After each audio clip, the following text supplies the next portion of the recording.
get ready to jump into the battleground.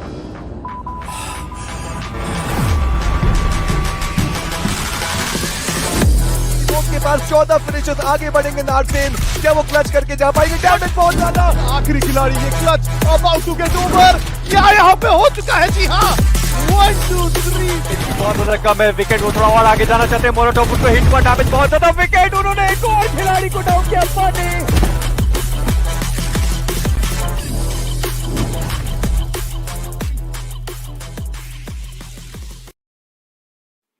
The defending champions are back at the same place where they were eliminated last time, but this time from the grind, no one goes back home. Welcome to realme BGIS 2025, where I'm going to be host of Castro Necro. John alongside with me on the panel, it's going to be I Super Johnny, and yes, we are going to be venturing in the Group A today. We're going to have so many big names, but the best part is the top 8 teams from the overall standings from Group A directly move on to quarterfinals. Exactly. I mean, we have been waiting to see a few of these names for a long time, and today we finally get to witness them in action. And of course, considering some of them have big achievements already on the board, their history is not normal history, it's legacy that they've written for themselves. The expectations are there, but still, you do not know exactly what to expect. Why? Because of the new zone settings. That's it. Exactly. You never know how these teams are going to be performing because we've never seen these boys perform in the new zone settings in the past. A lot of those changes are going to be made, especially those med strats as well, not coming through anymore.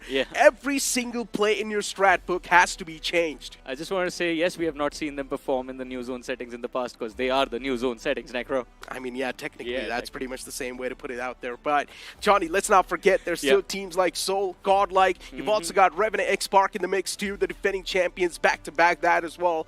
There's so many things on the line for these guys, and let's be honest, even the fan base are going to be having a lot of expectations from them. Exactly, but they aren't the only ones, Necro. You cannot forget Orangutan, you cannot forget Versatile with Somraj there, a fire lit in him.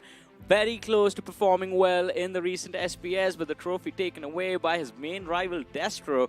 And of course, they aren't the only contenders. K9 Esports is here, Likhita Esports is here, an acquisition. The roster from Carnival Gaming picked up by Likhita Esports.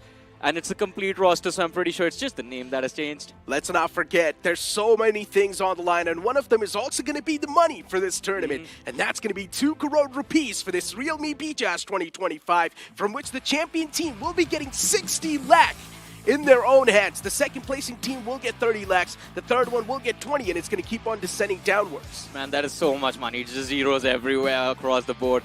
But in order to get to this prize pool and compete for this prize pool, you have to make it to the main event. You have to be in the final 16 that play in the grand finale. And of course, apart from the prize pool being handed out to the teams, we also have individual special rewards as well, ladies and gentlemen, with the realme MVP walking away with 3 lakh rupees to their name. Best IGL 2 lakh, Emerging Star will get 1 lakh, Best Clutch will get 1 lakh, Fan Favorite Team will get 1 lakh, and MVP of the finals 1.5 lakh rupees. Whenever you look at this screen, it's sort of hypnotizing. You automatically just get attracted towards this prize pool. But you know what? How do you get your hands on that prize pool? Well, it's going to be through this points distribution. The first placing team in the game will get 10 points. The second one will get 6. The third one will get 5. And it's going to keep on descending downwards until from 9th till 16th get none. Yeah, I mean, it is quite heartbreaking when you get eliminated from 9 to 16 because you get no placement points. But if you are going for those early fights, you do end up getting those finish points. 1 point per finish.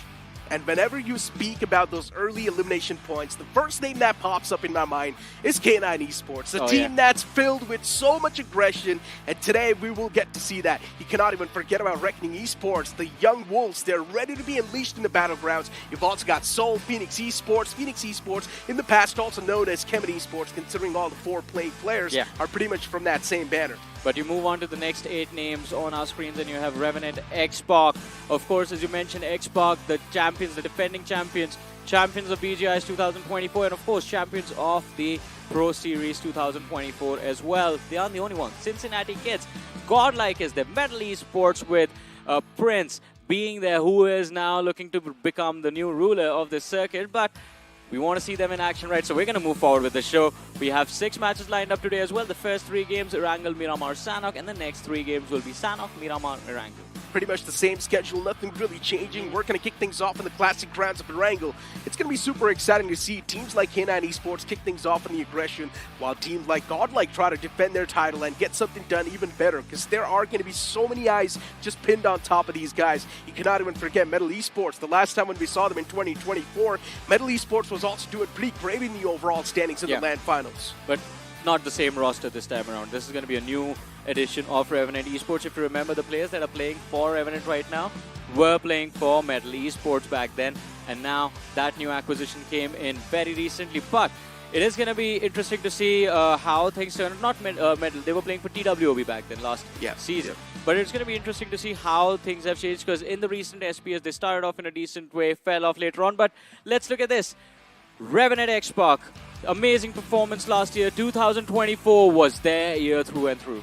Exactly, man. I mean, Revenant X-Pac, no matter what you try to say, you can never take that glorification away from them that they've won 2 back-to-back official trophies, even the BGIS 2024 and BMPS 2024. So that's one of the greatest feats to be achieved. And then you've also got Reckoning Esports on the screen. 435 finishes so far in the BGIS. That is definitely quite exciting. I mean, with what we saw from Reckoning Esports in 2024 was amazing. I think they showed up with a new set of players, but all of them were amazing. Although they have lost 1 star from their lineup. Hunters. Moving to Seoul, and that is something that everyone has been waiting to see, because in SPS everyone expects to see, alright, maybe they're going to add Hunters, but that acquisition, that transfer happened mid-tournament, so they weren't really able to add him to the team and get the best performance out of him instantly. But with this realme BGIS underway, I think they've had enough time to practice, and these are the numbers of Seoul's performance from 2024. Of course, they were amazing even then. Of course, man. They have been the most consistent, have been the most amazing team so far. But as you brought up Hunters, right, I really do wonder what's going to be the main playing for Seoul. But hey, you know what? That's going to be a conversation for another time. Let's have a look at Reckoning Esports' Viper, considering he's on the screen right now. 131 finishes so far in the BGIS. Viper was amazing last year. BGIS, BMPS, Reckoning Esports overall, they did very well for themselves. The only problem is with Hunters gone now, Viper will need to step up even more. Otherwise, things for Reckoning Esports are going to be quite dire.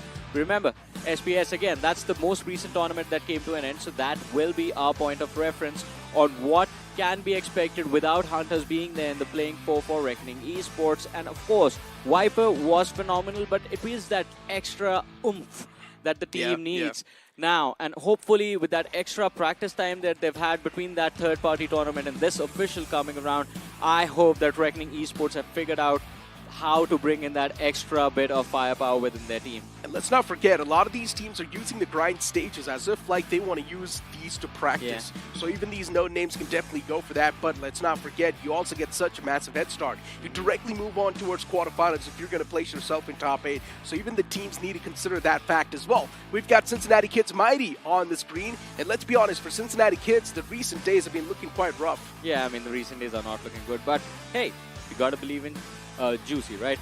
He's been a phenomenal IGL. Every single tournament he shows up in, he is there in the final. I mean, the third party I'm going to exclude this time because that did not really go their way. And of course, Aditya being there brings in that extra bit of firepower. This is a team that plays around momentum. If they have the momentum, they're going to do well. If they don't, then they end up failing. And we've also got Sarang from Revenant X-Pac right there on the screen too. 93 finishes with the average finish contribution of 1.63. Let's be honest, the man inside of the lineup has been the most consistent player. Now you might say 1.63 might just not sound that impressive, but every single man in this lineup fires on cylinder. To pop out this way, especially when all the 4 players are doing so good, it's tough. That is why the team contribution is 25%. Exactly. Because it's not one Sarang, it is Spray God, Joker being there, and when all 3 star performers, these guys are the stars, but you can't really ignore their IGL Shadow as well, because he has equal firepower just like them. But hey, now this is a prediction board, man. And of course, I think for the first time, there's 8 of us there. Maisie going for Godlike, you have Ravan going for Versatile, Sparrow going for Soul, Anki the bot went for K9 Esports. Then on the English panel, Necro, you, me and Icy Baby all went for Godlike and Salty went for Revenant X-Park. Of course, that's Of not course, even a surprise, yeah. right? I mean, considering the man's from Revenant X-Park, so once again, got to flex things out a little bit. But Hero Extreme Godlike, the reason why I went with them is because I really do feel like recently the form has been with them as well. And since it's the grind stages, the players are not really going to be taking a lot of pressure on top of them. But I also like K9 Esports as a pick, Yeah. considering they're known for their aggression. Day one, they might just try to pull off some weird shenanigans. Man, that team is just raw, unadulterated firepower. It's just about aggression. And of course, we have seen these three players, Ninja Boy, Beast, and Slug, play with Mavi in their previous lineup. Now they have that new IGL added to their list, Omega being there, Akrellin also part of the lineup as well, so that playing four can switch around. And this is going to be very interesting to see. That we know for a fact that in K9 Esports, the trio, the core is going to be Ninja Boy, Beast, and Slug. So, is the IGL going to change? No, I don't think so, man. Considering Omega is there and he's been doing pretty great, even in the previous tournament, I don't think so changing the IGL right now means a lot. I agree. And knowing the fact that he hasn't really gotten a lot of time to practice with the boys as well, maybe this is going to be the phase where he's going to use the maximum of it. That's the thing, right? They have practiced with Omega, they did well. They have practiced with Akrellin as well, and they've put results on the board in those matches as well. So this is that team where they change the IGL and it won't impact their performance, but it's going to affect everyone else around them. Exactly. In the previous tournament, though, Akrellin was not exactly in the playing force, so I think so the same thing's going to happen here as well. But for now, it's time for us to toss to a short break. Until then, you guys have a look at this promo.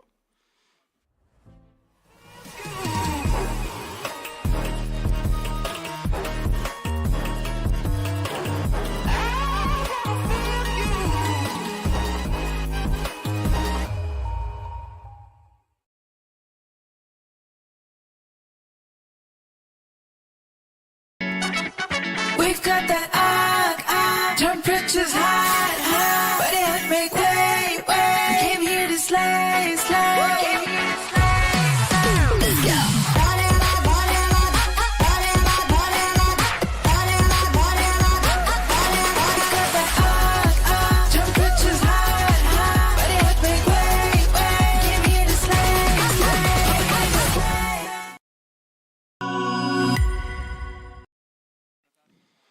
Welcome back after that promo. Johnny, once again, let's have a conversation about things we were talking about, right?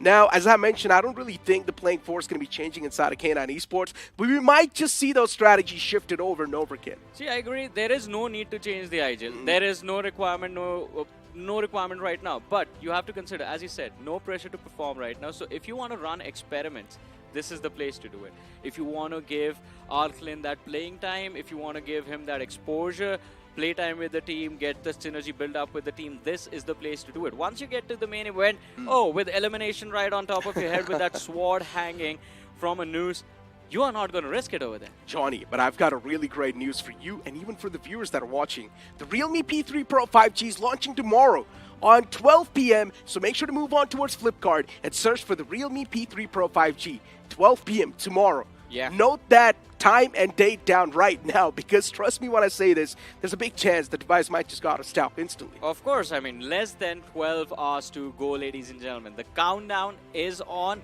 Now, we are not going to tell you to mark the date in your calendar. Set an alarm this time around. Set an alarm for tomorrow, 12 p.m. Realme P3 Pro 5G. It's going to be launched. And, of course, an amazing device. Go on to Flipkart, by the way. Search for the Realme P3 Pro 5G. You never know. You could stand a chance to win one of these devices for yourselves. Did you figure out how much this is going to cost?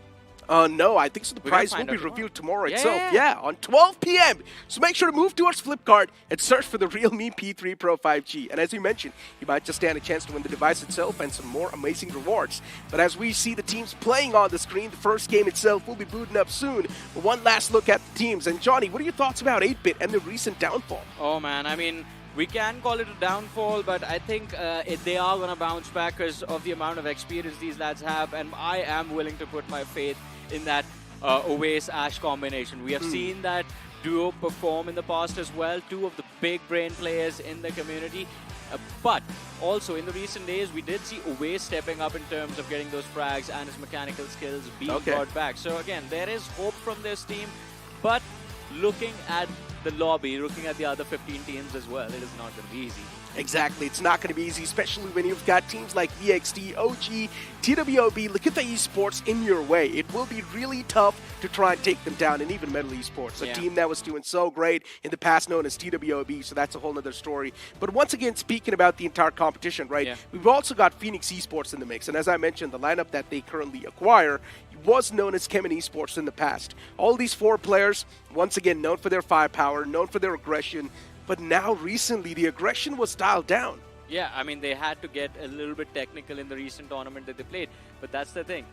With the new zone settings, this is what we have noticed, right? If you bring the aggression back in, that is going to work out for you. But that is also another problem, man. This Group A, what do you do? How do you figure out how to play? I think within the first few matches, at least for day 1, everyone is going to be in an observation mode.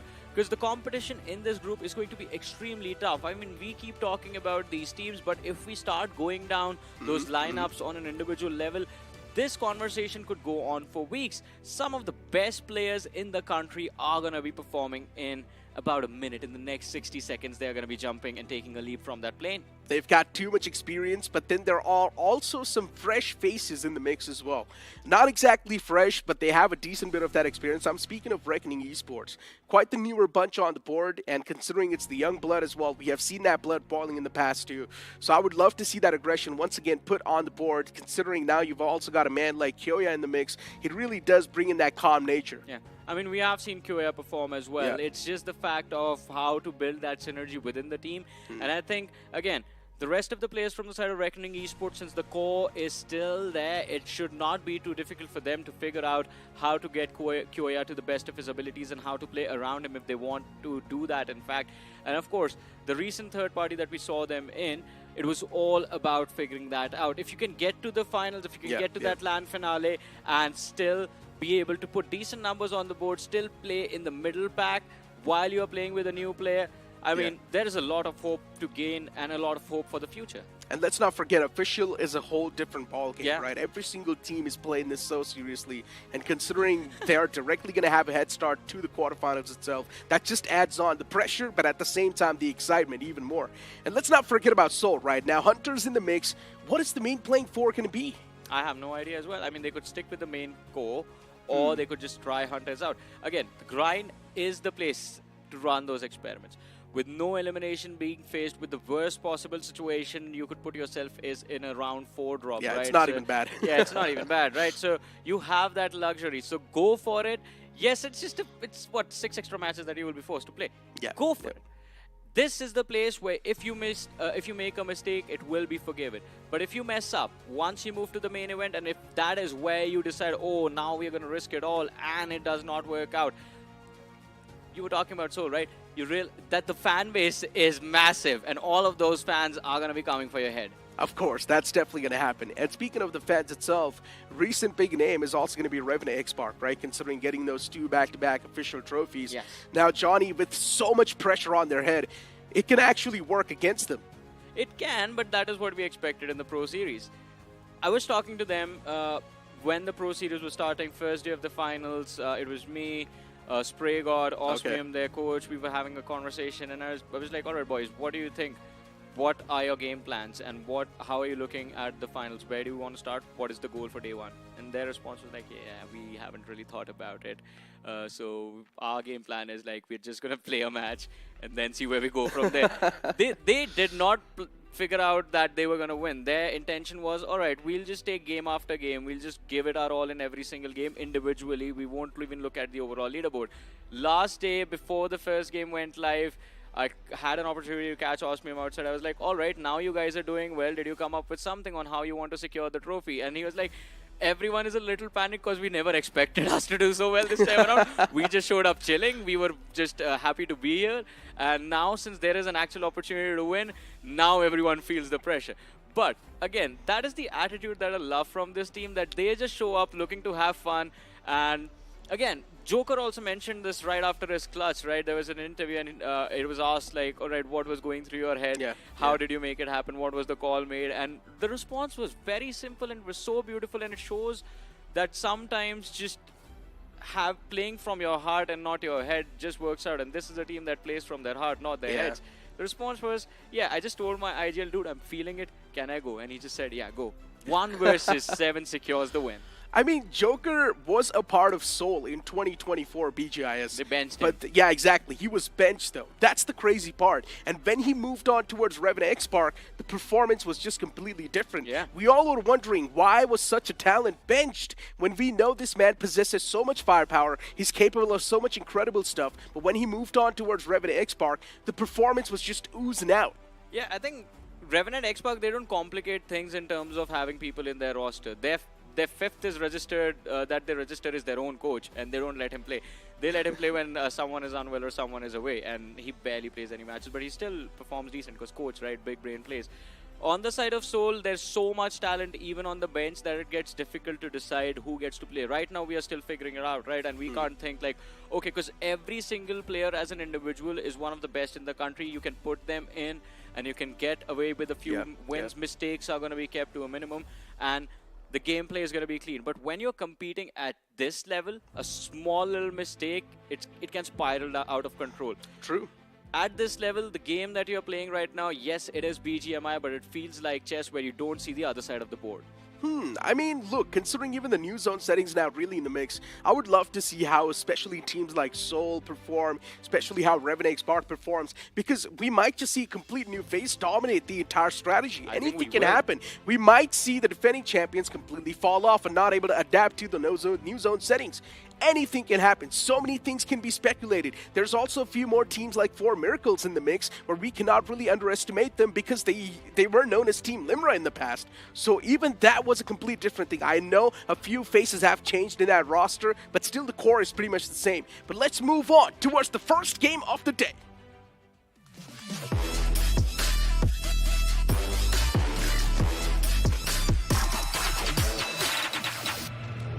As the plane's gonna hit the skies once again, starting all the way from Stalbert towards Sosnovka military base. Now this plane flight path is gonna be super exciting. It seems pretty fair to me.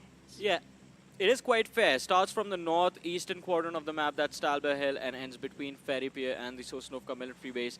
I love this flight path, and especially for this particular group, man. Everyone gets to start the game where they want, and it is that safe approach into the matches that everyone was hoping for, at least in match number 1. But let's see how things are going to turn out. I mean, we do see Revenant X Park take that drop. We know they're going to head towards Yasnaya Poliana. Phoenix Esports with that early exit. K9, their strategy, their preferred starting point has always been Severny. And of course, Omega already heading towards the city. The rest of the lads are going to be sent out for those vehicles along the shorelines. Indeed, man. Slug, you see Ninja Boy as well extending a little bit more. He's going to try to move in towards that gas station, towards that bridge. Get his hands on a vehicle and once again move back towards its main drop location, which is going to be Severny. You've also got to look at the esports moving in towards the left side. And what do we have over here in Yasna Poliana? A drop clash off the rip, and Revenant X Park Spray God gets knocked out. It's quite a rough start, while Phoenix Esports, they're not someone who's going to back away from a fight like this. We had the conversation about the team knowing that they're so stubborn and adamant, and now this time the stubbornness is paying off as even the trade happens. Phoenix Esports, they do lose out another man from their side, but that's not a great news. Still, the fight is in the advantage of Phoenix Esports. Well, they just have one player knocked out, but it should be an easy reset. And Revenant X Park, they're going to be left bleeding. Weapons found, though. No armor. There is an armor, no helmet, though, onto Shadow. Oh, but this combination, Necro, it's perfect. Shotguns, 1 AR, 1 SMG, the Uzi in close range. It's just going to be like a saw blade, chopping the players of Phoenix Esports in half, but a lot of mind games being played, and it's the Clutch Meisters that remain. Shadow, IGL, and Joker, the ultimate card from a deck of cards. But 4 versus 2, things are not going to be as easy as I make them sound. Yeah, Phoenix is now taking things much more easier. They're not really going for that direct push because they know there's a big chance the staircase can be held. They are pinning them down in the building, so they can't get their loot. 2 players have been sent away to get those armor, get helmet, get throwables. And as long as the players of Revenant Esports are pinned, Revenant X Park are pinned in that building, they can't replenish their roots. They can't get any more throwables. They can't get any more ammunition. They can actually go for a parkour move, directly jump on the roof, and that's what he's going for. Fury He's trying to pull off some weird shenanigans. Parkouring his way on top of the entire building. But Fury, unfortunately, drops down a bit too low. And now Phoenix Esports, they have regrouped once again. Fury could have actually found that off angle and maybe punished a few players. But unfortunately, he dropped down a story. And it's now Phoenix Esports left to once again breach through and at least find a few knocks initially. That few knock means one knock. And Revenant X-Spark, everyone right now is pushed completely in a defensive stance as the man on the staircase gets caught. Joker all by himself. He was able to find the first strike, but that's all he's going to find. As Phoenix Esports, they wipe out the existence of Revenant X-Spark. They were number one throughout 2024, but in their first game in 2025, realme BGIS, they will be the first team to be eliminated. Things not looking good. Not looking good, not off to a great start for Revenant X-Spark, but hey, here comes Aiku Soul against Orangutan. Another big fight breaking out. Wizgod, he has been pinned down in this building, has the UMP and the M4 to work with.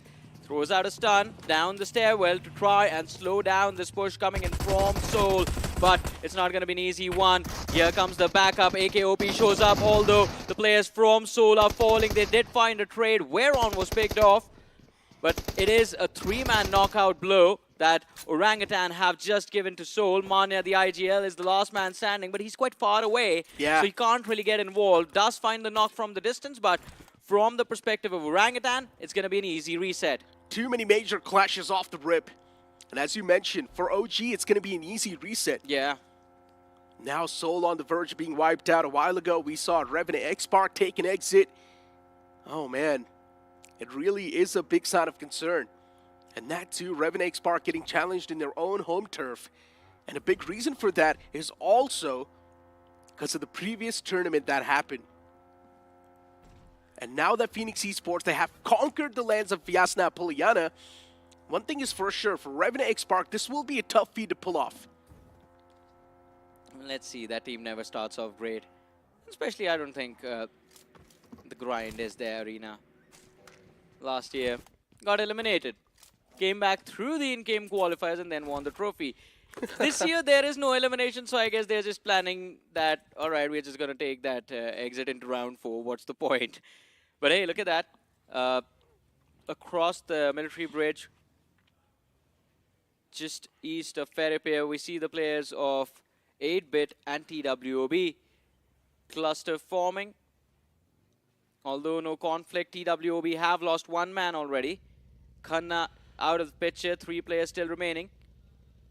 How does 8-Bit commit more to this fight? They should be able to find those, all 4 of those players. He was just hiding underneath the cliff, did not want to give that engine sound. I thought he just took a nap in that vehicle. Can't sleep with 8-Bit hunting you down, man. Still a little bit of that breathing room, though. You want to talk about breathing room? Somraj is going to be happy that they aren't in the same group as Vasista Esports. Well, technically, Vasista Esports is thankful that they're not in the same group as VXT. That is true. Because for Vasista Esports, man, Versatile was the main reason why they were not able to qualify for the grand finals in the previous tournament. So, yeah. It's a rivalry that's been happening for ages at this point. Ooh, and that interview after the last game, like, yeah, I knew what he was going to do just because, you know, he's a shadow of me. It's Somraj and his choice words every single time, right? Iceman of Indian Esports. Interesting. Hero Extreme Godlike on the screen. And speaking of them, right?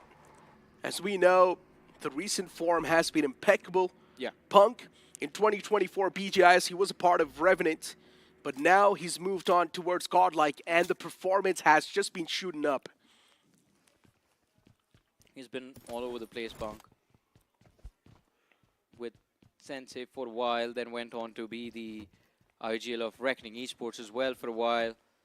Now, with Hero Extreme Godlike, I think he's found that playing for the core that he was always looking for, or at least wanted last year. Jonathan Admino Sim. And of course, can't forget the new addition Zap as well. We saw him in the last tournament. We were a part of Necro, and it felt like a pretty decent addition. I mean, that extra bit of firepower being added every now and then all of a sudden you bring Simp, again, slow down the pace. That tempo change that Hero Extreme Godlike play with is just insane, makes you question so many things. But hey, Medal Esports handing out medals of elimination.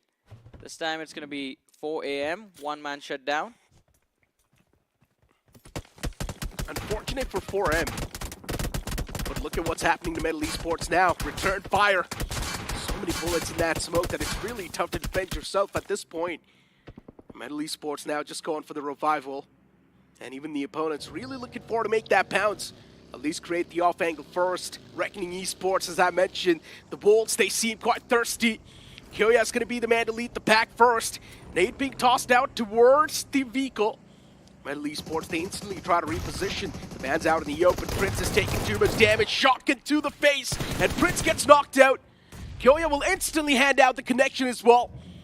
That death blow to Prince, and Medal Esports now instantly handicapped. Not looking great. Even the second man was on the verge of being knocked out too.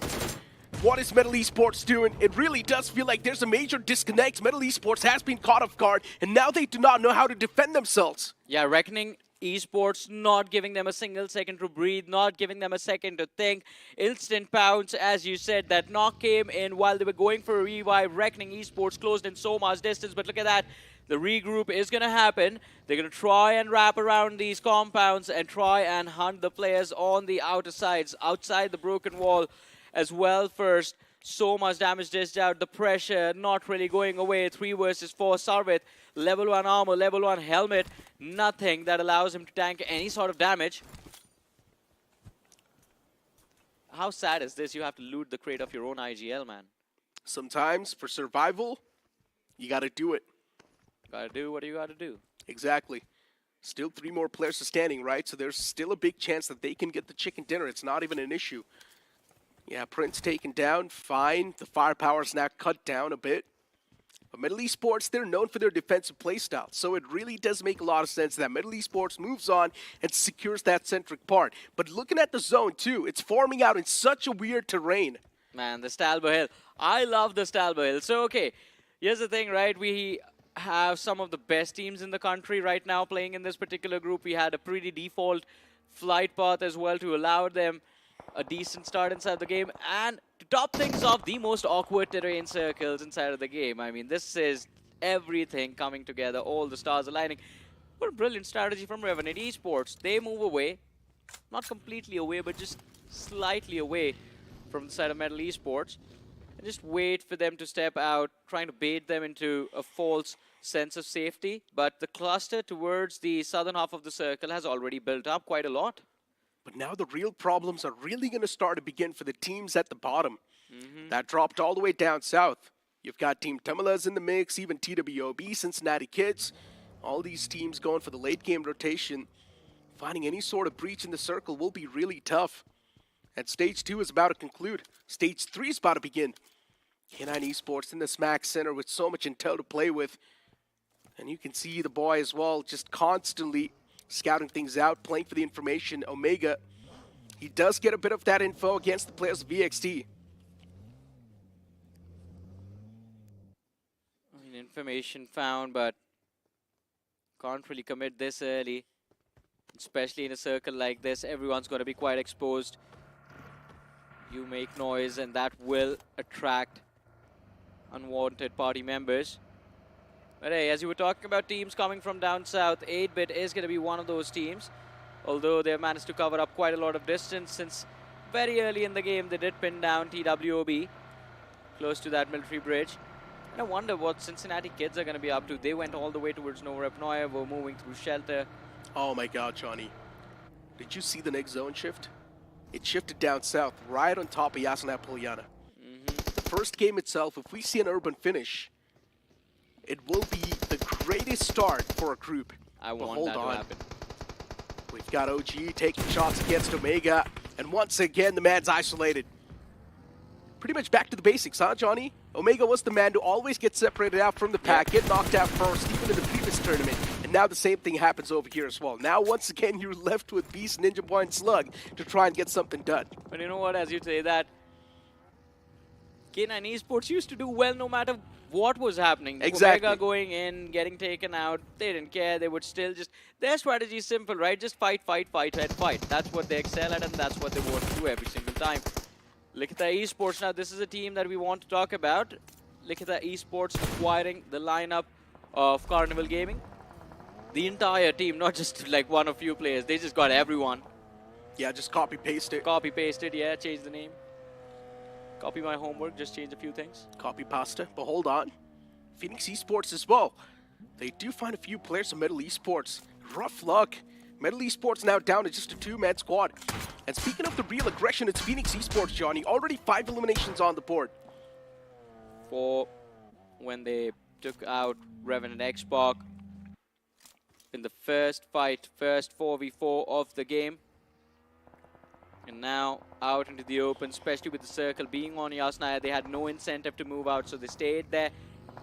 And if you are in control of those southern apartments of Yasnaya Poliana, it gives you so much vision of anyone rotating from those rice fields.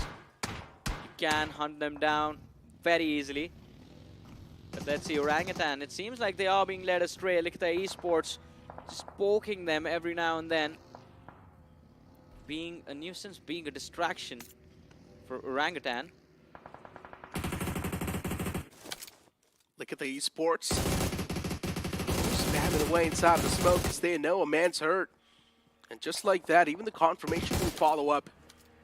A few final shots need to be connected to scoop up that elimination. Looking up for that team. The man's still alive, but look at what happens here. OG, Veron out in the open. Rough luck for Veron.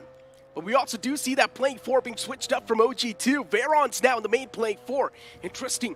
OG though, it's not looking too fluid for them considering even the second man's knocked out. AKOP's not on the board anymore. Wiscott underneath that cliff.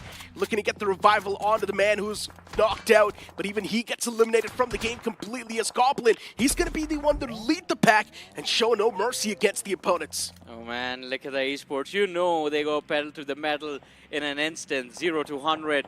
In just a few seconds, and so much pressure being built on Orangutan. Wisgod, as you mentioned, can't really escape. But look at what is happening in the back lines. The other two players just fall back, and the dive comes through. He is still alive. He's still healthy. Hasn't gotten knocked out. But look at this, Wisgod, he's going to take so much damage, and now in the water, if Goblin saw this, or if anyone from the side of Likita Esports saw this, this is just going to be too much trouble. On the other side, TWOB eliminated from the match. Cincinnati Kids going up against the side of Team Tamila's Fox. He's going to take so much damage from the blue. Maxi is there with him as well. This is an opportunity for Cincinnati Kids to start playing their game, start dishing out damage to Team Tamilas and get a few extra picks. But because they have lost a few individuals as well, I think they're just going to keep on going. No, they haven't taken a casualty. It's all 4 of them. But they still do not stop in their tracks. They just keep going. Indeed, man. Godlike. Once again, from the edges, they've got so many problems brewing up as well. For him on the tracks is Reaper. He's getting traced down, and what a trace that was from Simp. One more man to go, and Simp single-handedly shuts him down. For Miracle, they've been taken out of the game in such a miraculous manner. It is a 4K coming from Simp. The only thing he simps for are those frags. That's all he cares about. That's all he wants in his life. But Hero Extreme Godlike, they aren't done yet. The big contenders to their firepower are showing up on this Talbot Hill slope. And Hero Extreme Godlike, they do not want to back away. Admino and Godlike, Admino and Jonathan, they are prepared. Slug and Beast, they try to wade. Line of fire denied, all thanks to the terrain. Ninja Boy, he's going to move down the slope, waiting for an opportunity to strike, but that angle, and especially with his teammates gone, oh, it's going to cause so much trouble for them. It indeed will. Look at the esports. Once again, 2 boys knocked. Hector in the back and Neo right there next to him. And just like that, within a flash, the entirety of Reckoning Esports, they come crashing down. Look at the esports. They somehow do wipe the existence for them. But now you've got K9 Esports too in the back lines who want to take the advantage and move up. Yeah, look at the esports left bleeding, and K9 Esports shows the perfect time to strike. The nade goes out from Beast, although Nothing is going to be gained from it, just an extra bit of chip damage onto the players of Liquid Esports. They need to shut down this reset right now, Necro, but they focus on the wrong thing. They fall back, and it seems like they reset their attention towards the side of Orangutan. And let's not forget, K9 Esports playing a 2-1 split. Ninja Boy still guarding the side of Godlike on top of that hill. It's not going to be easy. Damage from stage 4. The zone collapses. Stage 5 where we are at. Amp damage from the blue right now. So things are going to be more difficult for Liquid Esports. They are still playing the edge of the blue. And K9 Esports can use that to manipulate them, force them to stay inside of the blue and get those easy frags on the board. Looking at the zone too, once again shifting out in the open. Really can be a big sigh of relief, especially for a team like OG, who's currently playing on the edges. Even for K9 Esports, considering they're on the bridge. Things are not looking too great. They're constantly taking a lot of damage upon themselves. It's Godlike from the top, and K9 Esports, one man gets blown to smithereen with the vehicle. And look at the elimination feed, it's constantly popping off as well, as Phoenix Esports too. They're naming a lot of those elimination points upon themselves. Hero Extreme Godlike, from the high ground they've gotten, they're actually able to achieve a lot of that valuable intel. And they also do have a decent amount of elimination points to back it up. But hold on, Admito taking shots against K9 Esports, both the players in that vehicle out in the open. And of course, I mean, out into the open, it's not going to be easy. On the move, in the line of fire, Admino just barely failing to connect. But there's so much distraction around him. There's Liquid Esports, there's Orangutan, K9 Esports, Slug and Beast. Oh, my goodness. This is the worst possible position to be pinned down in. You know there's Godlike up top and Versatile in front of you. The nade comes through, Slug down on the floor. Ninja Boy still there, last man alive. Can he be the savior for K9 Esports this time? It is an awkward position to stay alive in, one after the other. Utilities being lobbed in their faces, and there it is. Versatile with the elimination. It's going to be Cincinnati Kids Flock with the final frag being secured by him. And 4 AM, they're going to be very angry about it. Flock goes down. Cincinnati Kids under fire. Versatile Esports, Somraj with that AUG, just one after the other, emptying out clips inside that smoke. But it is going to be Jonathan who finds the pick for his team. That slope is the slope of death, man. You are going to slip, fall, and die. Well, not literally. You will get shot in the face. Oh, hold on. Simp. He does not know that there's no one behind that buggy. He's constantly just spamming away, trying to blow it up. He's going to be out of ammo because of that. 50 rounds left. Yeah, definitely. There's a chance. The entire team actually is not looking too good on resources. Yeah. They need a proper squad wipe or at least a few death crates lying around so they can move on and loot those. Ooh, and the closest one are K9 Esports. They also wiped out 4M a while ago. If they can reach over there and get their hands on those death crates, even that can be a great way to replenish yourself. Agreed. We've got Team Versatile, and right now the most dominant one when you speak of the position.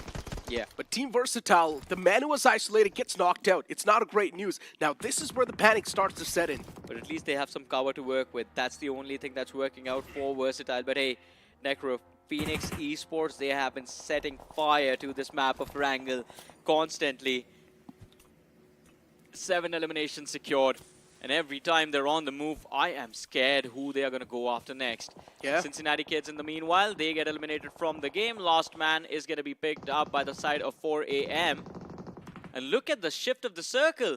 It's right next to that ravine where Orangutan have been hiding for a long time. But Yeah. you know what? Godlike from top of that hill seems like they have the prime position to win this game. Seems like it, but they're also quite exposed. Let's not forget that. If The they have those teams- vehicles, they can use them for cover. They can, but then if the zone moves away, they need those vehicles to quick transport. That's where the real problem really does lie, Johnny. Godlike right now does not really have a lot of options. They can try and use those trees as a cover, but if they do so, the vehicle tires will be busted since VXT is the one in the prime spot. I think you got to do, from God's-like position, you have to play this somewhat like... Mobile. They constantly need to keep on moving inside of the vehicles. yes, You always have to be on the move, or just simply go into hiding and let everyone else fight it out. But in order to pull that off, you have to stay alive until the next shift of the circle, until stage 7 comes alive.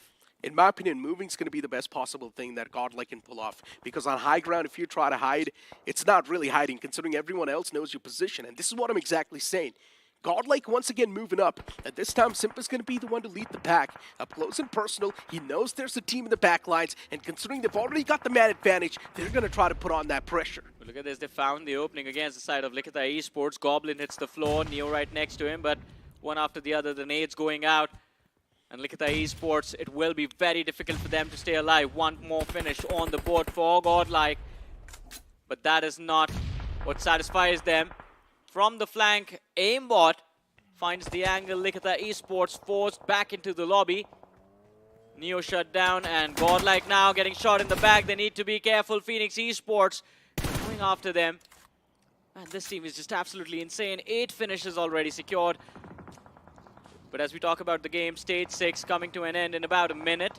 There's 7 teams, 18 players still alive. One of the main reasons why I've always loved Phoenix Esports is because of their raw aggression. They do have the firepower as well to back it up. But they're also quite inconsistent, and that's the main problem. In some games, they absolutely pop off. In some games, they're nowhere to be seen. But hold on. Right now, the team with a big problem is going to be the players of 4M. They're out in the open. The only cover they've got is a smoke, and that smoke sooner or later going to fade away. So that's where the real problem really does lie. And through the smoke, they're constantly getting spammed. Should have learned the lesson when you saw what happened to K9 Esports over here. 4 AM were the ones who pressured the players of K9 when they were in the exact same spot.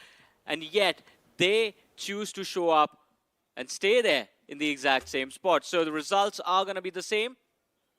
Pressure will eventually be built up upon them because that spot is quite exposed. Versatile will have a line of fire as well. That airdrop, it belongs to no one. It belongs to the game itself. No, I think so. It belongs to OG. He's hiding in that brush for a long time. The moment he steps up or moves a foot, the first thing that will happen is Godlike are going to nade him out of existence. For OG, yeah, as you mentioned, keeping a position anonymous is going to be the best possible thing you can do. 4M now, they finally do retaliate as Jonathan was knocked out. Oh man, even Godlike is doing pretty great. Jonathan knocked out. Simp as well was popping off a while ago. Everything is going the way the players really want. Look at OG. Just waiting for the players of Godlike to drop down with the shotguns. Yeah. Just one pixel visible and they just try to mow them down with those shotguns. But it's not going to be easy because the moment they climb the slope from the backlines, Phoenix Esports is going to start shooting at them as well. But from how OG have been stabbed. Oh no! Admino sees them around the corner and instantly runs back. It's a jump scare, but Sim shows up. The ultimate backup plan you need in your team. Takes both of them out, and Orangutan, they're going to be sent swinging back into the lobby. The apes off to the monkey apes, but 10 eliminations on the board for Godlike. That was a scene out of a horror movie, man. Honestly, for OG, things should have been much better with the way they were, but then Simp really did just save the day for them. Yeah, Admino was having a walk in the park. He wasn't even looking. Yeah. As I mentioned, man, OG did have the upper edge right there.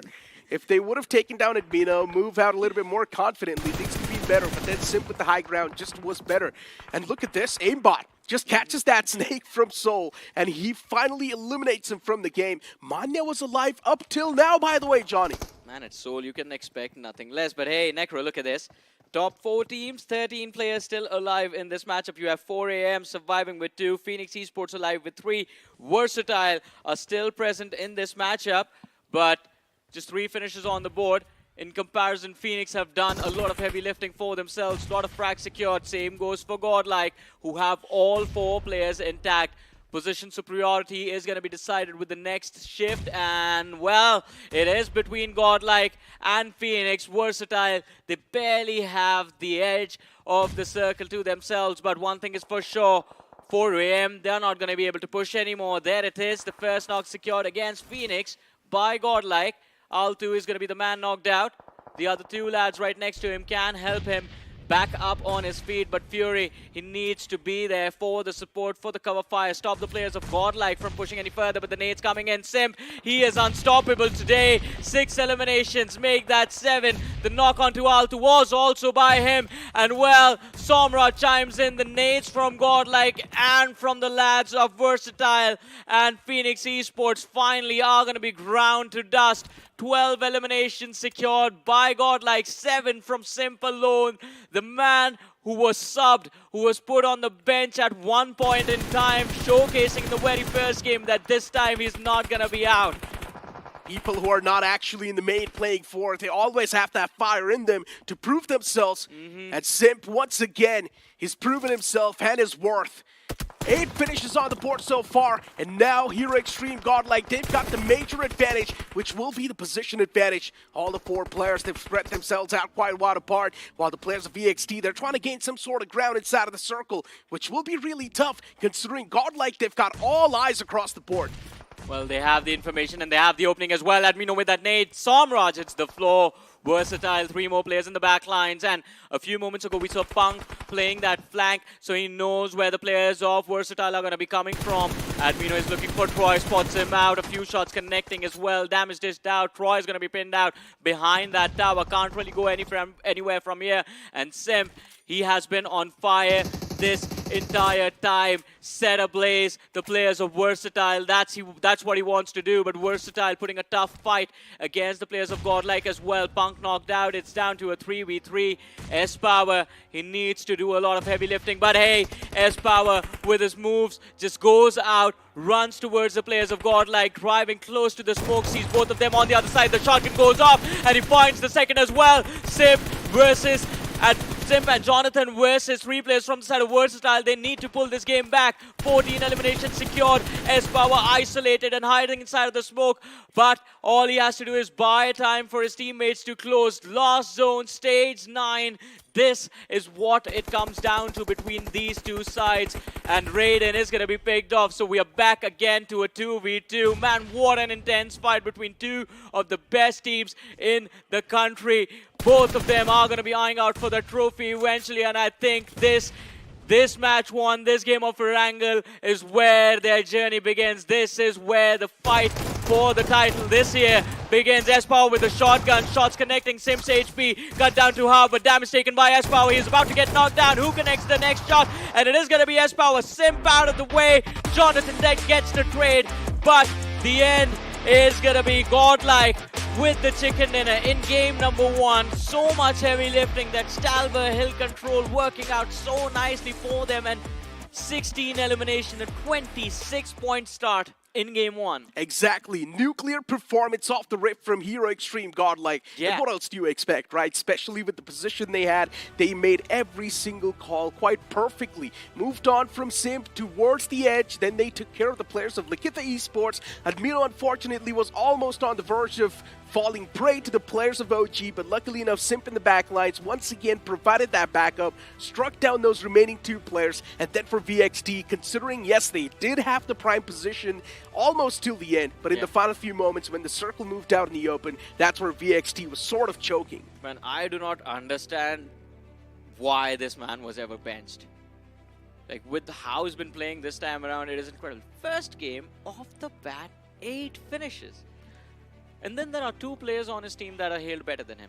Exactly, and we already know who's going to be the MVP, right? Of course it's going to be Simp. No one else than that man. He wiped out the entirety 4M right there, especially when the camera was right on top of him. He took down 2 players single-handedly without even any sort of efforts. So for Godlike, this is the exact performance that he really needed to kick things off with. And now just imagine the cushion that's going to be there on the overall standings. Godlike can literally pull off weird shenanigans in the upcoming games if they want. Punk has to be so proud of his boys right now. Because Punk did the least amount of...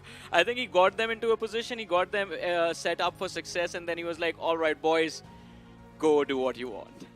And the crazy part is everyone was doing perfectly fine, right? Especially the only threat, as I mentioned, was 4M, who was trying to rotate all the way from the back lines. Yeah. But luckily enough, Simp single-handedly took care of them. And right then and there, the entire team was dismantled. I have to say one thing, Simp, I think, was helped out by the players of Versatile a little bit. Because they knew that there was a squad there a few moments ago, as I mentioned during the cast as well. K9 Esports, Slug and Beast charged for that same tower. They got picked off. Ninja Boy came from Revive, and Versatile had the line of fire for that tower. They were responsible for the elimination of K9 Esports, but by the time 4 AM came into that particular spot, what had happened was Versatile had moved further west towards the edges of the compound. Somraj stayed back, but they just kept them pinned down. They never allowed them to move out into the open space, and that allowed, in turn, Simp an opportunity to just finish them off completely. Also, I feel bad for Likita Esports, man. That was such a nice spot towards that western edge along the cliff. Honestly, though, it's not a bad game for them. Considering it was just the game one itself, they still have got the average, and not a lot of teams would want to be at the podium finish, right? It's not like you're going to get some extra amount of money if you're going to be at the top in these rankings. You just need to be at the top 8 if you directly want to qualify for the quarterfinals. You get one thing, though. You get a bigger target on your back. That is true. And I guess right now, Likita Esports really does not want that bigger target since we know what happened in the previous LAN finals. Oh, yeah. Oh, man, that is definitely something they're going to try and avoid, especially with K9 Esports being there as well. Exactly. Omega, he's got a long rivalry going on with the boys, and we know K9 Esports, it's one of those teams that's got a long-lasting form at least going on for now. So all of his 3 boys definitely do have to form. Game 1 not exactly the way they wanted it to go since they were in the Smack Center, so K9 Esports was not really going for that extra bit of risk factor since K9 Esports knew that, yeah, we've got the Smack Center, we do not really need to move out our comfort zone. Yeah. But that was the main reason why they got eliminated too. And Necro, you called it. The defending champions, the first team to be eliminated in this game as well. How can we ignore that? But that's the thing, right? You said the same thing about Phoenix Esports. So it seems like the people who play from Yasnaya Poliana both have the same storyline. It's like an all or nothing situation. Either right off the bat in the game you're going to be eliminated, or if you survive that Yasnaya fight, you end up doing well. Now the question is, do you really be stubborn enough to once again drop right on top of Yasnaya Poliana? I think so. The stubbornness will definitely be there, considering it's just the grind.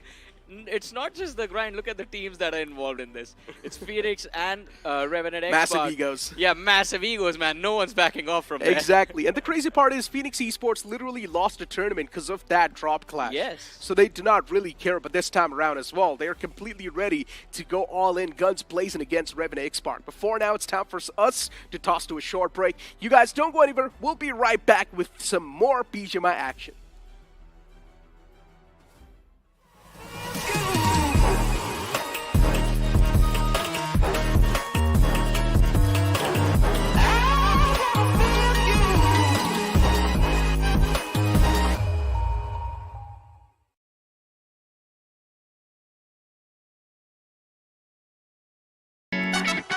We've got that temperatures high, but it make way. We came here to slay, slay. Let's go.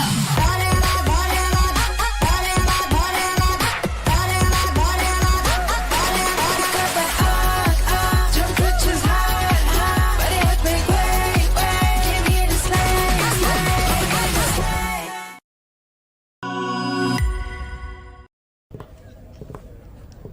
So Neeraj, flight path देख के आपकी landing strategy क्या होगी? बस सही angle, right grip, focus, और फिर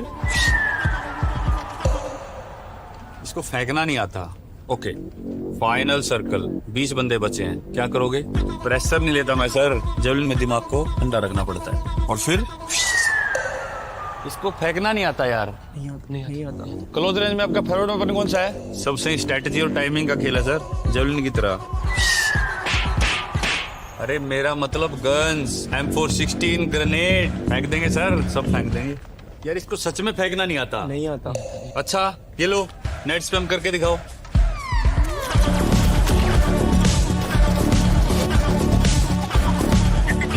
wow, इसको फेंकना नहीं आता, मगर इसको नेट फेंकना आता है यार। आता है। नीरज तो फेंकने में पास हो गया। आप भी BGMI खेलो और रश करो और चिकन डिनर। यार तुम तो फेंकने में चैंपियन निकले। चैंपियन नहीं sir, conqueror. Oh yes.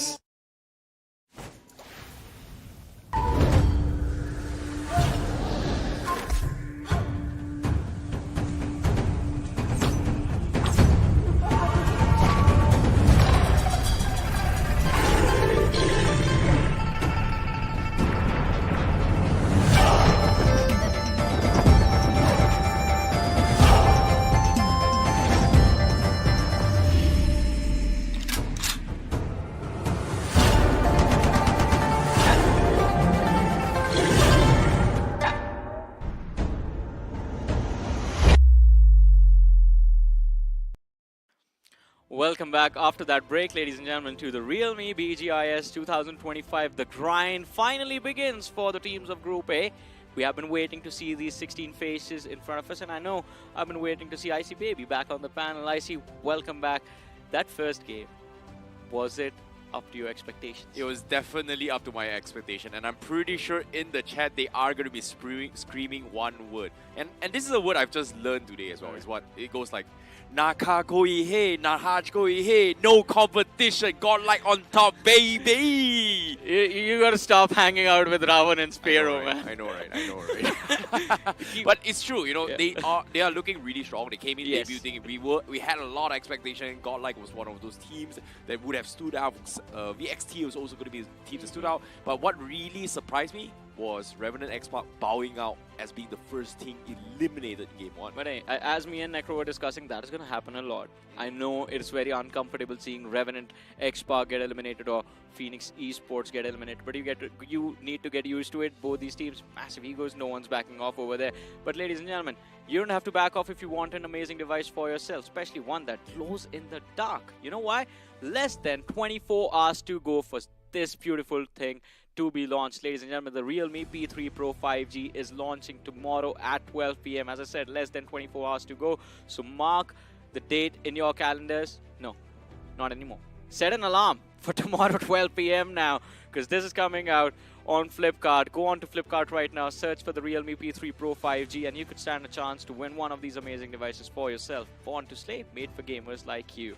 But talking about the gamers that are performing in the matches, it is very difficult to predict who's going to end up doing well, who's going to bomb in this particular group, because every single name you look at feels like a top contender, right? Yeah, it feels really, really intense as well. Even in the final moments between the fights between Hero Extreme Godlike as well as VXT, it felt like VXT had the perfect chance to actually make a comeback. And the way they went for the push, despite not having the odds in favor, and the way, just because of how Godlike smoked their way to try and get some sort of cover and wiggle room, S-Power was able to find a way, penetrate the backlines, and also take two guys out in the process. So that was a really, really clutch moment, but you have to give it credit, because that final finish was actually finished by Jonathan, you know, who's known for his experience and also his years into the game itself. Okay, this might be very subtle, and I don't know if a lot of people will like what I have to say, right? Because everyone wants to see Jonathan being the frontliner.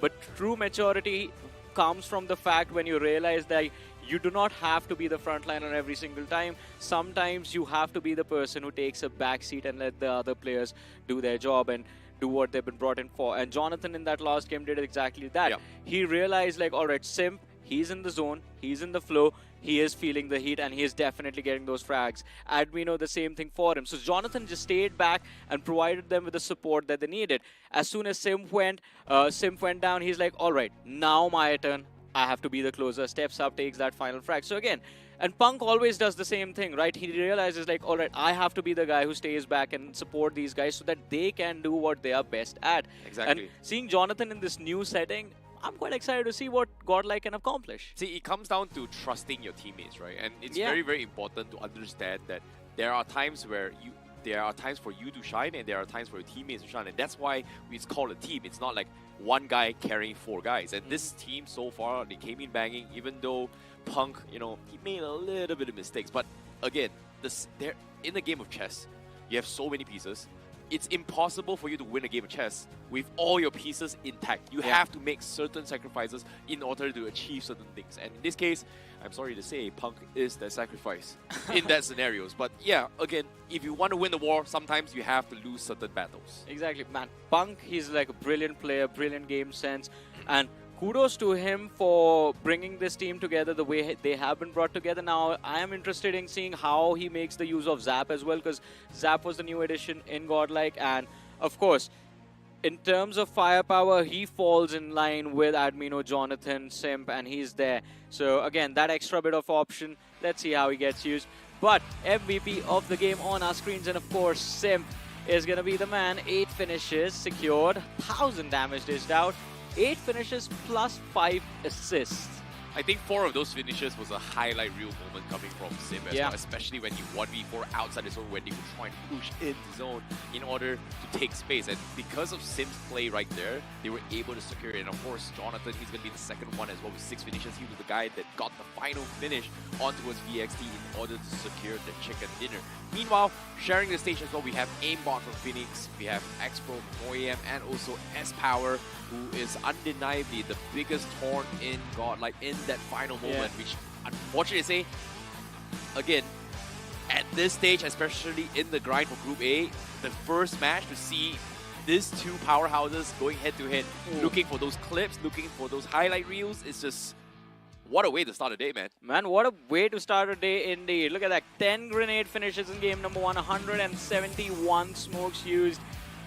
This is it. I think this is the day we were all waiting for, and it is going to be this every single game. I can't even wait to see what Miramar looks like now, what the matchup on Sanok is going to be like. But hey, let's first have a look at the points standing for this game number 1 and see how the storyboard looks like after this first match is done and dusted. Godlike with 26 points, Versatile with 13, Phoenix with 13, you have 4AM with 10, Likita Esports up off to a decent start, I have to say 7 points secured, and Seoul, they have to be grateful for their IGL. 6 points secured in total, 3 for placements, 3 for finishes, and it was all Manya, because you remember that first fight against Orangutan, they lost 3 players instantly and Manya was the last man alive. And in the end, he ends up securing as many points as Orangutan themselves. Well, it seems to be a little bit of a difficult spot to be in, right? Considering the fact that the circle seems to be... I think this is the second time on screen, especially in the official grind stages, that has shifted towards Yasnaya. Multiple times, I think the previous one was all the way that shifted in towards the city itself. This one was in towards the outskirts, the outside terrain, which forced VXT to actually push out towards Godlike's position, but again, it came down to a little bit of chance, and to be honest, I feel like the obstacles that VXT and Godlike faced the most was one of the most difficult to hold out to because of the fact that you need a lot of precisions. And I think you talked about Amino as well being one of those teams that did it for the team. VXT Sombrach as well was doing the right things. S-Power was willing to find an opportunity, and that kind of split-second decision making, it's not something that you discuss with the team. It's like, oh, I see a window, I'm going to take the shot, I'm not going to ask questions, I'm going to do it. And S-Power was able to do that for those teams, which is great. But again, it came down towards a coin flip, 50-50 chance, who hits those headshots and who goes down. Yeah, but for S-Power, I feel like he was put on a leash in that game towards the end, just holding back for so long.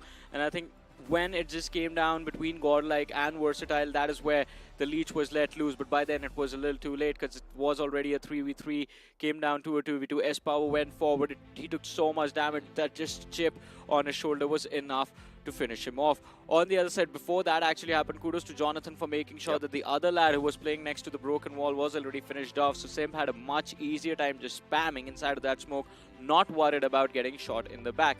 But no matter what happens, just game number 1, there is still an opportunity to strike back when we go to Miramar. Well, it might be as well, considering the fact that we might see a lot of drop clashes coming in towards the game itself. Even in Erangel, right from the get-go, we saw a little bit of a scuffles between some of these teams contesting for their usual spots. So in Miramar, especially now in Group A, we are looking at the top, potentially one of the best teams, some of the best teams in this group itself competing. We might see a little bit of scuffle or, like you said as well, ego checks, stat checks to try and contest for the best spots available in these 4 days that they are going to be playing for the grind.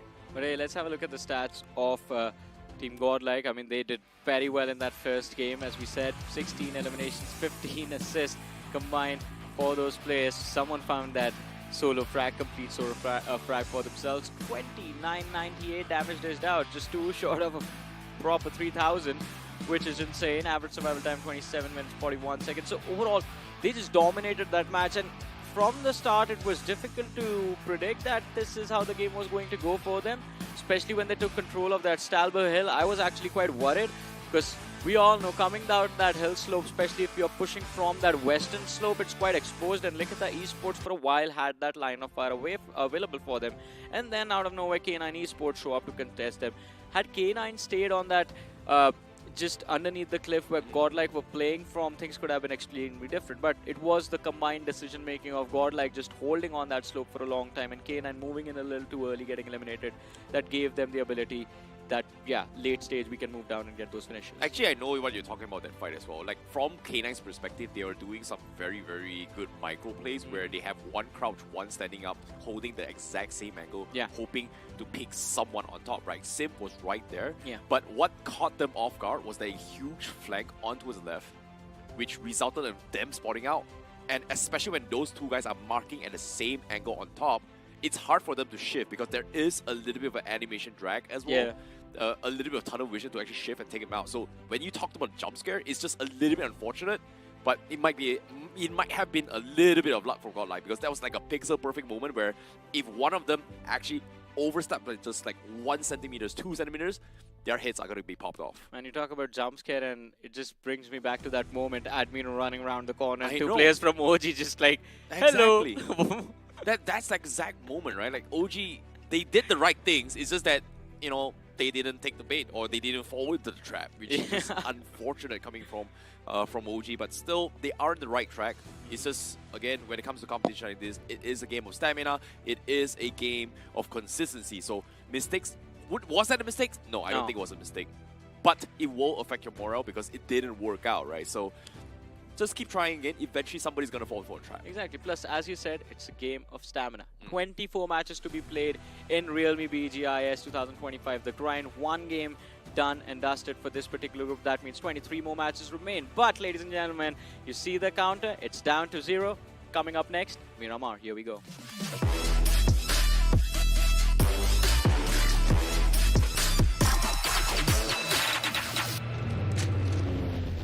It's time for game number 2, the map of Miramar, all locked and loaded, along with the players all warmed up from that, whatever that wrangle was. But looking at the flight path, I see this is going to be a pretty fun game of Miramar as well, starting just underneath Porto Palacio from that southeastern quadrant and ending towards the northwest, west of El Pozo.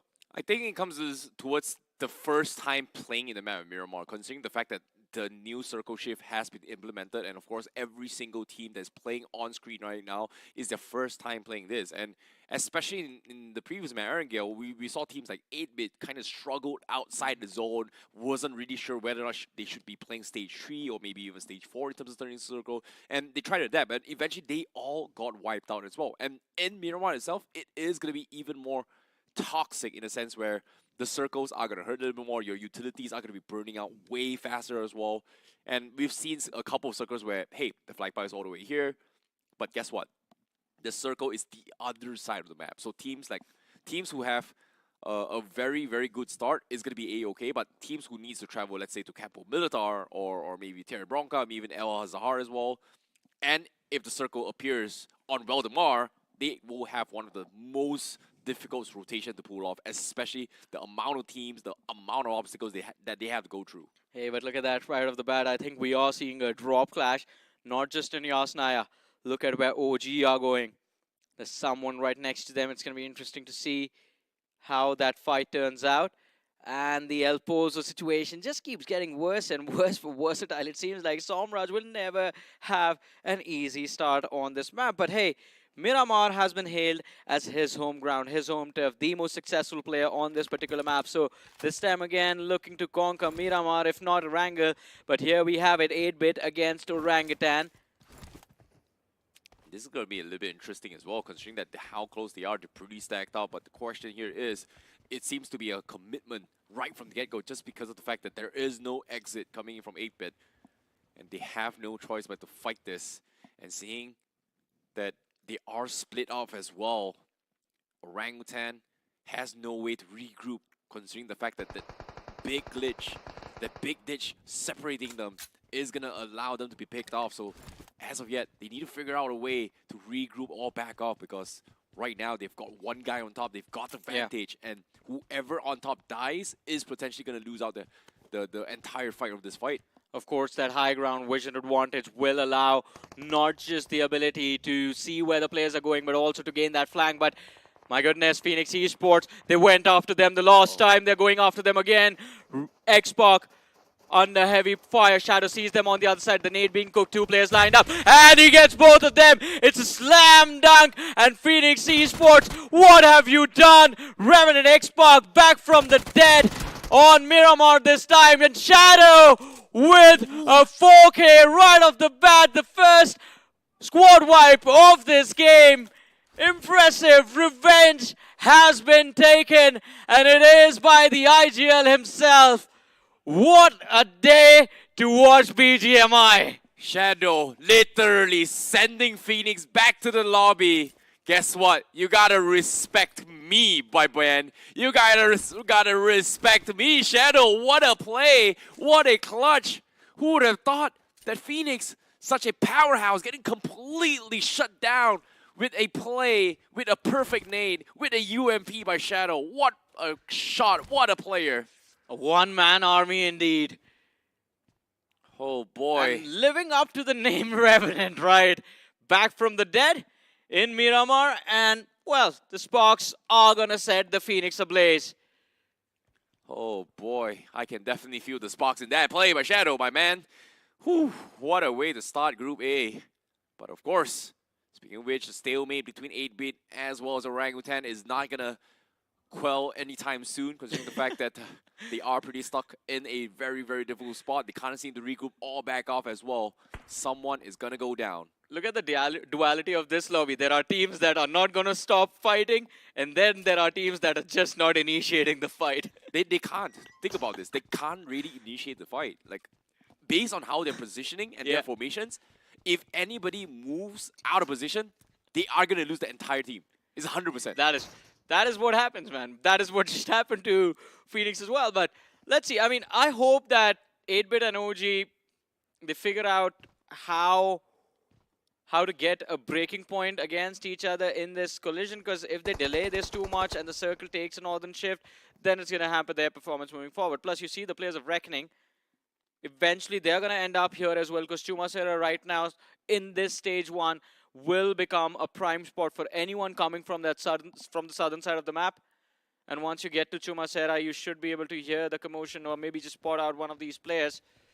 And you are going to try and push for a fight, but 8-Bit, they want to get a little bit of distance, I guess, between them and OG. Yeah, this is smart. Like, 8-Bit needs to disengage. There's no reason to actually commit to the fight as well. Same goes for Orangutan. They've got them surrounded, but the question from 8-Bit right now is that do they still want to commit, considering the fact that they do chip away on WizGod? And as of yet, it seems like they don't really have a choice. WizGod is pretty much stuck out in the open.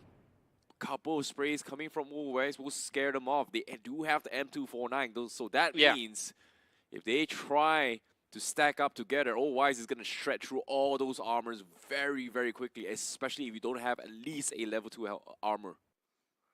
And that's going to be a big problem for them as well.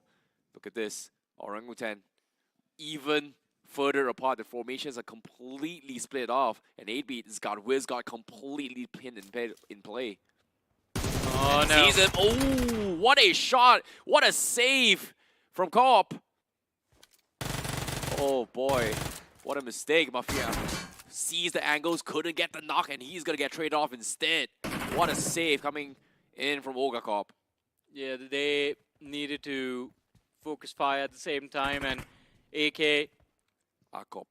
AK. AK. Oof. What a save, man. WizGod has got to be counting his lucky stars because that was insane. He got to be grateful to his org that he has good teammates. Indeed. Speaking of which, 25 bullets and an Uzi versus UMP, but no helmets whatsoever. Wayron tried to provide a little bit of assist. That's going to be Ash taking him out. And here comes the push as well. He got to be precise. Couple of pre-fires coming in. He knows he's right beside. 16 bullets left again. And AK trying to bait out all those bullets. He needs to go for the reload, but as soon as he tries to go for the push, Termi will catch him out in the open. And that's going to be 8-Bit finding another one, as this is going to be a 2v3. And outmaneuvering the players of OG in this fight within a few seconds. They might have taken the first casualty, but the retaliation coming from 8-Bit is phenomenal as well. And this is what you get for having Oasis and Ash in your team, the big brain playmakers, and then Termi and Mafia bringing in that firepower. Aru and WizGod, no options available. They have to fall back, disengage. And Orangutan, all of a sudden, even though they were the ones who started things off with that first pick in this 4v4, are going to be the ones forced to run away. But hey, this is what I was talking about a few moments ago. I see here comes the third party, Reckoning Esports. The spray from Kyoya connects. Ash, he can't run behind cover fast enough. He's going to get knocked out.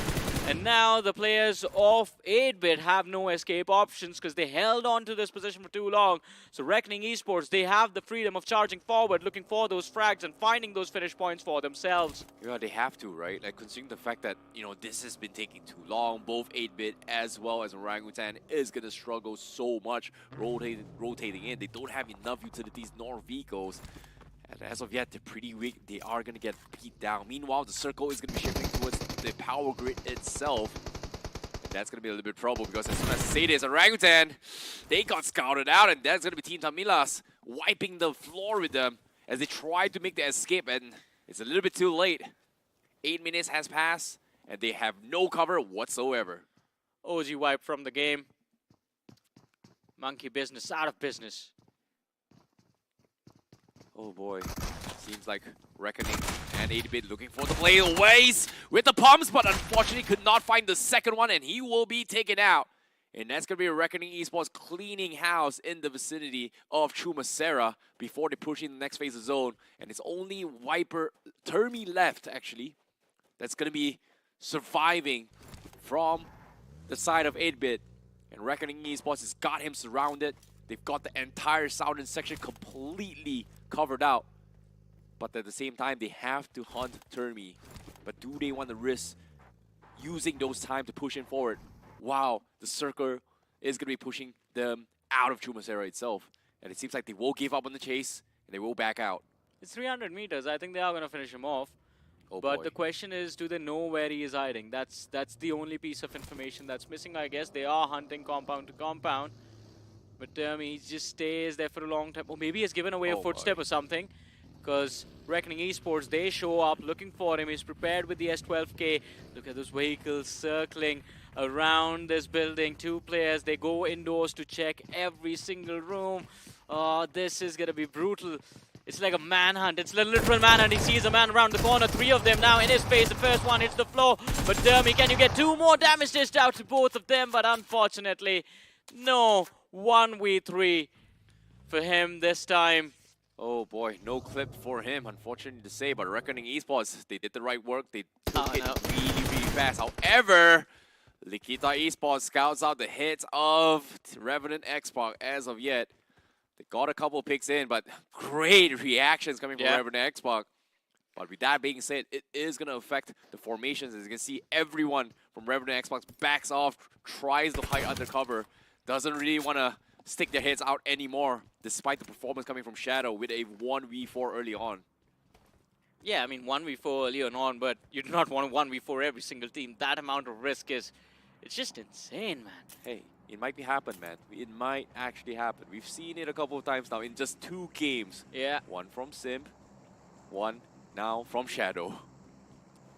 In 2 games, two highlights so far. I think every games we are going to be seeing some highlights. But before we talk about the highlights, the calm before the storm, the circle shifts in towards power grids. Everyone is going to be pushing up towards the north, and Meadow Esports right in the middle, alongside with Revenant Xbox is going to be on the right side as well. As you can see, Soul is going to be pushing for the west side, and teams from the south side is going to be a little bit congested as well. 4M, I'm worried about them. They are moving along the western edges of the zone, and they are going to have a little bit of a run-in against Soul, as you mentioned. But Medal, I like their spot. Top of the hill, can do so much from there, but this is the fight that we expected was going to break out into the open. Krag and OP, he's going to be pinned behind that ridge. From the flank, it is going to be Manya who finds the opening, and 4M can't really do much without it. It was a big blunder in that previous game of Wrangle, and in this time, the mistake, it might just be running into the side of Soul. Great plays coming from Manya to try and delay any kind of rotation. They intentionally set him outside to actually stall people. Even if they sacrifice him, it's fine. His teammates are pretty much in formation, in position to guard the western coast. So they are going to be shoving teams down towards the south side once more. Meanwhile, Godlike, who's outside the zone on the south side, is going to be going head-to-head against Reckoning Esports as of yet. Sim, the playmaker, scouts out one guy out in the open. He's going to go for the sprays. Doesn't seem to be able to connect those shots.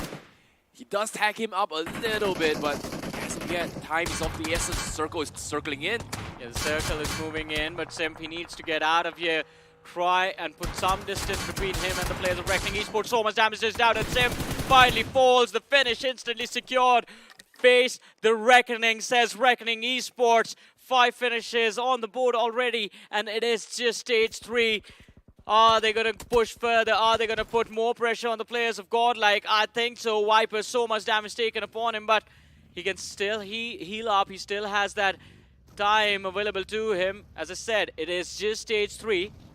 Oh boy, it's not just stage 3. It is going to hurt even more. They've got about 50 seconds left to get into the zone, especially when he closes in, because once that circle completely closes in, every single damage on towards the teams outside the zone is going to hurt almost tenfold immediately from what they are feeling right now. And of course, the disengagement coming from Godlike as well as Reckoning Esports is advisable. But at the same time, is it too late? Because right now, up on screen, we do see For Miracle Esports going to be gatekeeping them as well. Beard Baba getting a couple shots in, but he's so low. And he cannot tank the circle. Ooh.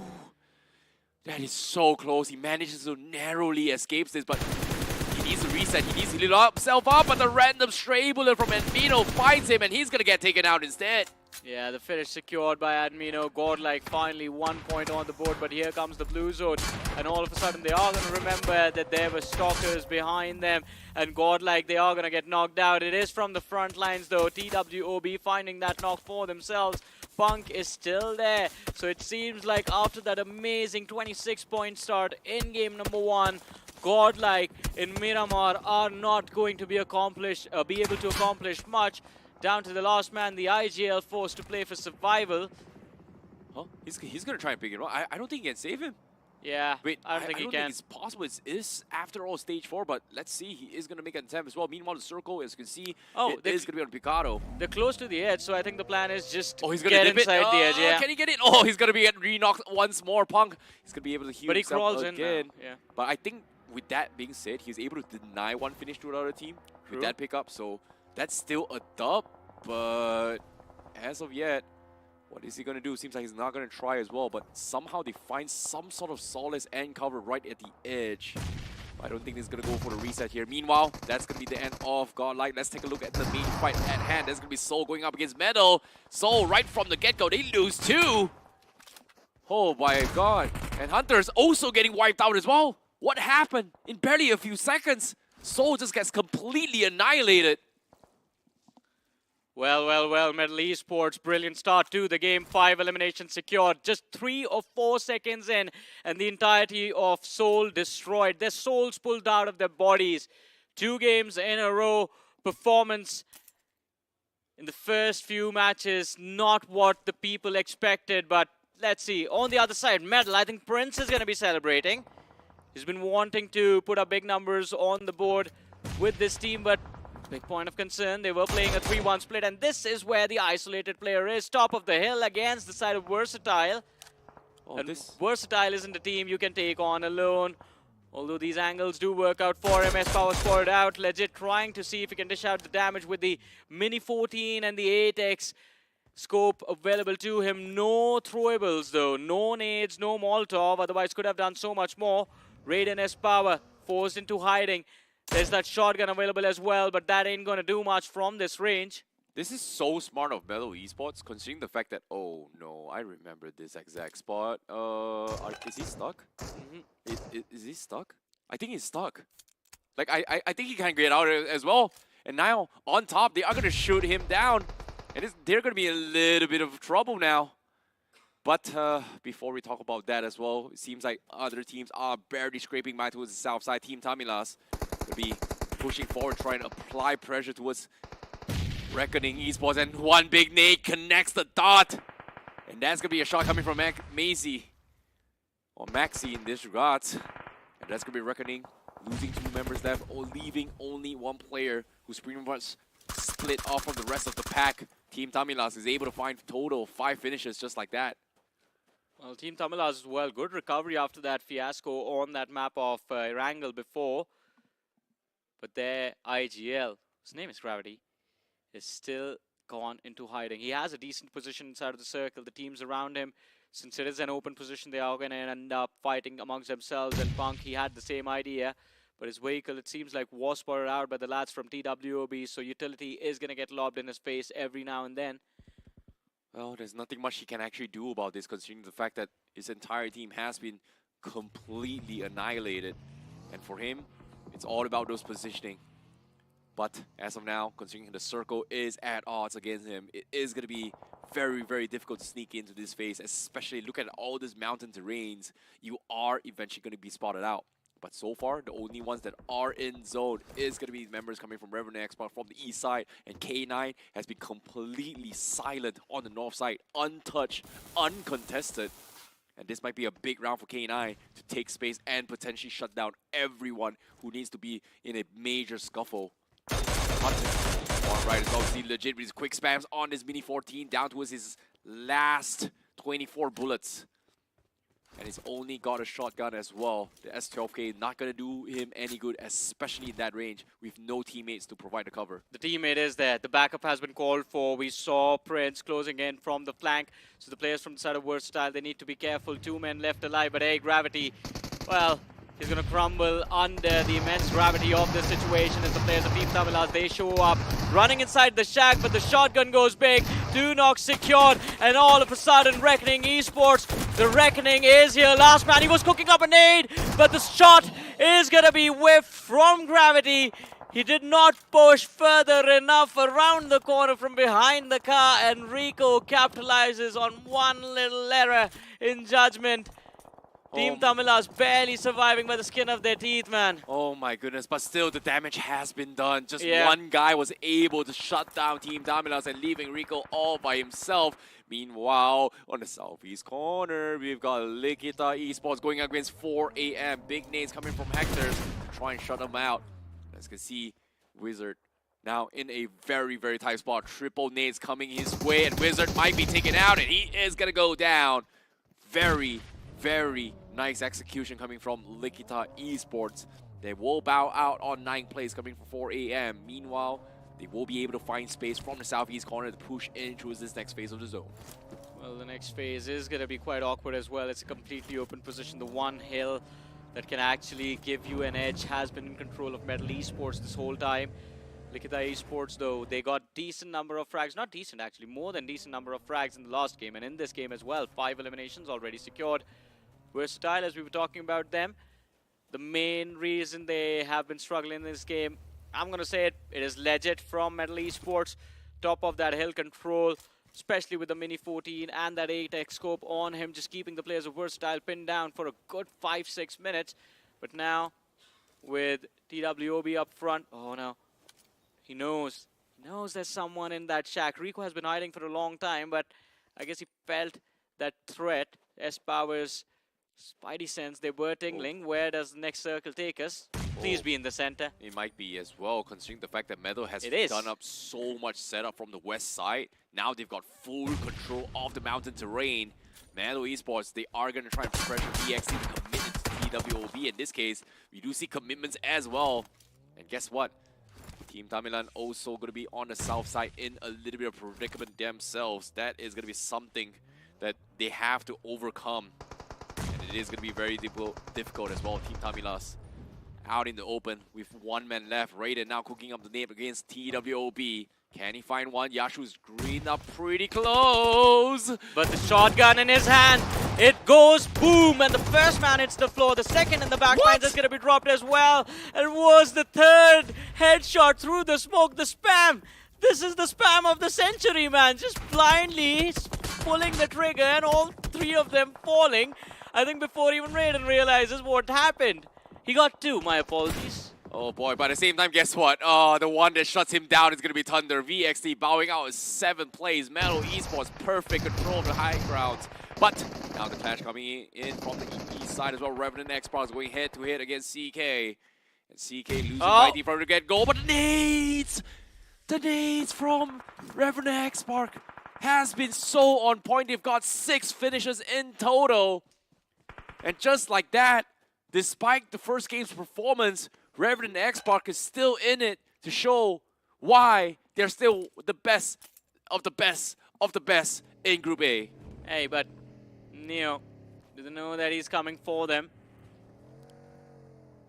Just waiting to see if he can spot out one lad. The formation from Likita Esports looks quite solid for now. They are going to mark the exits. Revenant, Xbox just barely outside the edge. Two players. That broken building is outside. Oh, look at that. Okay. Makes it through. That's a moment and a half over there. But there's the opener they needed. Neo finds Shadow. The IGL is going to be the first man to hit the floor. Joker right next to him. But this is the opportunity. This is the opening that Likita Esports were looking for. But a big blunder coming in from Goblin as he moves in. A miscommunication, I believe, from Likita Esports, because utility was lobbed for that frag, because of which Goblin committed and was forced into that open spot. Joker finds the trade. 7 finishes on the board for Revenant Xbox. But as they try to move out of these compounds, things are going to get more and more difficult, especially with K9 Esports occupying the other side of the ridge and Likita Esports marking the exit for the compounds that are in control of Revenant Xbox. Ninja Boy, Omega, they're looking for revenge. This has been a long time coming between these two teams. Sarang and Joker, I don't think they are getting out of this one. Well, we have to wait for the zone as well. They do have some sort of cover. K9 Esports spotting out all this commotion. Still, a little bit hesitant to try and commit to the fight, knowing for the fact that Metal Esports is going to be on the west side as well. So K9 taking the slow approach. They still have 5 teams that they do scout out members coming in from LE. But of course, the last player from TT gets taken out as well. So down towards the final 4-team zone, going to be completely closing in. Where is it going to shift? It is going to shift to the west side. They all have to push up to Metal Esports, and Likita furthest away. Same can be said for Revenant Xbox and K9 as well. What do? Do they gatekeep Revenant Xbox, or do they push forward? It seems like Likita, they are going to be splitting up 2-2s to try and get space inside the zone and also try and gatekeep Revenant Xbox, but seems like the call here from Likita is to regroup and push from the south side and contest Metal Esports.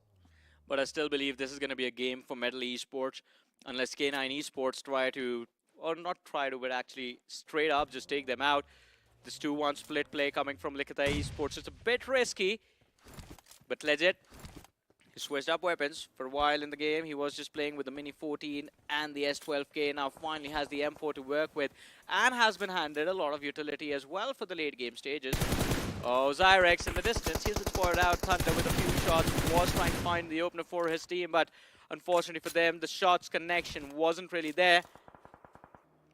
And quite surprising, Revenant Xbox are still in it as well. Well, agreed, but because of that pressure release from the side of Likitas, they are going to be able to split off as well. They are going to try and send one guy down the middle. Sarang trying his best to try and inch away and find a little bit of cover. And guess what? His car is about to explode. He somehow finds a little bit of a small solace, and he will be able to sneak by. But at the same time, he's stuck. He's sandwiched between both K9 as well as Metal. It's tough. What is he going to do? Look at this, look at the radar. Everyone is going after each other right now. K9 Esports, they have no finishes on the board yet. Not a single frag secured, but finally it is time to strike. Hector from the side of Likita Esports hits the floor. Revenant Xbox, 2 players.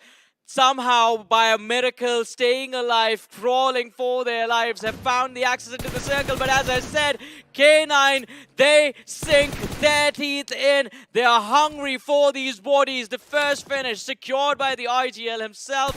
Omega finding the frag.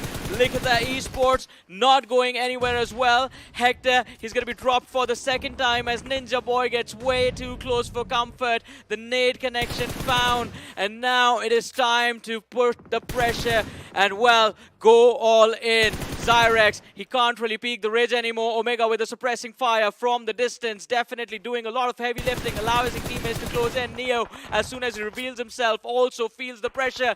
And how can you forget about Metal Esports in the backlines, because they will be the reason that Zyrex is going to be out. Neo eliminated, and, well, along with him, the entirety of Likita Esports bites the dust. But the title fight begins finally between K9 and Metal, and as soon as it starts, it's all going gonna be over. 2 players out of the way. It is time for K9 Esports to strike. Thunder's position compromised as well, but unfortunately Ninja, he has no utility. The only piece that he has is a smoke, lobs it for his comfort and still finds the frag right before the smoke was popped. Metal down to their last man, but look at this, Icy.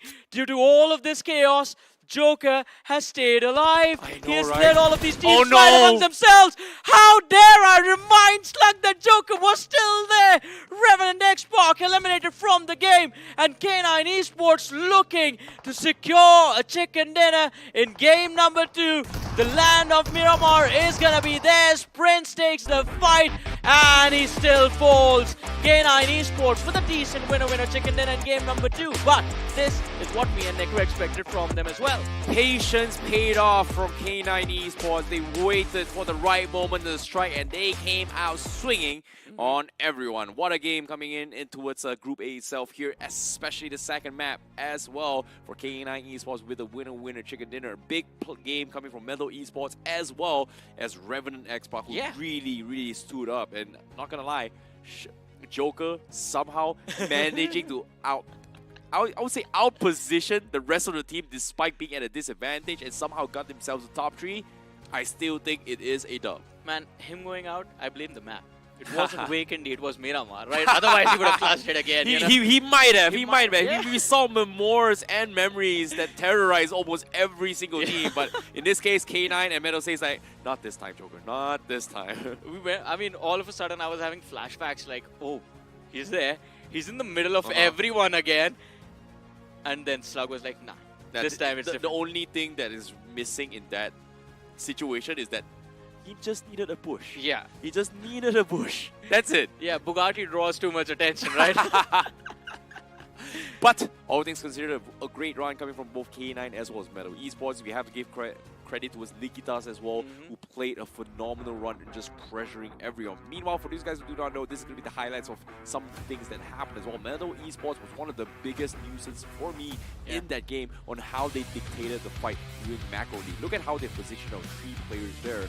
And when they were holding down the fort, they made sure nobody pushed in from the west side, which resulted in every single team committing to fights, which either shifted towards the south side or the southeast side, which resulted in a major bloodbath all the way to his downside as well. And it's all thanks to also one specific player, legit on top of the mountain with the Mini 14. Yeah, I mean, that 3-1 split play coming in from Metal was a big reason why they actually made it into the top 3. In fact, the top 2 of this match. And as you said, legit. So the strat from Metal is what THW were doing up until yesterday, but this is a little bit cleaner in terms of execution. And of course, I mean, why not? Prince is there. His name is Prince OG for a reason. Yeah, and at the same time as well, to be honest, I feel like a lot of people have been riled on and hyped up about meta itself, right? When we talk about weaponry metas, oh no, DPS is the must-have, M4 is the must-have, etc., right? People forget that once upon a time, DMRs were one of the strongest in terms of meta because of all these long-range pokings. And yes, everybody's compulsory basic right now is to memorize the recall of spraying with 3x's M4, 3x's with AUGs, scars as well. It's the most basic of basic. But the problem with that is that you are going to be burning out a lot of ammunition. There's one thing I will say that I don't know how people are going to feel about this because of, and I agree with you 100%, people have been so used to those M4, 4x ranges that people have forgotten that 8x scopes exist in the game. You can go for people 300, 350, 400 meters away. They're not even going to see it coming now. Exactly, and that's something that I think legit has in play, but I want to see more coming from Metal Esports. Can it work out? But as of now, all things considered, match 2 concludes. We'll see you guys right after this break for match 3.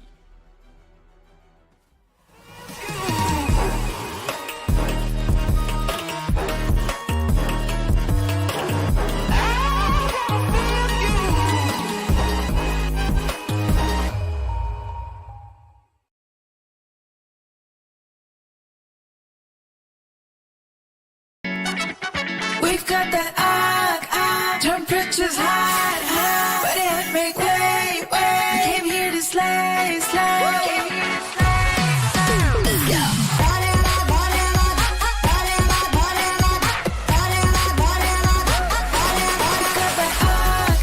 Temperatures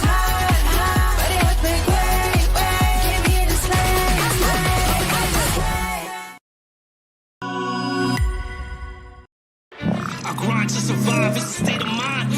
Legendary drive, eyes on the prize. I feel the gears turn, never hesitate. No stopping King Kong, beast is awake. I'm knocking down the walls, pounding at the gates.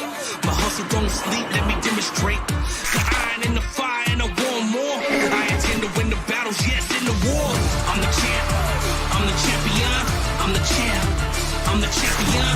Boss beast, time while I'm at the time. I'm the champ, I'm the champion.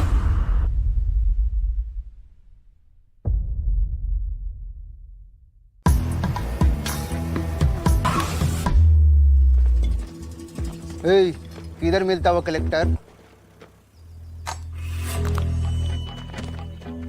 तो तुम आई collector? हम आए collector, guns का collector, attachments का collector, helmets का collector और इन सब का स्किन्स भी कलेक्ट करता है BGMI लैब में। M416 की है, M249 की भी है। गन्स, हेलमेट्स सब मिलेगा fab in the BGMI lab. मैं भी collector. Hello everyone and welcome back to the realme BGIS 2025, the grind stages for Group A. And of course some say we have one of the best teams from all around India competing in this group to fight for their spots for the quarterfinals as well as round 4. And today we started off with a absolute banger performance, and right now we are going to be heading into the Group 3. My name is ICBaby12 and he is Salty, not Johnny of course. Oh my god, thank you so much. Thank you so much. And welcome back. You guys are currently watching the English broadcast. Salty, what do you think about that match so far? There are so many storylines that I want to talk about. I can go on a ranting session. I can go on what Gen Zs talk about, like yapping. But the biggest storyline so far, I believe, is going to be Godlike's redemption. And number 2, of course, the best coming back. Now, why do I say the best? Because back-to-back defending champions, the first match did not go their way. And it has always been the case. This team always suffers a downfall and all of a sudden something tingles inside of them. And then they make sure that they come back. And I believe the best, they always come back after a downfall. Well, I know who you're talking about in particular. I'm not sure if I've got the right term. Are you talking about something that relates to sparking? Yeah, something that relates to sparking. Agreed. You have to feel the spark. Agreed. But of course, for you guys who wants to feel some energy as well as the spark here, guess what? Realme P3 Pro 5G is here to redefine gaming performance, and guess what? It is going to be launching tomorrow at 12 noon. The price is still unsure yet, so be sure to find out what the actual price is for this new device, this glow-in-the-dark design that is up for grabs. Yeah. For us, officially. Not for us, for us. I see. You've got to understand these devices. They are for the audience, for the kings of the broadcast, not for us. We are going to get ours, especially if we hit Flipkart tomorrow at 12 noon, right? And of course, since you said the price is not disclosed yet, but once it does get disclosed, you'll understand that this is the segment's fastest device, the segment's most high-performing device. So you know, as a matter of fact, you're going to get a great gaming experience. Plus, you said about it, the glow-in-the-dark feature is absolutely amazing. Exactly right. It's really, really nice, to be honest. Like, to be honest, if you guys are watching on screen right now, you see this design, it looks like this. In person, it looks even better, to be honest. But, of course, all things considered, we have to continue the journeys of this match so far. We've seen the first time everyone from Group A play in the maps of Erangel. We've seen first time in Miramar as well. We do see a couple of drop clashes between some of the teams. Yep. Reckoning Esports as well as 8-Bit had a little bit of a scuffle, and also I think Orangutan also was one of the mixtures right from the beginning from Miramar. But now we are going to be seeing Sandhawk for the first time. So Sandhawk, again, is going to be something that is very, very tricky, especially time is of the essence. And why I talk about time is that if you drop down in, and you don't have the most efficient looting process and you get held back by some of the teams, or you don't find those vehicles, well, guess what? Whoever that gets stuck is going to end up like 8-Bit as well as Orangutan from Game 2. And since you mentioned about getting stuck, I believe there are going to be multiple teams who will suffer that fate. We will talk about it, of course. But before that, we have to talk about the MVP of this particular match. There was that one moment where I felt that gravity is going to sweep across the entire of Team Tamilas. That was one very good moment. But ladies and gentlemen, no guesses. We are going to find the MVP in front of our screens. It's none other than Thunder from Medal Esports. 6 finishes, 0 assists, but 1 headshot. Look at the damage number as well, 664. I believe an all-round performance from Metal Esports, and I always believe that it was supposed to come, considering the amount of experience that Prince OG has. Yeah, and at the same time as well, the entire game for Game 2 was just completely decided on how Metal Esports were able to sew people off. And of course, when we talk, I think we were just talking with Johnny as well. Thunder, obviously, they held down the fort with a 3-1 split down to the west side. Legit was the only guy that understood his role the best. And he played a DMR into a shotgun, which is very unorthodox, but because of how he was positioning himself up on top of the mountain, you cannot afford to waste too much ammunition. So Mini 14 was able to do the damage coming from Legit, and he was shooting ranges so far to a point that he was just zoning people out. Look at this, it's got 936 damage, and because of that, it resulted in every single team kind of clustered up down towards the south side, and he's got the highest amount of finish as well, 357. Absolutely, the longest finish, by the way. But look at the stats, the match summary, of course, in front of our screens, I see, and some weird numbers in front of us. 10 grenade eliminations. We saw the artilleries going extremely accurately, but only 6,000 points of HP recovered in terms of healings. That is surprising because teams were not healing that much. 75 smokes used. Nobody used smokes to kind of lay their cover. Yeah, agreed. But speaking of smokes here, let's talk about the point standings and how things went down for their match. Even though Metal Esports, they weren't the ones to get the chicken dinner, they were still on the top of the bracket with 17 finishes in total, followed by K9 on the second place with 15 points in total. Of course, Ligita Esports also going to be on third place with 30 points. Revenant Xbox somehow makes it with fourth place with a total of 12 points and 7 finishes because of the positioning from Joker to secure the top 3 points. You're kind of forgetting that 1v4 from Shadow as well against right? Phoenix Esports. Right from the get-go. I believe that Phoenix Esports versus Revenant X-Pac is sort of like a rivalry that is brewing up. We saw that drop clash happen in Erangel. We saw that fight happen in Miramar as well.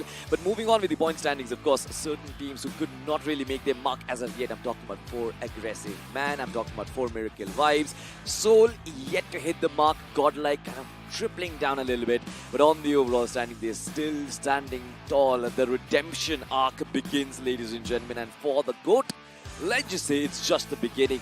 27 points right at the number 1 spot. VXT, 20 points for himself as well.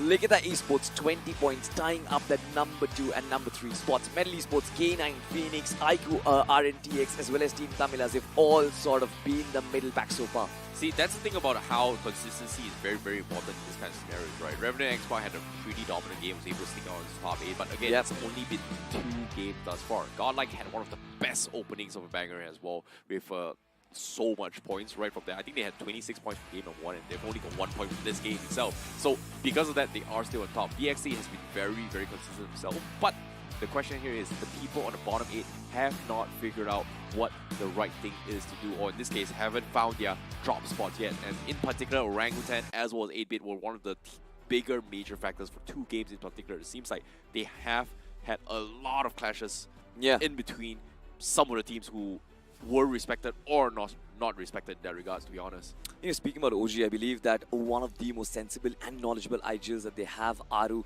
he's the one who does the most amount of research when it actually comes to in-game. And I personally believe that this new meta, the zone meta that we have right in front of us, majority of the teams, they are still adapting to it. That is one of the reasons why you'll see majority of the rotations are being cut off right at the center. The teams with great firepower and individual abilities, they have been able to make sure that they stay at the top. So OG, I still believe there's going to be a chance for them to make a comeback, but on the map of Sandhawk, I'm not sure. One very important fight that I want to talk about is going to be Soul versus K9 on the Camp Alpha Islands. I want to know your thoughts because there's been a lot of occasions where these two teams, they've always gone against each other and only just one victor comes out on top. See, that's the thing about clashing, right? Sometimes you have to go for those kind of stat checks to see who will bow out for this next map as well. Yeah. Just now we saw this coming from 8-Bit as well as Orangutan. Orangutan kind of lost out a little bit. Yeah. The question here is, will Orangutan give up when the next phase comes in? So same thing might happen again in Cam Alpha. They are going to be fighting here. Like you said as well, K9 is going to be one of those teams that is going to be prioritizing on Cam Alpha. But the question here is, will people respect them or not? In this case, we saw what happened to Phoenix Esports, to Shadow. 4 versus 1. Did not respect him, got completely destroyed. Absolutely. Then you're talking about K9 Esports, they're right in front of us right now. 5 finishes so far, 1 assist and a damage of 1,643 points. I believe this is just the start, this is just the beginning, because I personally believe that Omega as an IGL is extremely technical. He's so aggressive. Whenever he sees an opposition in front of him, the go call is there. Let's just send it in.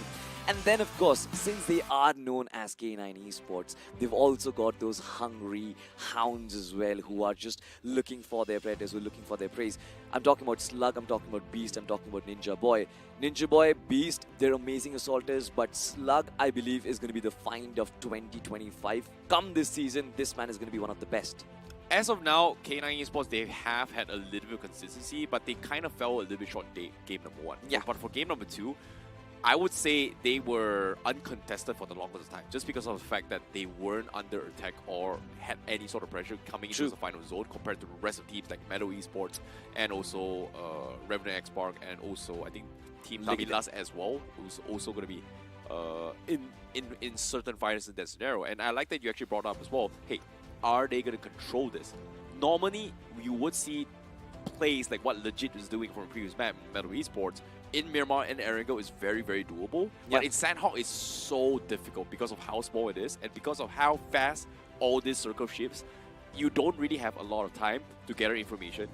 And after getting those information, how much time do you have to react to those kind of plays? And in between those intermission, you only have like 2 to 3 seconds to decide. True. Compared to Erangel and Miramar, where you have 5, maybe 15 seconds to decide what you're going to do and discuss between your teammates. Statistically, I think you're talking about the wait time in between the circle, and in Sandhawk, that is the least. But ladies and gentlemen, all of these theory crafting is going to come true because the map of Sandhawk, ladies and gentlemen, is getting dolled up. It's ready.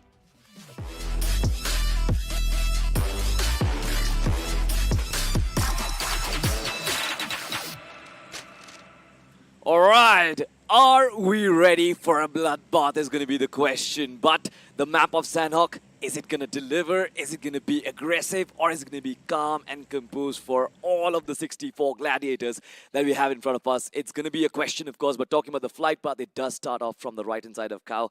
It ends towards Bantai.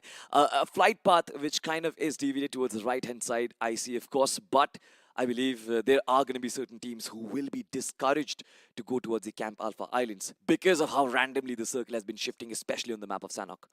Oh boy, seeing how the circle is, but seems like we do see a little bit of contention between TWOB as well as Phoenix. But they might be sharing a similar drop spot in particular, but seems to me Phoenix is going to be dropping 4 vehicles, whereas TWOB is going to be heading towards Mong Nai, so I don't think we are going to be seeing a little bit of scuffle there.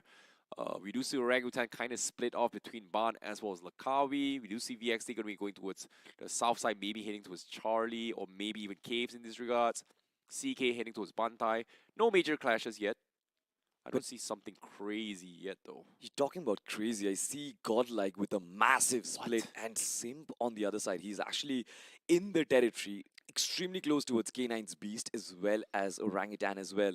I'm not sure if that is the right idea, but Godlike, they currently want to split themselves up. And this strategy might actually backfire because we know, as a matter of fact, Simp has been one of the highest performers for this team so far. Huh, you talked about K9 heading towards Alpha. Seems like K9 is also going to be pretty split off. And it seems like they do have very, very similar rotations and decisions similar to Godlike. So they might have a little bit of a run-in on 1 versus 1 situations multiple times. And looking how split they are, guess what? WizGod scouts out Punk, and that's going to be Punk getting taken out for absolutely free. And Orangutan, couple of stray players out in the open, not expecting this kind of plays. And that's going to be the downfall of Godlike right from the get-go, losing 1 player. This is not looking good for Hero Extreme Godlike, despite a dominant performance game 1. Not a great start at all.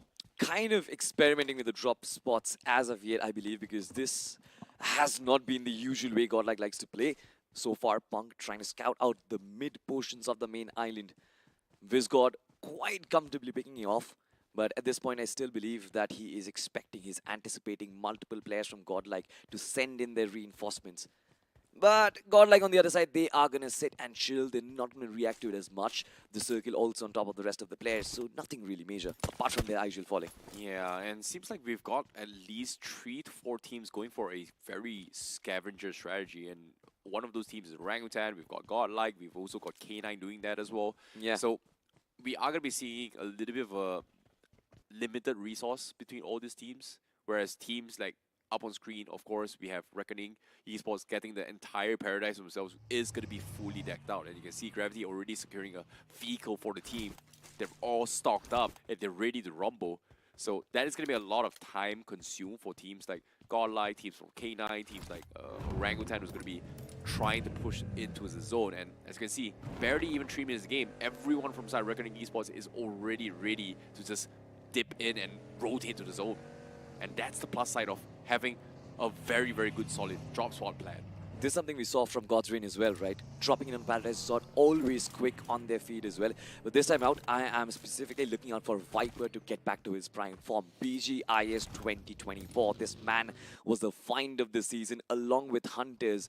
And both these two players were the stalwarts. They carried the team on their shoulders, on their back. But this time, I believe the same responsibility has sort of been passed on to Gravity as well. That clutch, it was almost there on the map of Miramar. I see it's still not going out of my head. Right in front, outside the shack. Team Tamila's 3 players against him. Could have just gone on and just hit the shot. Agreed, and of course, Revenant X-Pac right now does have a little bit of a celebration, I guess, between both Shoker and Shadow. They've both gotten their highlight reels thus far. Seems really good. Meanwhile, K9 Esports, they were scrambling their way through. They do find the members coming in from Reckoning Esports. They get a couple shot in, but he's all by himself. He's stranded in the open. Slug needs to make a run for it. He's juking his way through, but there's no way, no cover for him to dodge hit. And that's going to be a easy picking, but at the same time, I guess one of those finishes was actually stolen as well. But Kyoya, no, actually they do get it. Because on the other side as well, 8-Bit, they do find one of the members from K9 as well. Still very early stages inside of Group A. But to be honest, there are going to be moments where you might regret this later. Because of course, good performance in this group itself, in this week, might lead you to the quarterfinals, which is an extremely safe space to be inside of the BGIS. Why do you want to not take that chance? Talking about their approach, so far the split approach not panning out for Godlike, not panning out for Reckoning as well. And it's always going to be difficult when you do not have information, but you're still scouting for it, you're scouting for loot as well. You face an entire army, you're always going to fall down. Yeah, and of course, the journey to the Grand Finals from Group A is a very short one as well. It only takes them 4 rounds in total if they qualify from top 8, starting from this group itself. But up on screen, we saw Sim. Now it's going to be Godlike going up against Reckoning once more. And this time, Sim, they will have to make a big play. They don't have the sacrificial lamb punk this time. And they will have to take this collision directly 3 versus 4. Sacrificial lamb, huh? Hero Extreme Godlike at this point, though. They are in a good position, but the fact that Simp already has raised the war horns already, I believe that can be problematic considering their man disadvantage. Now look at this. These are not the only 2 teams who are in the vicinity. There's Medal Esports, who's extremely close by, and K9 Esports. We spotted them just a wee while earlier. So there are multiple outliers who might just come in and have a nice little third party. But I still want to find out who is going to be the one who makes first contact. Kyoya does have the nade equipped, but is he going to land it right on the money is going to be the question. I think they're hesitating a little bit just because of the fact that they don't really have a lot of information, and they're also waiting for the next phase of the zone to come in as well, considering the fact that they had taken a little bit of heat while they're rotating downside, but as of yet, they have to play it safe. They need to save those utilities for a later fight, because right now, going head-to-head does not benefit either or. It is going to attract a lot of attention from all these teams to try and third-party them, or even giving away information to other teams that may be looking to rotate into the zone. So best scenario right now is just do nothing, wait for the zone, while the rest of the world decides what to do next. In this case, there's at least 3 to 4 teams outside the zone still. Phoenix going to be taking the late approach, TWOB as well. We've got Orangutan, we've got CK right at the edge, and Cam Charlie. And of course, 4 AM all the way from the north side. So as soon as this circle shifts maybe into its alpha, you can see the panic coming in. But nope, the circle is going to be shifting into its ruins vicinity. So everybody needs to cross that bridge. And right now, especially with Painan, it is going to be a very, very chaotic urban warfare. And oftentimes, you will expect 2 teams, but this time, we might see 4 to 5 teams looking in that vicinity. Absolutely. And it's not just 4 to 5, I believe there are going to be multiple more who will join the party as well. But you know why? There's a reason I love this game, why there's a reason I love the BGMI gods as well. is because, especially at a time when the teams are scrambling for positions, scrambling for information, the BGMI gods are like, all right, fine, let me give you a circle where you can't even guess where is it going to be its final iteration. Yes, for sure, the Camp Charlie Island, the Southwest Island, does have majority of the chunk, but still there are going to be multiple teams who will kind of try and place their bets on the other circles. No, Salty, no, don't do this to them, man. Don't. The Castle's curse is pretty strong. Please, not like this. But before we get to the Circle Gods, fights coming in. Seems like for Miracle, immediately getting a little bit of a tough spot. VXE was able to get two themselves, just like that. Barely 2 to 3 seconds. They just walked in towards the perfect track being set up by VXE. Since we were having that conversation about the circle, you No, remember no, the last year ranking? It's not going to shift to Alpha. It's not going to shift to Alpha. It's not happening because I'm pretty sure every coach analyst is going to be very, very mad. But now Superman going to be found out. He's going to get knocked off by another team there. And as of yet, the sharing space between both Reckoning Esports as well as Godlike still at a stalemate. As 8-Bit coming down to try and join this fight. They are going to try and find the members of TWOB. And X-Ray is able to find them all. And that's going to be TWOB shutting them down. It's actually Ash that finds them all alongside some of the other teams that is fighting across the map. So it's basically Revenant X-Park who had a fight against 4 aggressive men. 2 of the players have been taken down. Meanwhile, the fight with 8-Bit is yet to begin. Well, it's pretty much been concluded, actually. Yeah, true that. I mean, too much to actually process because so many teams are having their fights left, right, and center. But this one is still at a standstill, I see. Yeah, they can't really do too much. So because Circle favoring them, you need those utilities. Committing now is a death sentence because, again, everybody will know what's up. Meanwhile, the fight in Alpha between Revenant Xbox and Soul is still at a stalemate outside the zone. Fortunately for them, it is stage 2. And Manya is going to tip away. Oh, one more pixel. The bandage. Is it going to go down? Can he get it off time? Oh, he will be fine for now. Close call, but what a shot coming from Revenant Xbox. It's got to be X-Spray that actually got the shot as well. He's got 2 finishes from the side of Revenant Xbox. They have to be careful. And as you can see, they have to dip out. This position for Revenant X-Park is actually pretty dangerous for them because the way Team Soul is kind of lining up is to try and gatekeep them. Not only they have the right end of the circle, but also they've got the high ground advantage. Pretty much like a death trap for Revenant X-Park, and escaping this is the only option for them to escape this, is to try and take the head-on battle. Spray God is doing the same. Mania was almost knocked out, but yet I don't see a direct conclusion to this fight. It seems like Revenant X-Park, they are trapped. Yeah, they are indeed. And speaking of which, the circle actually pulls even further south. That's going to be out in the opens and ruins as well. VX is smack middle with it all. Revenant Xbox and Soul is not going to have a good time rotating from the north side in that regards. We've got K9 setting up a roadblock. We've got people in Painan as well with not much utilities and health. Soul and Revenant Xbox might be in for a kamikaze consequences right now. True. Because they are pretty much stuck outside if they don't stop fighting right now. Well, meanwhile, that's happening. We also see teams who's also going to be trying to make their way into the zone as well. We've got Ligita Esports also going to be having a very, very safe entry point. They do find themselves a couple of compounds to work with from the west side. Nothing super major yet, except for VXT who's going to be holding down the center control. Look at this. They've taken so much space. And so far, they've only gotten a few information. And that's, of course, seeing Ligita as well as CK holding the other compounds in the south side. So they're going to be A-okay for now, unless somebody rushes them with a full send. And now Jonathan getting picked off means that Godlike will only have 2 members left as they try to make it to the Painan. And across them is going to be Orangutan. This is a skirmish that they have had right from the start of the game, and right now they will finally meet as the scavenger team. Exactly, I mean, a chance for Godlike to actually seek redemption here. The fallen IGL was picked off by WizGod. WizGod was the player who actually gotten them Jonathan's pick as well. And now Godlike, they're actually being picked apart. They're being tag teamed by multiple teams this time around. And it seems like Orangutan, they will, of course, push through. Has to be very careful because Team 8-Bit can hear these gunshots from the backlines. But Admino, as of now, he's being peppered with the Molotovs, with the utility as well. But this guy, I see, mind you, he's pretty capable of turning this around. The shotgun was boom. But this time, WizGod, He connects the shot, god like they've been eliminated. Orangutan, they are going strong. The Apes with 3 finishes on board. Oh boy, seems like that's not going to be happening as well. Godlike, they left the compound away from Record Esports. Guess what? Phoenix is going to be looking to the party against this fight. Kyoya getting taken out, and also Dion getting picked off. Phoenix was able to find what a big nade coming from Fury. And now last man standing is going to be Viper. He's looking for those pump. Molotovs is there to zone him out. He's in a little bit of a pickle spot right now.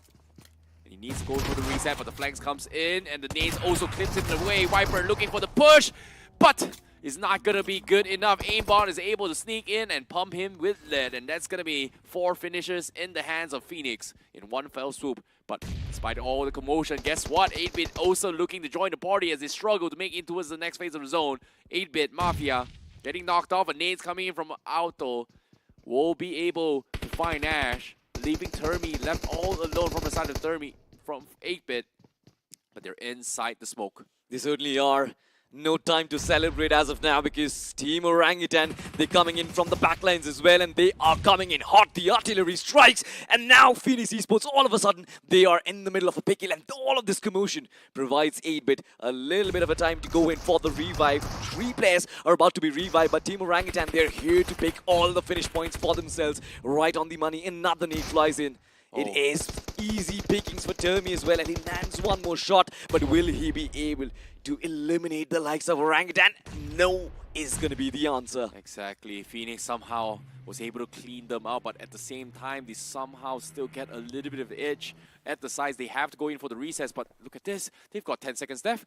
Aimbot, he's going to try and rest. I don't think they're going to be able to make it as well. They've got so much distance to cover. And Aimbot, he's only got 1 first aid kit. This might be a mistake. They have to run. But, of course, that's going to be their rough journey that they need to overcome. Meanwhile, from the bridge itself, we do see a little bit of a fights coming in from 4 aggressive men going up against, of course, T. In this case, they're right under the zone. Circle going to be moving very, very slow, but they need to head out. They don't have vehicles, considering the fact that Metal Esports is marking the entire high ground of this next phase of the zone from the north side. And Wizard has no choice but to play it slow, considering the fact that right in front of them is a completely, fully decked out full squad of Team Tamilas. This IC is typically a microwave setup. There is no exit strategy for Team Tamilas right now, and they will have to sacrifice the likes of Maxi, who's been brought down. Metal Esports showering bullets from top. Mr. Igil goes down as well.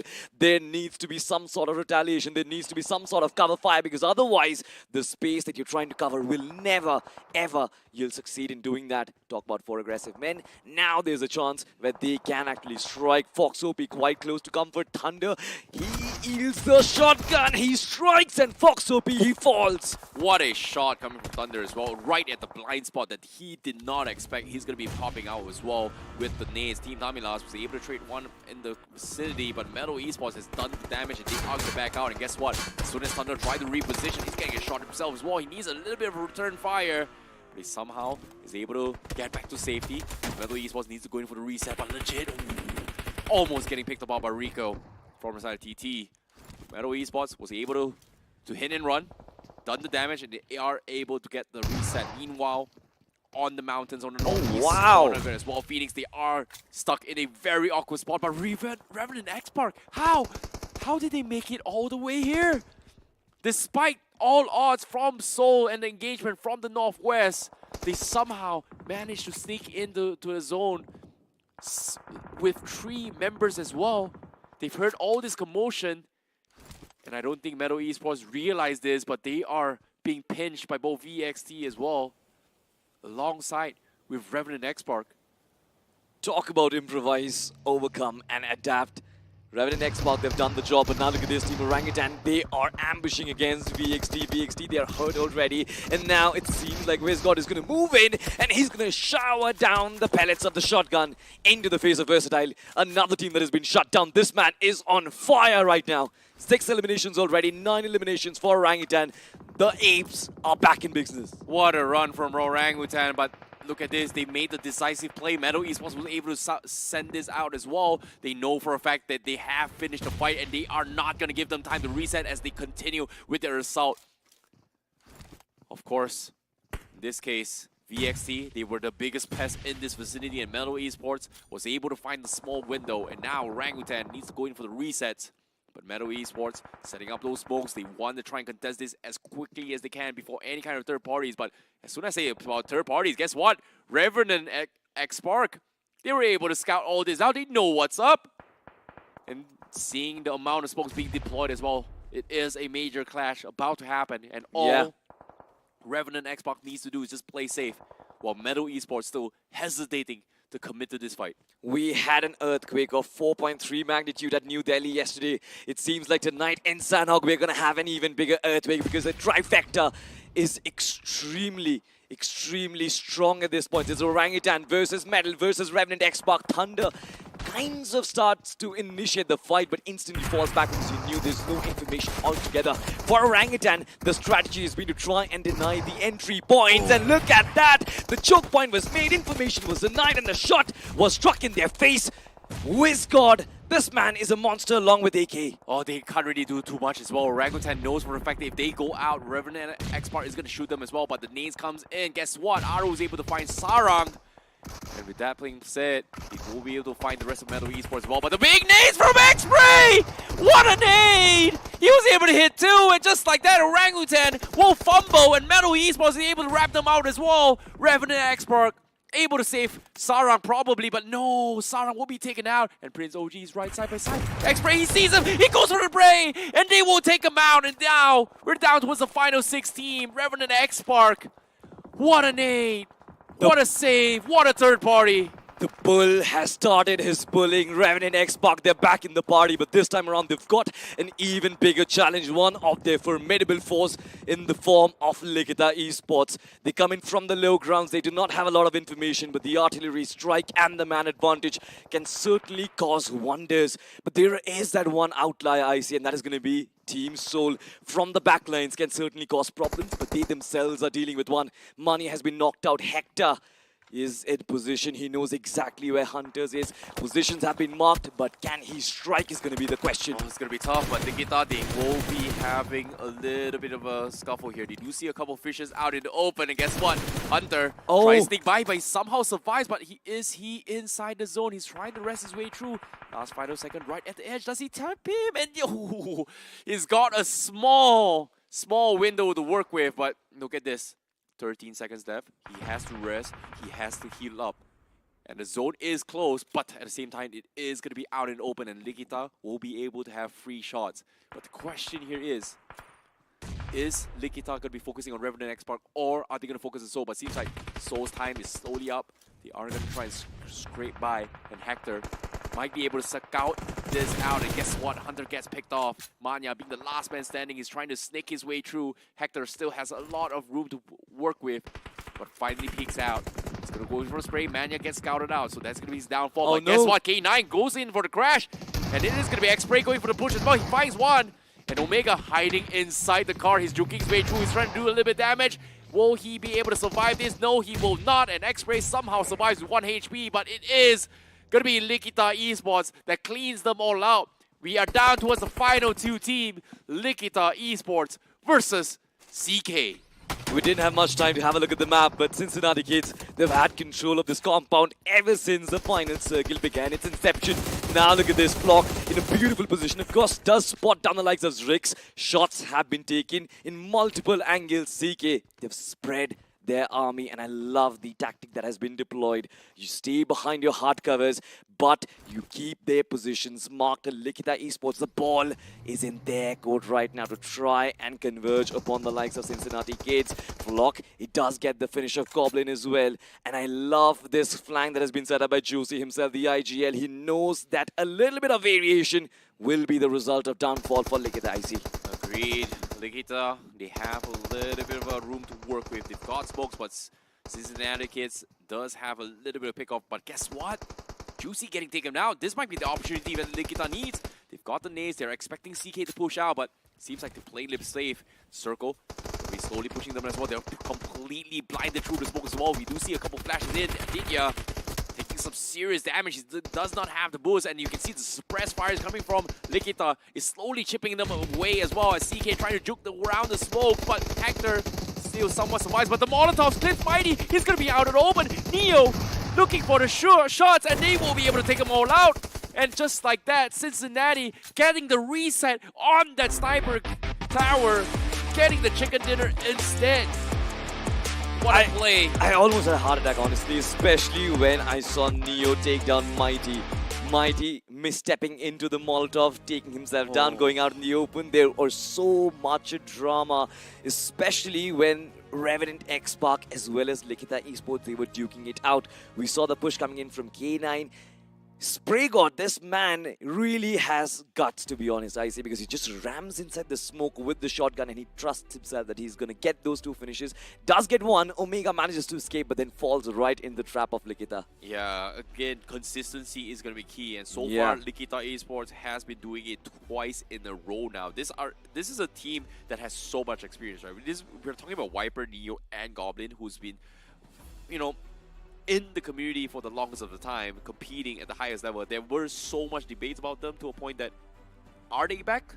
But seeing that Likita now making a top 3 finish, and also previous round, it seems like they are ready to actually push towards the quarterfinals. I'm actually impressed with the way Hector has made his players play, because you look at the rotations every single time, be it the map of Miramar, be it on the map of Sandhawk, he's always find a way, and it's not easy, especially on the map of Sandhawk where you've got 3 different islands and the entry points, the injection points are majority of the times crowded by different teams. Hector has done a phenomenal job guiding his players, and of course, like you said, right, when you have players of the caliber of Goblin, when you have got the players in the caliber of Neo, you just need to take these 3 men to the final circle. They'll do the job, and it seems like they have been doing the job so far. Yeah, it is part and parcel when it comes to circle maps as well. We do see a lot of teams still adapting the playstyle, but what really surprised me the most so far is how Revenant and Xbox actually played that, because despite all odds getting stacked against them, they were able to find windows and opportunities to make insane plays. And of course, for those guys who missed out in the action, these are the highlight moments of some of the most impactful situations. And of course,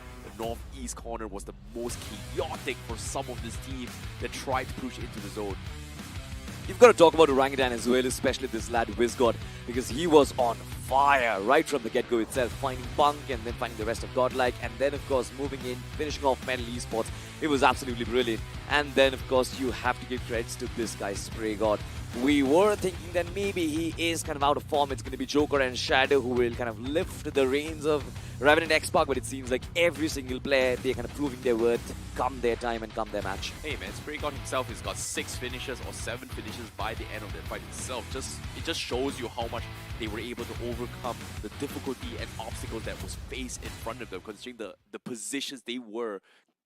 If you think about it, they were considered one of the furthest away from the inside of the zone because of how Seoul put them in that situation. And for them to actually still somehow sneak by, farm some finishes, and still finish somewhere in the top 8 positioning, I think it's still a dub for them. It still is, and like you said, right, it was adversity after adversity after adversity. I still remember the fight against Phoenix Esports. Spray God was at that ledge. There was no way to move.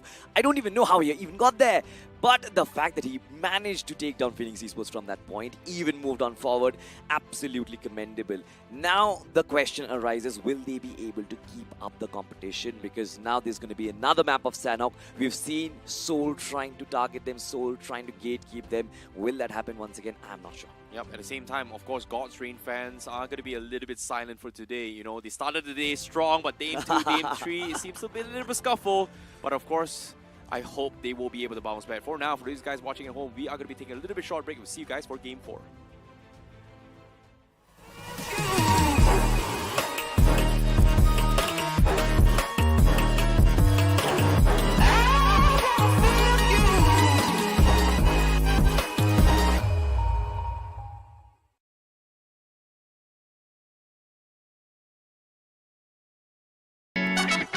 We've got that temperatures hot, but it make way. We came here to slay.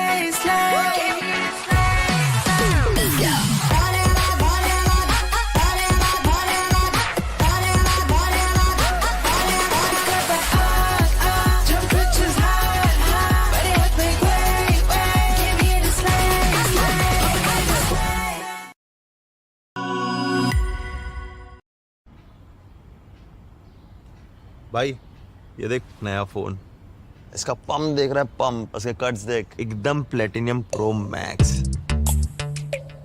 बकवास है। अरे वो छोड़, इसकी battery life इतनी लंबी है ना कि तू चार्जर भी भूल जाएगा। क्या फेंकता है तू?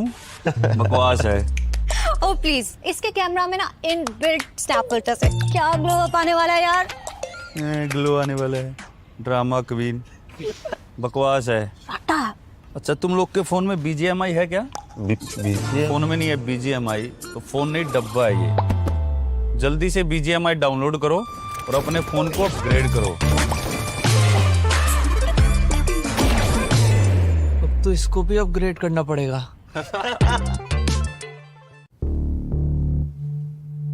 हाँ, तो गाने के बोले, तेरे वास्ते में कर लूं अपने स्क्वाड से फाइट। कब तक हम ऐसे डिफेंसिव खेलते रहेंगे?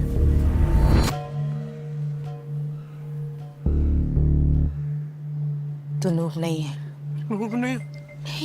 टाइम आ गया है, सीधा उनकी स्क्वाड पे स्लैम करेंगे। Next shot, headshot, headshot. तेरे वास्ते में कर लूं अपने स्क्वाड से फाइट। तेरे साथ मुझे करनी है कैंपिंग ऑल नाइट। डे हो या नाइट, इंडिया करे फाइट। डे हो या नाइट, इंडिया करे फाइट।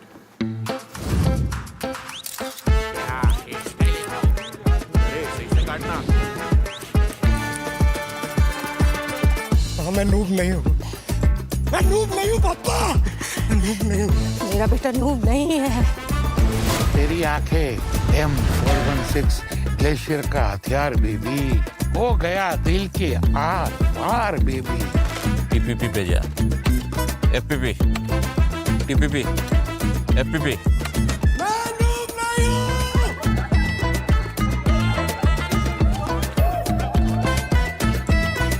एक काम कर, TPP पे जा। कौन? लूंड्री ना sir, winner winner chicken dinner.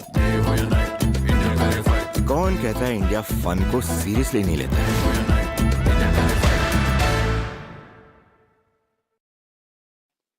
Ladies and gentlemen, welcome back to BGIS The Grind 2025. Of course, somebody has been improvising a lot of brain to make those commercials. It's seriously fun. If you haven't downloaded, if you haven't been playing, please do make sure that you do so. But welcome back on the panel, Mr. I Super Johnny. And of course, we are ready to go.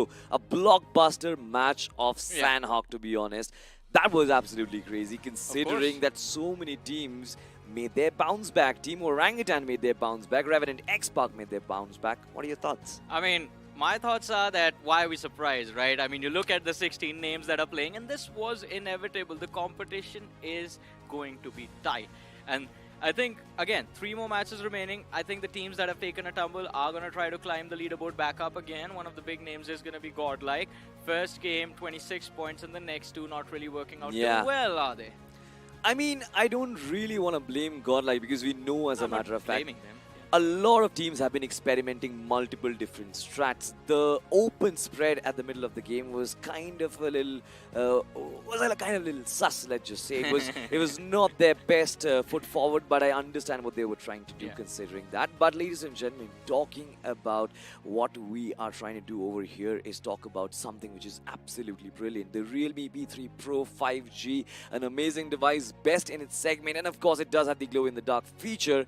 And do you know what? Tomorrow at 12 noon, this device launches on Flipkart, so make sure you remind yourself, set an alarm so that you don't miss out on the sale itself. Yeah, no more calendar markings, just a straight up alarm, 12 PM, and it is going to be amazing. But what was amazing was the individual who became the MVP of the match as well, ladies and gentlemen. That is what we are going to move forward with next. The numbers are going to start to appear.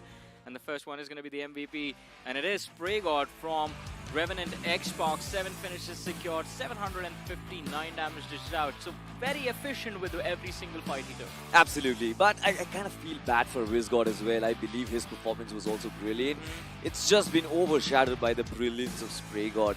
And in a moment where he was up against K9, I believe that we saw the true potential of what destruction this man can truly bring on board. Look at that, WizGod just a small margin in difference, right? In terms of damage, look at that, 759, 738, 7 finishes on him as well. I'm very, very happy for this young lad Flock.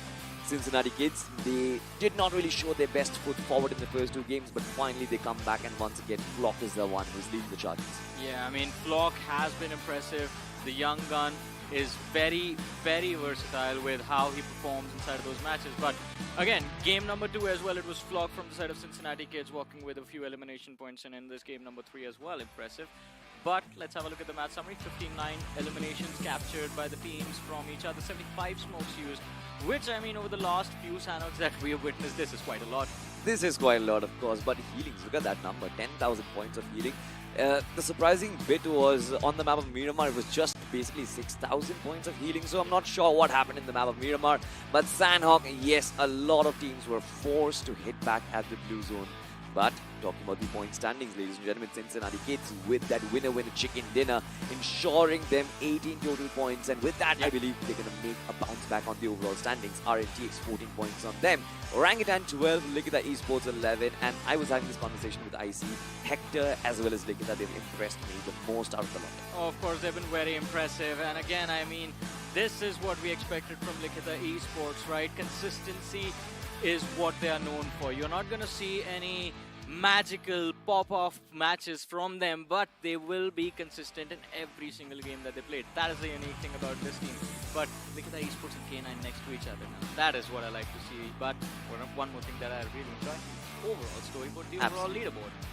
And look at that, right at the WW, look at the Esports finally making their mark, 31 points, godlike. Slowly trickling down, but I believe they've got the head start already. Nothing really major. 27 points for them. Revenant X-Park, what a bounce back this has been. 26 points on them. Cincinnati Kids 24. Medal Esports closely following by. This was one of the teams I was looking out for because I know the kind of experience Prince OG has. 23 points on them.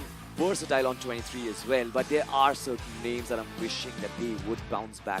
One would be Team Tamila, second would be Soul, even Reckoning, as a matter of fact, they have been getting eliminations, but the 0 position points and not being able to move towards the final circle does give me a cause of concern. Man, Reckoning is out for blood, that's it. They do not care about those placement points. It's kind of similar to what we were seeing from God's Reign up until yesterday, right? Struggling for placements, but finishes very consistent. And I have to say, I mean, with how things are turning out, look at the esports, we're just talking about the consistency, but look at the top 8, right? Between Likita and K9, there's just 9 points separating the two sides, and then there's Phoenix Esports, who are sitting there on the 8th with 19 points. The competition is still very close, very tight, but it's been 3 games. After 6 matches are done and dusted is when we will have a much more clearer picture of what to expect from these teams. But again, tight competition. I think that is going to be given a new definition after this group is done. And now look at that team spotlight on Cincinnati Kids. 12 finishes, 9 assists, 2,209 points of damage, and the average survival time. I believe the survival time has been their point of concern. Should have been over 20 minutes had they been able to survive in the first 2 maps. But nonetheless, I believe that the chicken dinner on the map of Sanhok kind of establishes the fact that this team is ready as well. And also the fact, Johnny, we have another Sanhok on board, which basically is a double the marker. So I am prepared. And you know what? The last game of Sanhok, it made me so happy because there's nothing that makes me happier than an action-packed match of BGMI. I just absolutely love it. I can't express my emotions right now, but I am prepared for another one. Yeah, hey man, we got to thank Orangutan for that. Monkey Business back in business this time around. And of course, it's happy to see them take that aggressive front because I was surprised. I mean, when we saw that game of Wrangle and then the Miramar, I was like, oh, what is going on now? These lads seem a little bit off, but I guess in Sanhok they realized, like, yeah, we know how to play against these teams. We know these players on a very personal level as well. All of them are friends.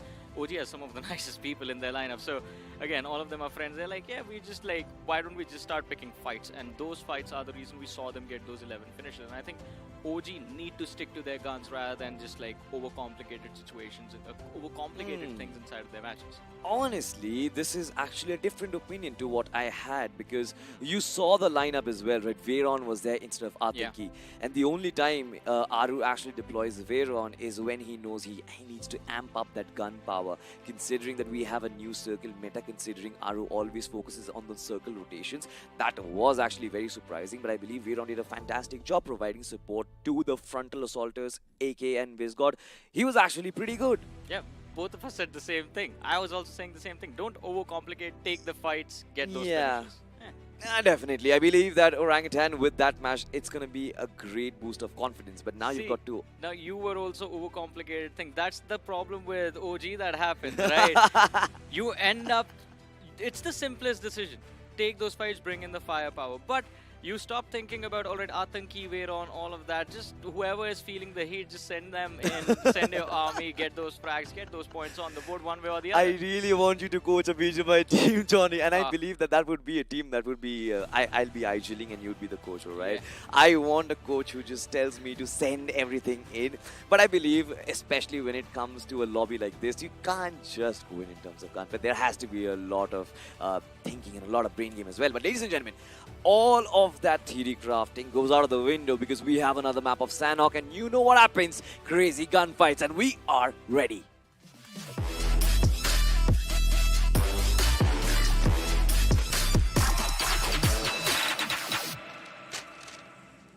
Fasten your seatbelts, get in your position because the flight, the big bird is back up in the skies, and once again, we're flying over the tropical lands of Sanhok, the islands that are extremely pretty, but when there's fights, there is absolute collisions happening, absolute destructions happening on every part of the map.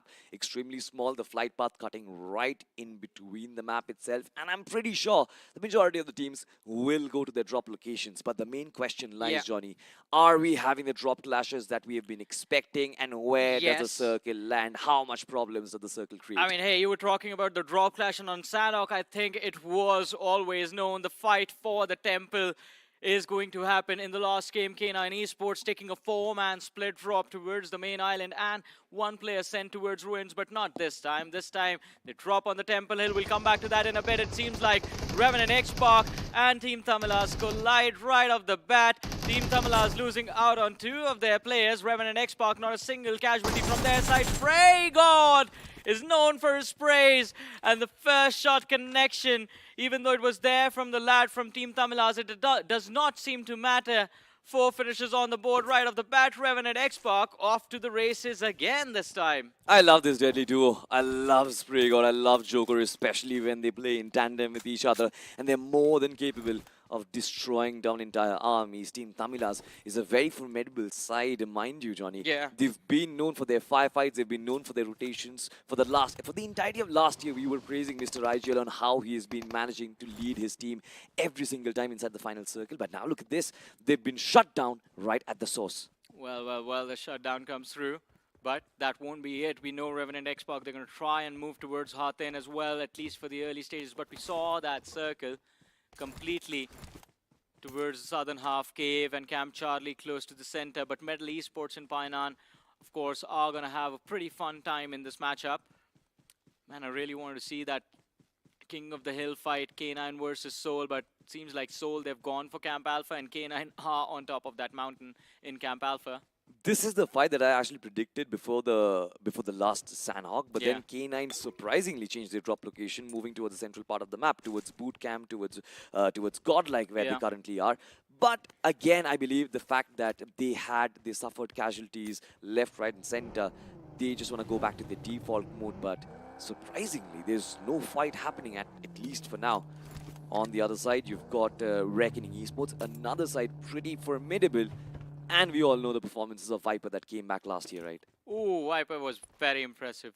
And again, he needed to be as well, considering there was a big challenge and a big responsibility for Reckoning Esports. In the Pro Series as well, they started off slow, but then the bounce back that they made, Hunters and Viper, were big reasons for that. Now he's lost his comrade, though. Exactly my point. Do you think... I personally believe that Viper and Hunters, they were always meant to play together. Yeah. Kind of like AKOP and Vizgod, I believe, because you separate them, you separate these two brothers, and they kind of lose half their firepower. Now, I believe the question will remain if Reckoning Esports can get back to their best without their star player. I think so, because, you know, from an individual standpoint, competition between brothers is always amazing to witness, right? Yeah. That friendly rivalry, you give more when you're competing against your friends than with people that you don't actually like. Or at least that is the case with me, and I believe most of the gamers as well. When you're playing against your friends, you really do not want to lose. Because you know you're going to get that phone call afterwards. Oh, like, yes. Oh, yeah, buddy. What happened? Do you want to go again? And that hurts, man. You're speaking from personal experience, and I know that is Yes. somewhat targeted towards me, but hey, man, I am better than you at a different game. Well, we are going to have that conversation later on. For now, K9 Esports, very quick on their feet. I mean, you look at the kit, still level 1 helmet, level 1 vest on Omega, but he still decides to make that quick rotation inside of the circle because currently speaking, I believe both the teams, Revenant X-Park as well as K9 who drop on that island, they've made their way towards the mainland. It's just Soul who are still left behind. The one thing you should never do on Sanhok, 4 players in the same car. Omega realizes, gets himself a horse. This is the best addition to the game that we've had so far after the zone meta. That was the perfect moment as well, like riding a horse with one hand, the other hand opening up an energy drink. Well, I wish to experience this someday. And in my dreams at times, I am in the battlegrounds. I've told you already, right? Back in the day when we used to have Vikendi, I'm meditating on top of Mount Kresnik. Do you remember those days? Yeah. Podcast stars, man. Unfortunately, we won't have podcast stars because of the new zone settings as well. Along with Wakendi, our segments have been cut out of the show. Never mind. I'm enjoying the action-packed matches so far, and it seems like Godlike Esports, they're currently very close towards Versatile. And surprisingly, you know what? Versatile, I believe they've had a decent run so far inside of the matches today. S-Power has been hitting his shot. Somraj has been able to lead his boys. I'm just waiting for Aquanox to actually show his true potential. It's going to be interesting to see when things actually click for Versatile, but Godlike being close to them, it's not going to be easy to find a way to engage the fight. And of course, if you look towards the northern side, you have 4 AM and Revenant X-Park quite close to each other as well, so I'm expecting a collision over there, especially considering 4 AM, they are rotating in those vehicles, so those engine sounds are going to attract the attention of the players of X-Park, and here come the shots already, the smoke from the engine, and 4 AM, well, it is time to wake up. Revenant X-Park with the opener, 2 players knocked out, and the finishes are going to be confirmed as well. The other 2 lads, they do manage to escape, but the damage already done. Honestly, Johnny, I'm not sure if I should be happy or sad because Revenant X-Park, they play BGIS well only when they're out of the grind. And now they're performing well in the grind. I think you should be happy because you know when Necro shows up here, he's going to start calling you the bad luck charm for every team you join. Come on, man. We all know the history. That's just superstition and I don't believe it. But why is it always you, when you are there, that things do not work out, Sorty? What do you do, man? Let's just say that I fulfill some other departments. And, well, the esports, that is being handled by the players. So I've been avoiding you this whole time. I also want to avoid this question for the whole time as well, man. Never mind. I'll come back with a better answer next time, though. Anyways, the Goblin from Likita Esports, he is waiting patiently to see whether Soul are going to show up knocking on this bridge. But Soul being Soul and Manya being Manya, they just rotate through water, not taking the risk. And Goblin's just going to stay here waiting. But I believe there is going to be that one moment where Team Aiku Soul can actually take against the likes of Likita Esports. They will get spotted on top of that bridge. Yeah. That's a huge risk that Likita Esports have taken. And Knuckle, even though he kind of expects that bridge camp, I believe he's just going to whiz past it. But there might be a call. Knowing Manya, he wants to be aggressive at every point in time, and he knows Hector very well.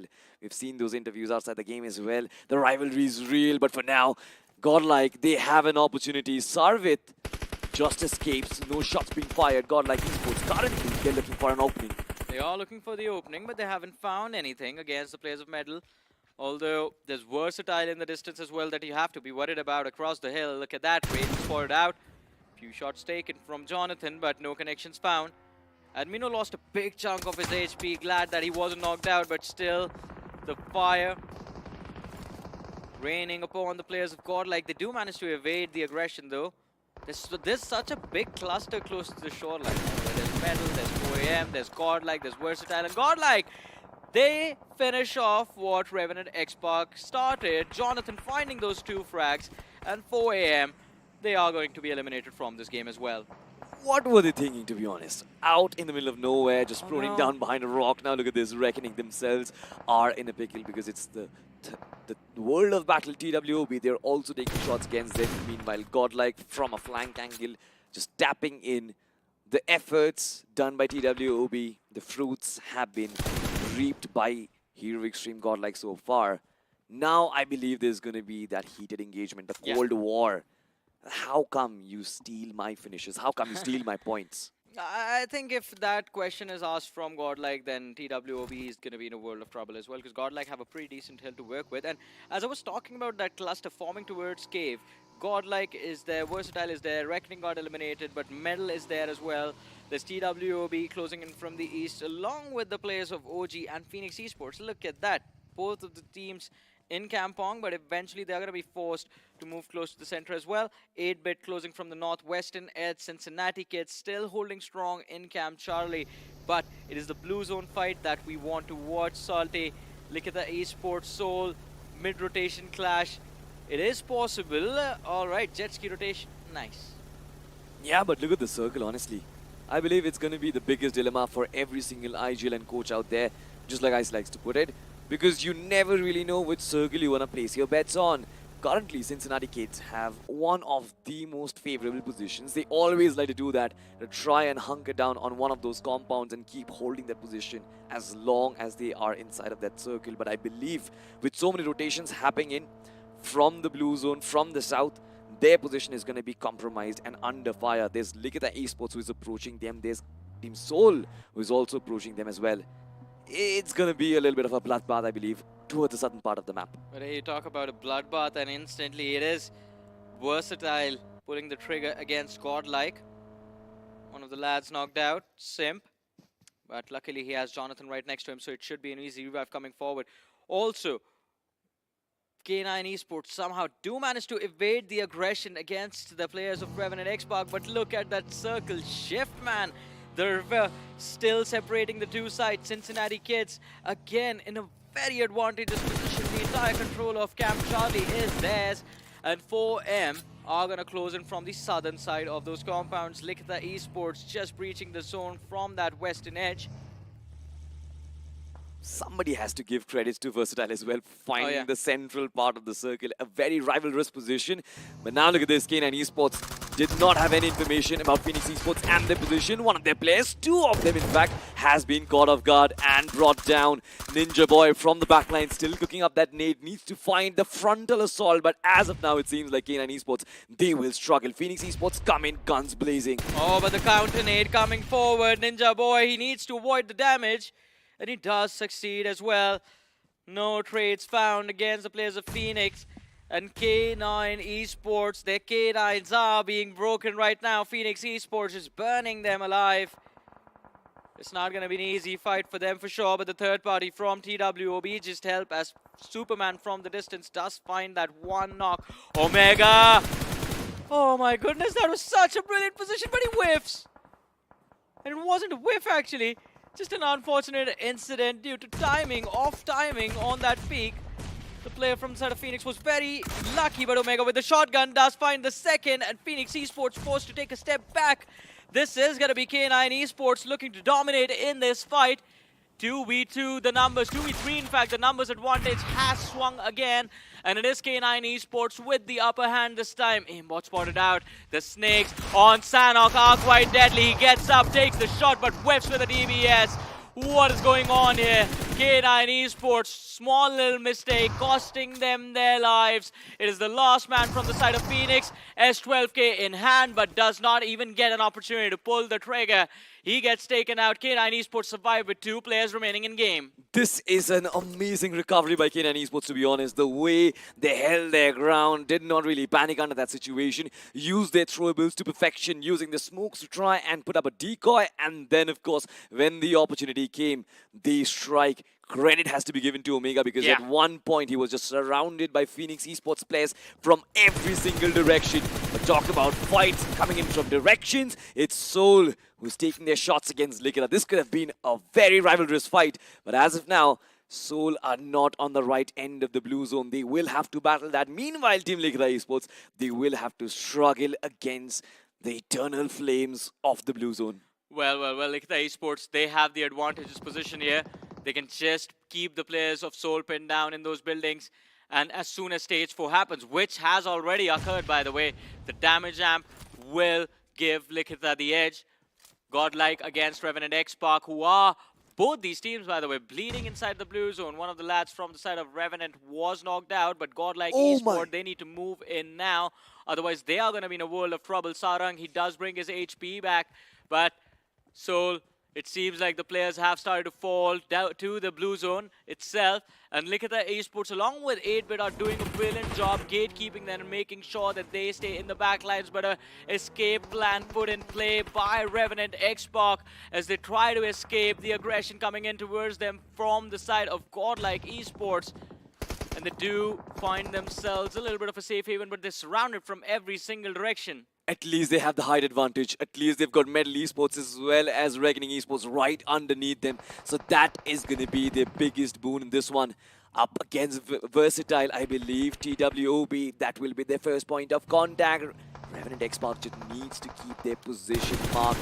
From the backlines, of course, it's going to be Team Orangutan finally fighting the blue, but also up against the likes of TWOB. Shots have been fired. Aru is still trying to make that contact, but it's not happening. He needs to dish out damage against his biggest threats to move up front. But now look at this, a battle between old friends, 8-Bit versus Likita Esports. Yeah, I mean, old friends, new rivals.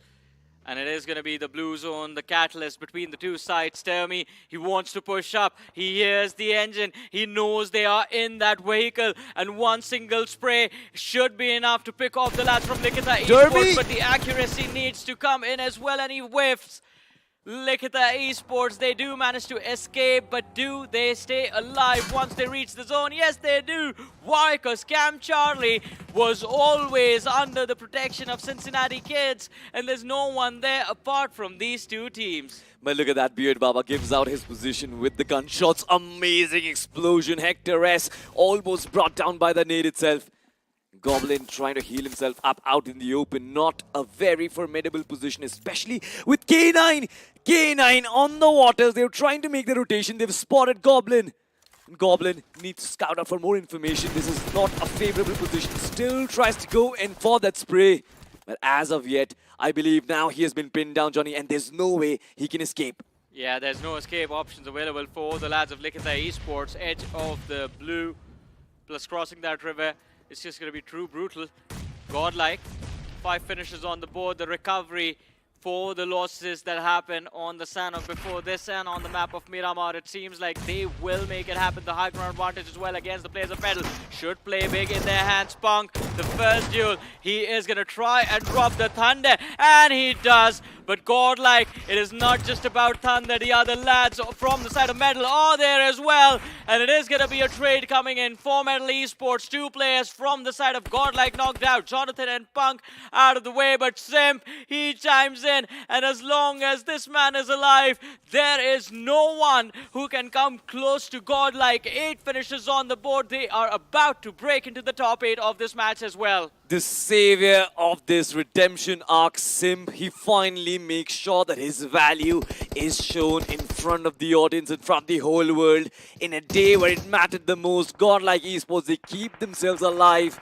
But moving towards Camp Charlie, there's another battle. Instead, it's not a battle, it's an absolute war that's going on. Cincinnati Kids trying to retain their position for miracles. They want to try and get them out. Beard Baba in his FPP mode. He shuts down, but now he needs to fight the blue, Johnny. Yeah, and it's not going to be that easy. 9 first aids available. The damage from the blue is just going to drop him to the floor. Poco somehow still alive, but the position is compromised. Obeys, he's on the other side, waiting for them. 8-Bit, they have been playing mind games this whole time, and they've done them quite well. But shots in the back are going to be enough. In fact, from the flank, the shots coming in. Obeys realizes how difficult this one crossing is going to be for their side, but hey, look at this. Fate has something else in store. Poco becomes a distraction, but what was that? that aim, those reactions and the precision. The knock comes through as 8-bit lose one of their own. Likita Esports as well chiming in. The retaliation comes.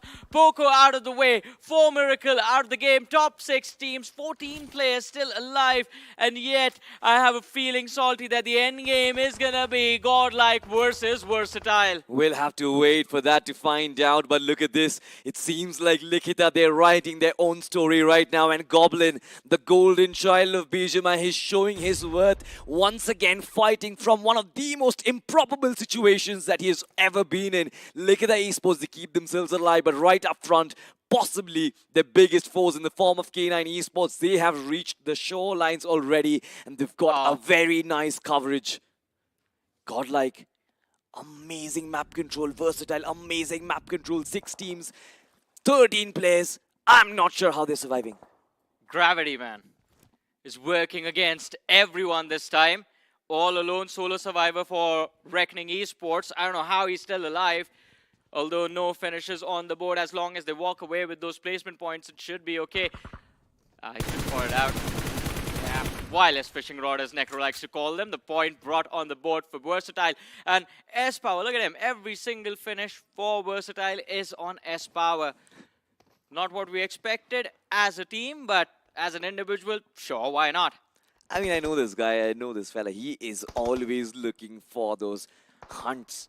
You know, I'm quite surprised that he's a very religious person as well. I never knew that. He's a very religious, he's a very disciplined person as well. Yeah. Always listens to his parents, by the way. But anyway, not the IGLs always. well. We'll have to ask Somraj about that. At least he listens to him right now. Versatile, they are in a very good position. You've got to give it that. 3 players still surviving. Godlike with surviving with 3 players. I believe they will be the major victors of this one, unless and until their celebration is cut short by 8-bit and their position. That is an amazing position to be in, by the way. Yeah, but Godlike, I think they have too much information. Oh, Jonathan, Oh, he's on top of that no. rock. He needs to be careful. But Sim, he's there. As I said, that spot on top of the hill should have been immaculate. But now it's the Protector who gets taken out first. Simp is going to be knocked down. Jonathan does find the trade, but hey, Ninja Boy sneaking in towards the players of Likita Esports over there. Beast knocked out inside the circle, but here comes Team Versatile, the climb to the top of the hill. Jonathan on the run, S-Power charging forward, shotgun versus shotgun, and it is S-Power shutting down Jonathan, and along with it, it seems like the dream for the chicken has been taken away from the side of Godlike. Versatile, they are quite versatile. They know how to play as a team. They know how to play around one player as well. Admino, he's going to be the last man from the side of Godlike to be finished off. The nades and the Molotov lob towards him, but he runs behind the rock to try and survive for a few extra seconds. But he hears the footsteps from the 2 players behind him, spots the head of Hector. But what is Admino going to do? 2 Molotovs, 2 grenades remaining. This is very close for that utility to be lobbed as well. But Goblin and Hector, they are being very patient. And as long as they hold back, Admino, he can't do a lot. His comrades have done the tough work, but now he needs to put the final chef's kiss on the money. Godlike's Admino in prime position, but of course being swarmed with enemies from every single side. Look at that, Versatile coming to aid him. Look at the esports and their shenanigans have been put to a halt. S-Power does spot this lad, 1 nade and he explodes. Versatile, they are absolutely going berserk right now, and S-Power, he's showing his presence felt. This man so proactive, always finding information and finding those frags, but now there's again bigger threats. Look at the esports, 1 more survivor, and now I also believe 8-bit could have chimed in, but they've been shut down. It's over, Salty. It is over. The win is guaranteed to Versatile now, with Likita Esports down to their last man, and the nade goes in. You talk about the boys, you talk about Compound We and the superpowers it gives you, and S-Power is the result, ladies and gentlemen. A big win coming on board for Versatile, and I don't know when was the last time we saw 8 finishes, 8 or 9 finishes for a team. I think it's going to be 9 or 10 finishes for a team, and 1 player with 100% finish contribution in that. There's always those group projects where just 1 person of the group makes sure he does all the hard work. Very weird way to put it. I mean, I have been the face of all of that. I have been facing all of that as well because I was always doing the hard work while the rest of my teammates were reaping all the rewards. But that's fine as long as it's a team game. I knew, right? You look at Somraj, he was always there for cover. You look at Troy, he was always there for cover. Yes, sure, majority of the final bullets were pinned by S-Power. You cannot disintegrate the efforts which others have put in as well. Yeah, I mean, it was an incredible performance, and I wonder if it is 100% fit. Did anyone of I believe Somraj got a knock. I don't think that guy got revived. Somraj got a knock against Goblin. Alright. Yeah, in the end, there was a nade lobbed, and both of them went down at the same time. So maybe Somraj got 1 point for himself.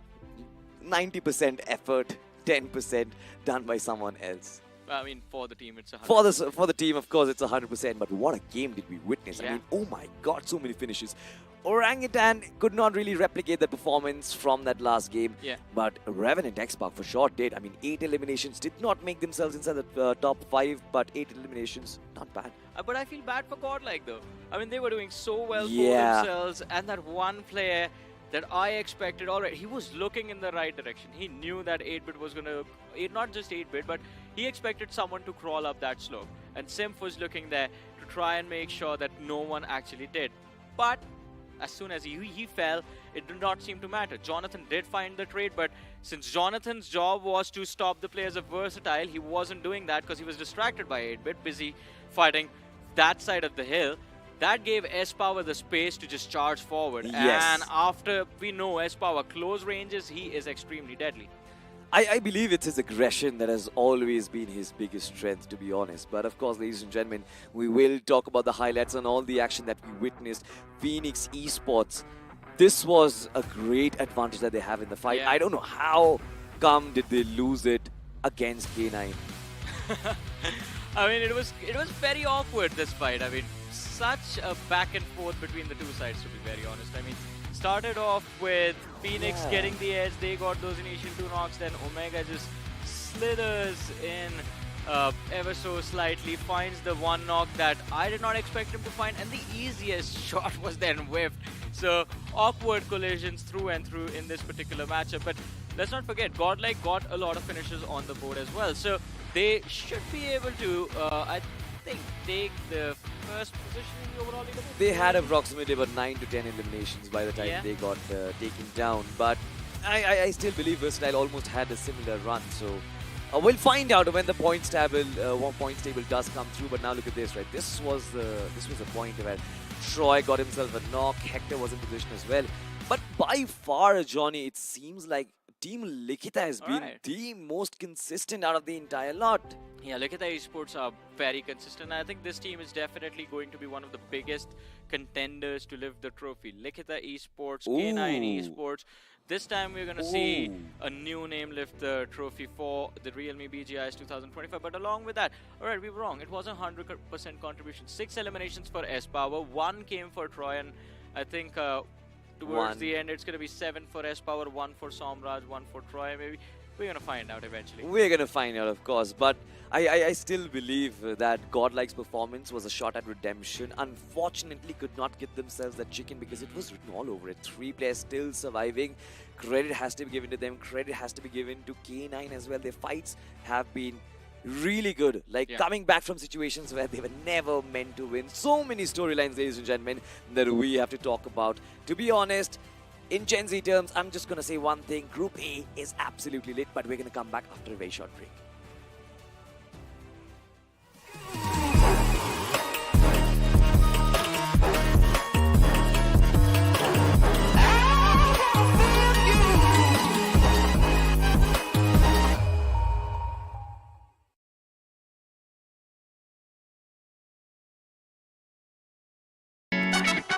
We've got that temperatures high, but it make way. We came here to slay. Let's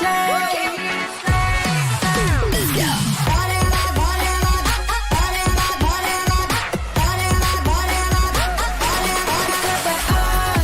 Temperatures high, but it make way. We came here to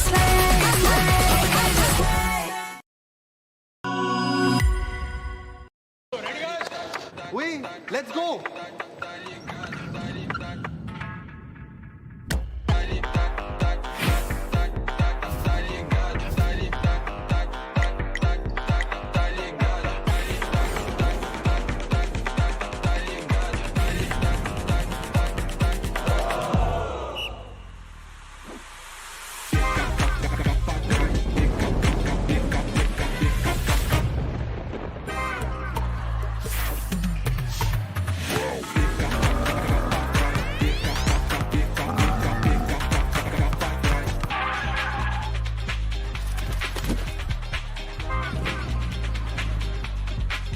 कर क्या रहा है ये? Sir लगता है अपना bro वाव mode में खेल रहा है।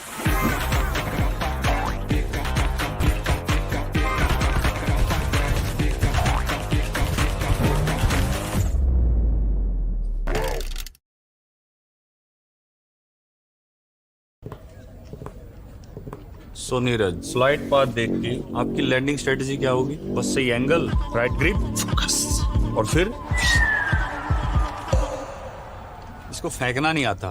ओके, फाइनल सर्कल, 20 बंदे बचे हैं, क्या करोगे? प्रेशर नहीं लेता मैं सर, जेवलिन में दिमाग को ठंडा रखना पड़ता है। और फिर इसको फेंकना नहीं आता यार। नहीं आता। क्लोज रेंज में आपका फेवरेट वेपन कौन सा है? सबसे स्ट्रेटेजी और टाइमिंग का खेल है सर, जेवलिन की तरह। अरे मेरा मतलब गन्स, M416 ग्रेनेड फेंक देंगे सर, सब फेंक देंगे। यार इसको सच में फेंकना नहीं आता। नहीं आता। अच्छा ये लो, नेट स्पैम करके दिखाओ।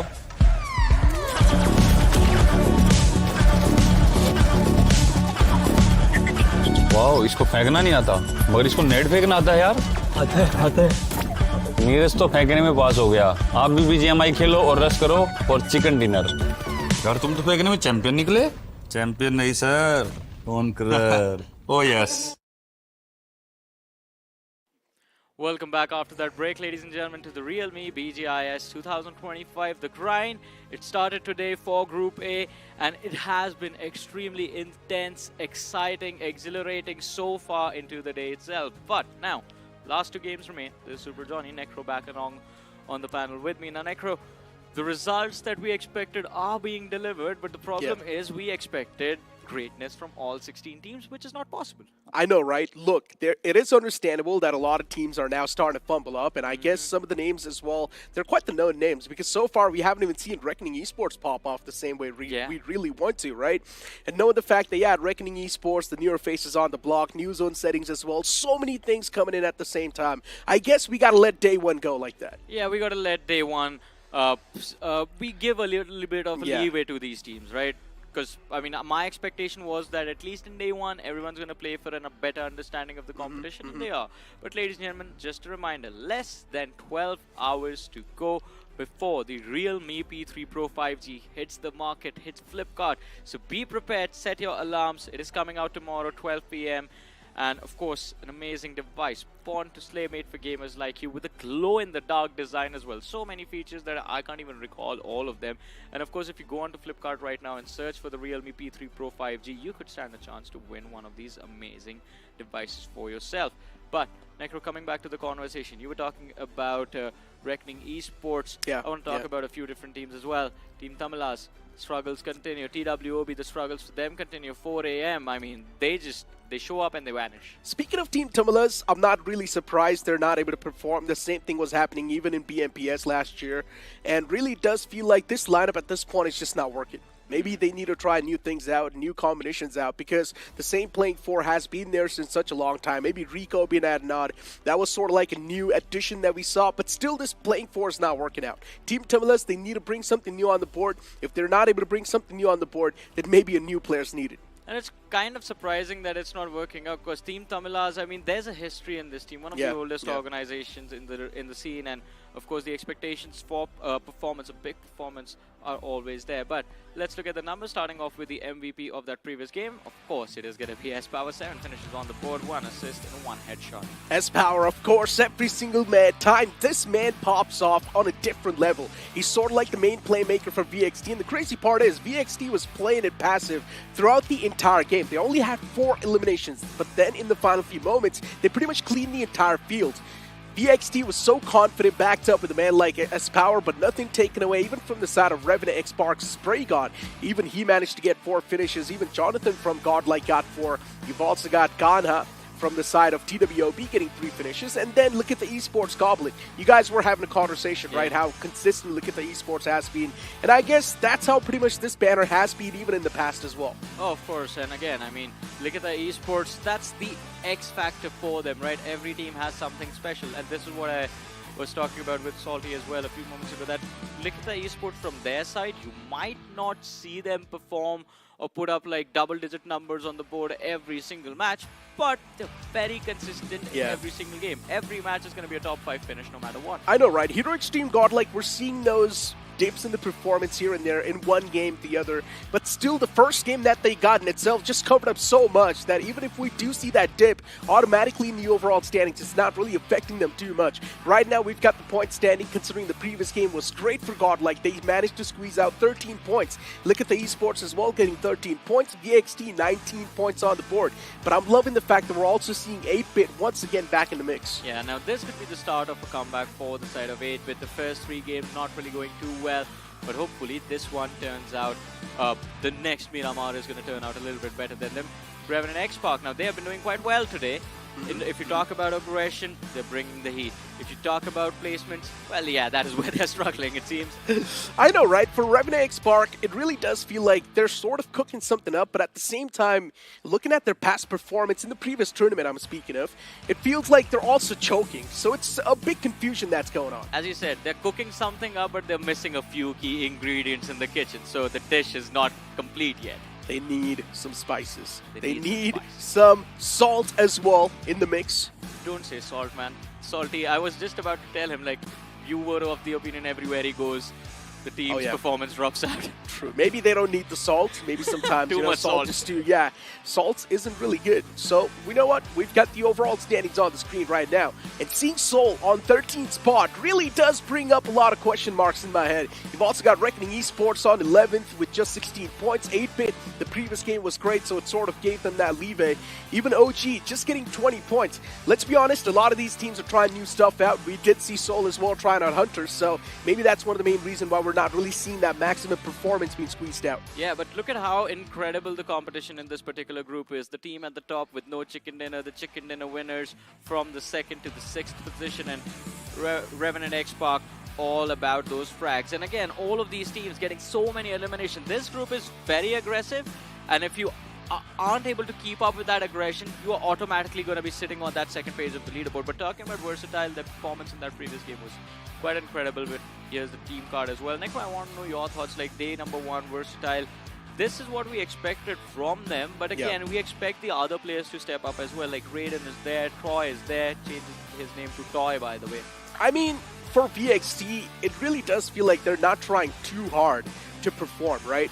This chicken dinner that they got in the previous game, it's all because of the circle. Because considering it was just panning out right on top of them over and over again. And the circle as well was so weird. Let's be honest, the terrain that circle formed on, we've never seen a circle pop on that direction ever in the past. And that's why VXT just had a default advantage. They did not even try too hard. Yeah, Cave is a very awkward position to fight, especially for the end game. And I think that has been the case for Sanhok in particular. The last time we saw Southern Circle, it was close to those salt mounts that are there just close to docks. And even then, the team that was favored by the circle ended up winning the game. I think it was Genesis that time who walked away with the chicken.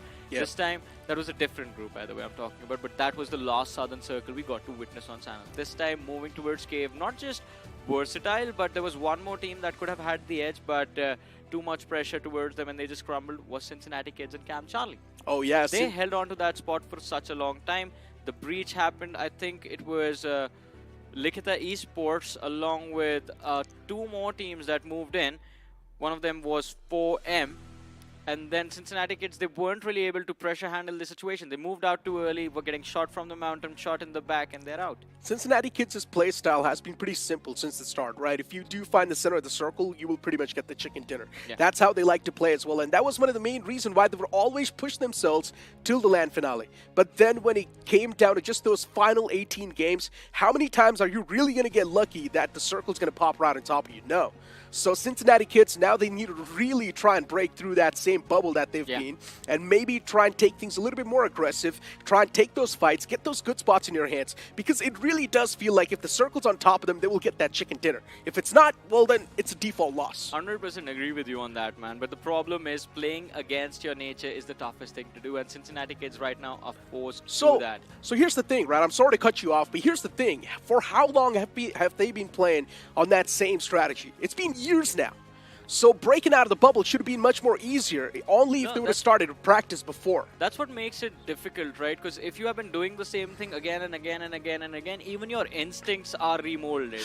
The first thought in your head is to avoid a fight and to run for the center and run for cover. But that is not how the game works anymore. I mean, that is clearly visible on the overall leaderboard. And I guess I really hope that the players have realized as well what's the main reason why they're always able to qualify to the LAN finals, but then they're never able to lift that trophy. It's because of the same playstyle. But that's the thing. With the new zone settings, with how the new meta is developing, it will be a struggle to qualify for LAN if they continue to stick to the same strat. And the thing is, they have a few individuals in their team now that can actually be the saving grace for Cincinnati Kids. There's a lot of firepower in the trio of Mighty, Flock and Aditya. And of course, Juicy is an incredible IGL, so opportunity is still there for this team. Now look, for Cincinnati Kids, honestly, looking at the new zone settings as well, it really does seem like on paper Cincinnati Kids can pop off. But then they really need to be aggressive off the rip, which Cincinnati Kids does not like to do. Yeah, but let's see. I mean, more matches remaining. If they can get one more chicken, things can change. But ladies and gentlemen, coming up next is going to be the map of Miramar. Here we go.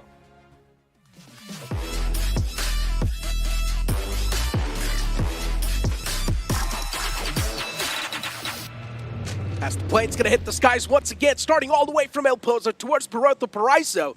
Now this plane flight path once again tilted a little bit to the southern side. If the teams do want to move in towards El Azhar, it's going to be a tough stretch. They would need to go for a pit stop towards Minas Generalis, get their hands on basic weaponry, some vehicles, and then move in towards El Azhar. Well, let's see how things are going to turn out. The previous Miramar that began with an absolute bloodbath towards La Driela Chumacera.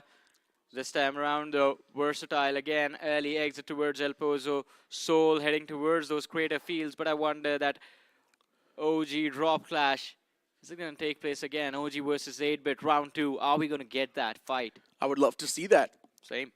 But we're also seeing VXT and Soul drop right next to each other. Not exactly, since Soul likes to go in towards La Cabrera, so that's not really going to come through. You've also got TWOB moving towards Montenuevo. Even that seems pretty clear. Towards Los Leones, definitely there's going to be a few teams dropping towards that same area. But since Los Leones is such a massive city, 3 teams can easily drop in, loot up, and still be self-sufficient. Even Cincinnati Kids moving out towards that same vicinity. You've also got Godlike down south. It's interesting how Godlike is really bringing in those dynamic drop locations, right? Switching things up on the board, trying out new stuff. And considering they know this is going to be the right phase to try as well, it's respectable.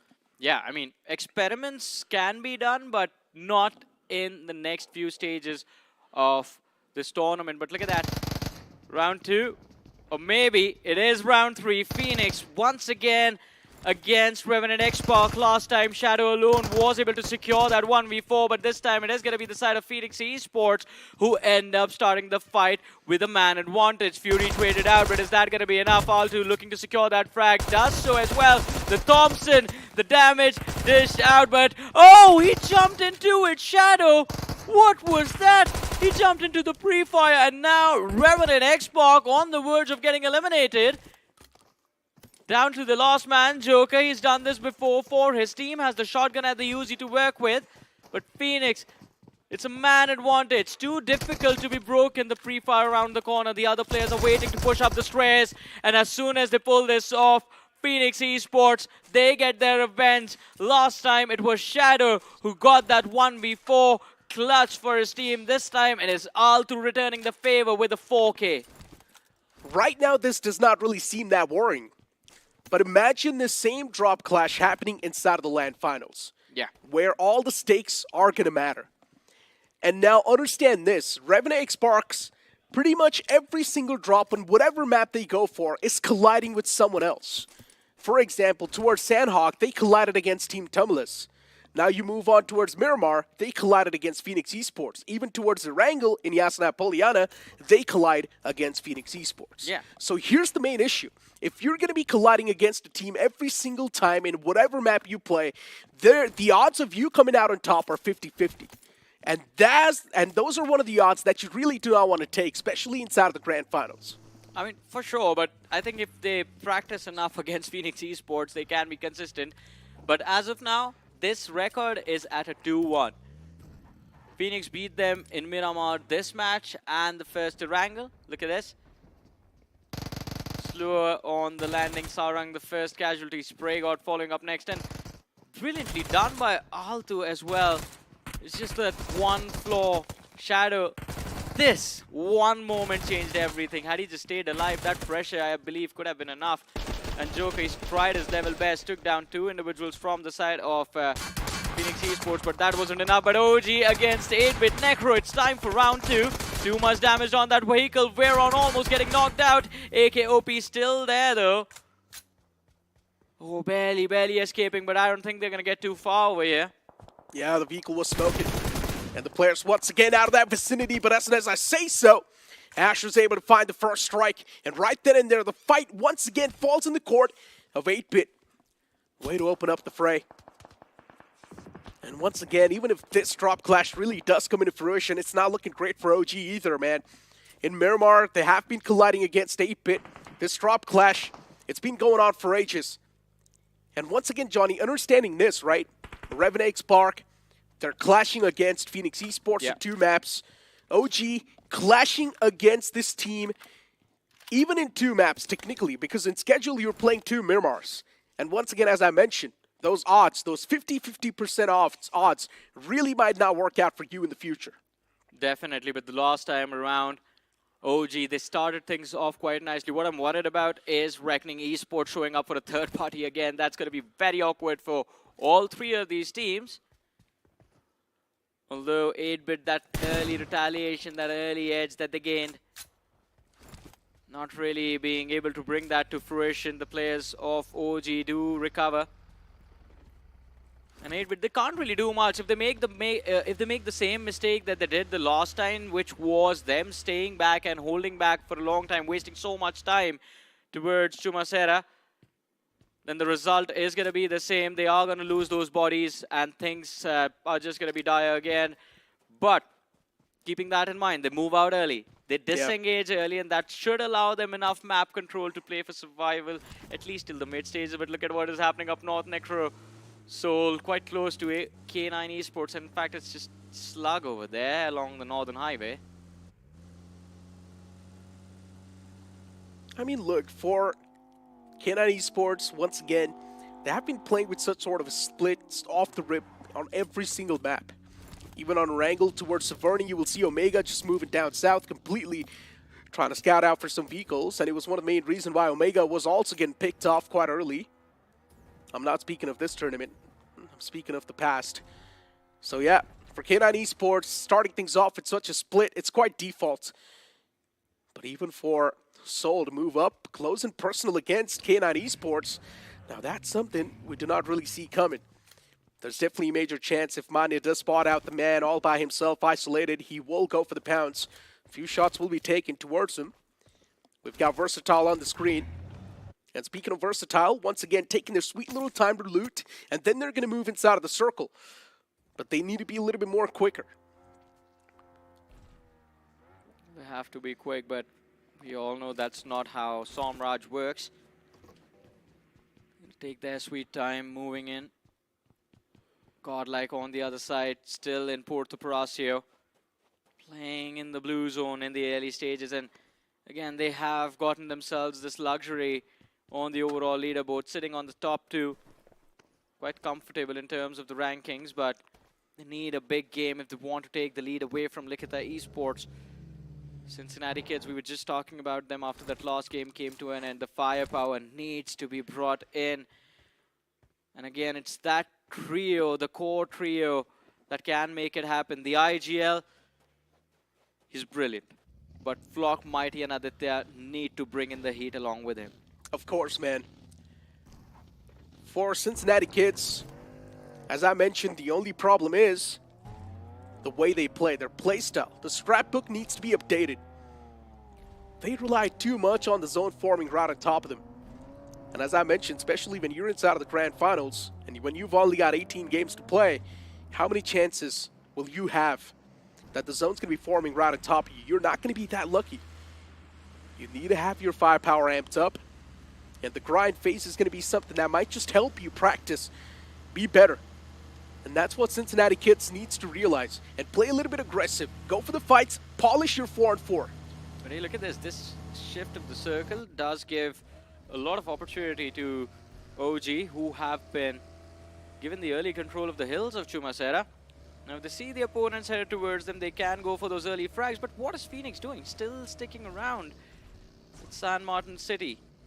Are they looking for those loose stragglers rotating late from the northern side? Which might turn out to be the team's soul. Not exactly sure if that's what Phoenix Esports is looking for. I guess they're just going to try to play for that late game. But hold on, Metal Esports in quite the near vicinity of OG.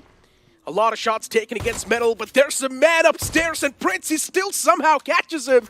It was a major surprise for Prince, but he still reacts on time. First frag on the board for Metal, but the other lads are going to be quite far away, although another team joining the fight. Versatile. Metal, OG, Versatile, all of them right next to each other. And the timing of this third party needs to be precise. Look at that, 2 players. They've gained access to these compounds. The other 2 are lurking outside. The nade goes through. There's no one there. S-Power, he's just preemptively nading corners before he goes in. All right, so that is actually quite good, but then you end up using a lot of utility. Yeah, that's the problem, right? You cannot really fit a lot of utilities in your backpacks. Yeah. Especially grenades take a lot of that space. Somraj is right behind him with those. There's 6 extra grenades for him. Like, go for it, buddy. Just do what you want. Just get those finishes. Yeah, but technically 6 nades is not exactly extra because you do see individual players carrying 6 nades. Not in the early stages. It's still stage 2. Look at AKOP. 0 nades. 0 smokes.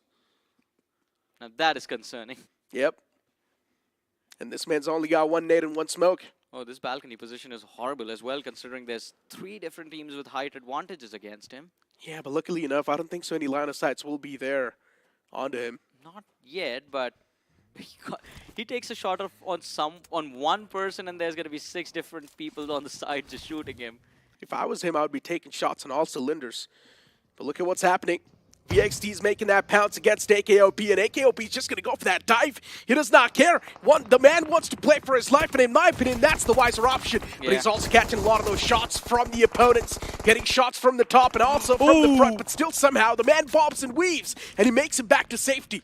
Refusing to fall down, refusing to get knocked out, and as you mentioned, the bob and the weave seems like he was trained by Mike Tyson himself, man. Can't be touched. Or maybe Muhammad Ali. The footwork was on point. Float like a butterfly, sting like a bee. I mean, the stings were coming from those bullets, though, this time. Not him. He was floating like a butterfly, though. Just majestic, beautiful. But then some teams, they've got a complete different strategy. Stand like a rock and hit like a rock. That is, I think that's the motto for Godlike. CK. CK? I mean, Godlike is always moving, right? But CK is always waiting for the zone to pop right on top of them. Yeah, but they haven't been hitting like a rock. True. Stand like a rock, hit like a feather.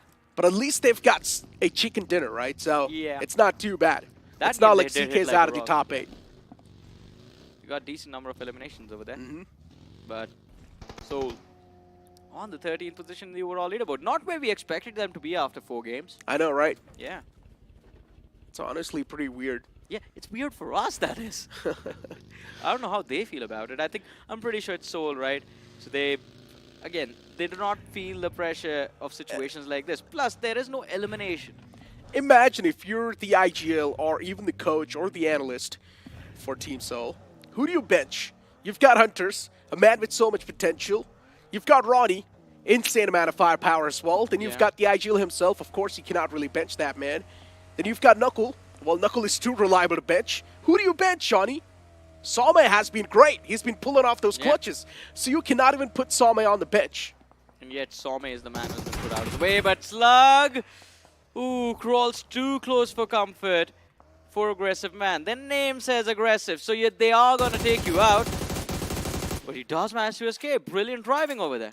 K47, a man who's been in the scene for such a long time. Quite the OG. And speaking of the OG, when Eggy pops up, whenever I see Eggy, the first thing that pops up in my head is a Car 98. Yeah. The bolt action sniper rifle. This man used to be unstoppable with that weapon. And hey, a few days ago we saw what happened with Daljit. The match of Miramar. He had a Car 98 to work with. Got his team a chicken dinner, but look at this. Team Tamilas against Cincinnati Kids, and now I think they are going to bring in the heat. Fox knocked out. Maxi, he's just hiding. He's cooking up that nade. Flock closes in. The nade comes through, and right on his feet, Flock falls. The Molotov, it's a little too far. Maxi, this is just incredible. Takes down 2 players from the side of Cincinnati Kids. The last man runs around. Maxi's going to fall, but the trade, it comes a little too late, Necro. Yeah, Team Tamilas, they play like the sneaky snakes. They got such a major advantage inside of the fight, but unfortunately, still Cincinnati Kids, they bite them pretty hard. And considering there was no backup available, Team Tamilas, even they messed up big time. And remember, we had a conversation about Cincinnati Kids. When it comes to breaching, they don't really feel themselves. Yeah, but this was a big blunder coming in from Cincinnati Kids. It was a 1v2 against Maxi, and both those players got taken out. So, popping that first state, especially when you were so close to the enemy, that's where I was a little bit in a big panic. I was like, why is he going for that first state right now? Because the pin was pulled a while back, so you know he's cooking up that nade, but could have fallen back as well. Aditya was pushing for him. He would have had the line of fire to protect him, but yeah, nothing just working out. And they just leave Flock behind. Disconnect between both the teams, honestly. Even Team Tamilas, if they would have provided that backup, maybe the man could have been revived. Things could have been better. And there's a reason why both the teams aren't really doing that great. I mean, CK technically still in the top 8, so comparatively, they're doing much better.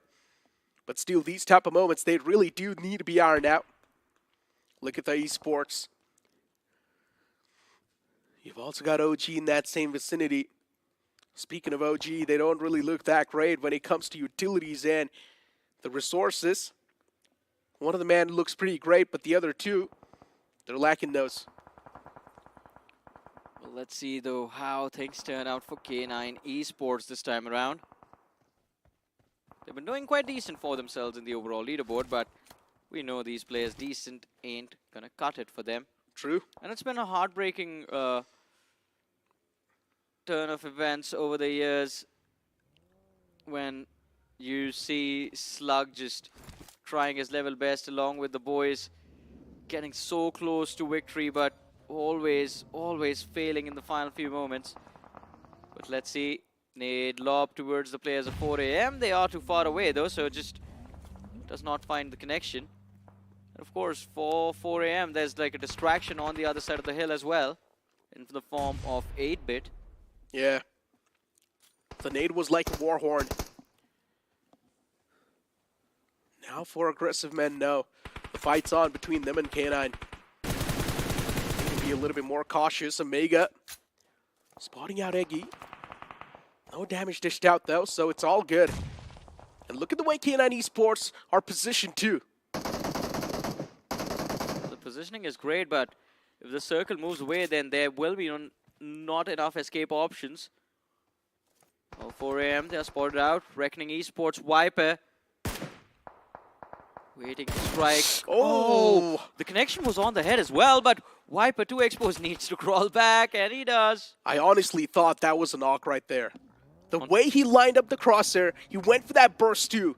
But unfortunately, the burst only fired 2 bullets. Yeah. If he would have fired 3 more, then maybe there was a chance he could have found that double dink. I mean, he got the first shot connection on the head. Yeah. The second shot just whiffed a little up because, I mean, instantaneous recoil control is impossible.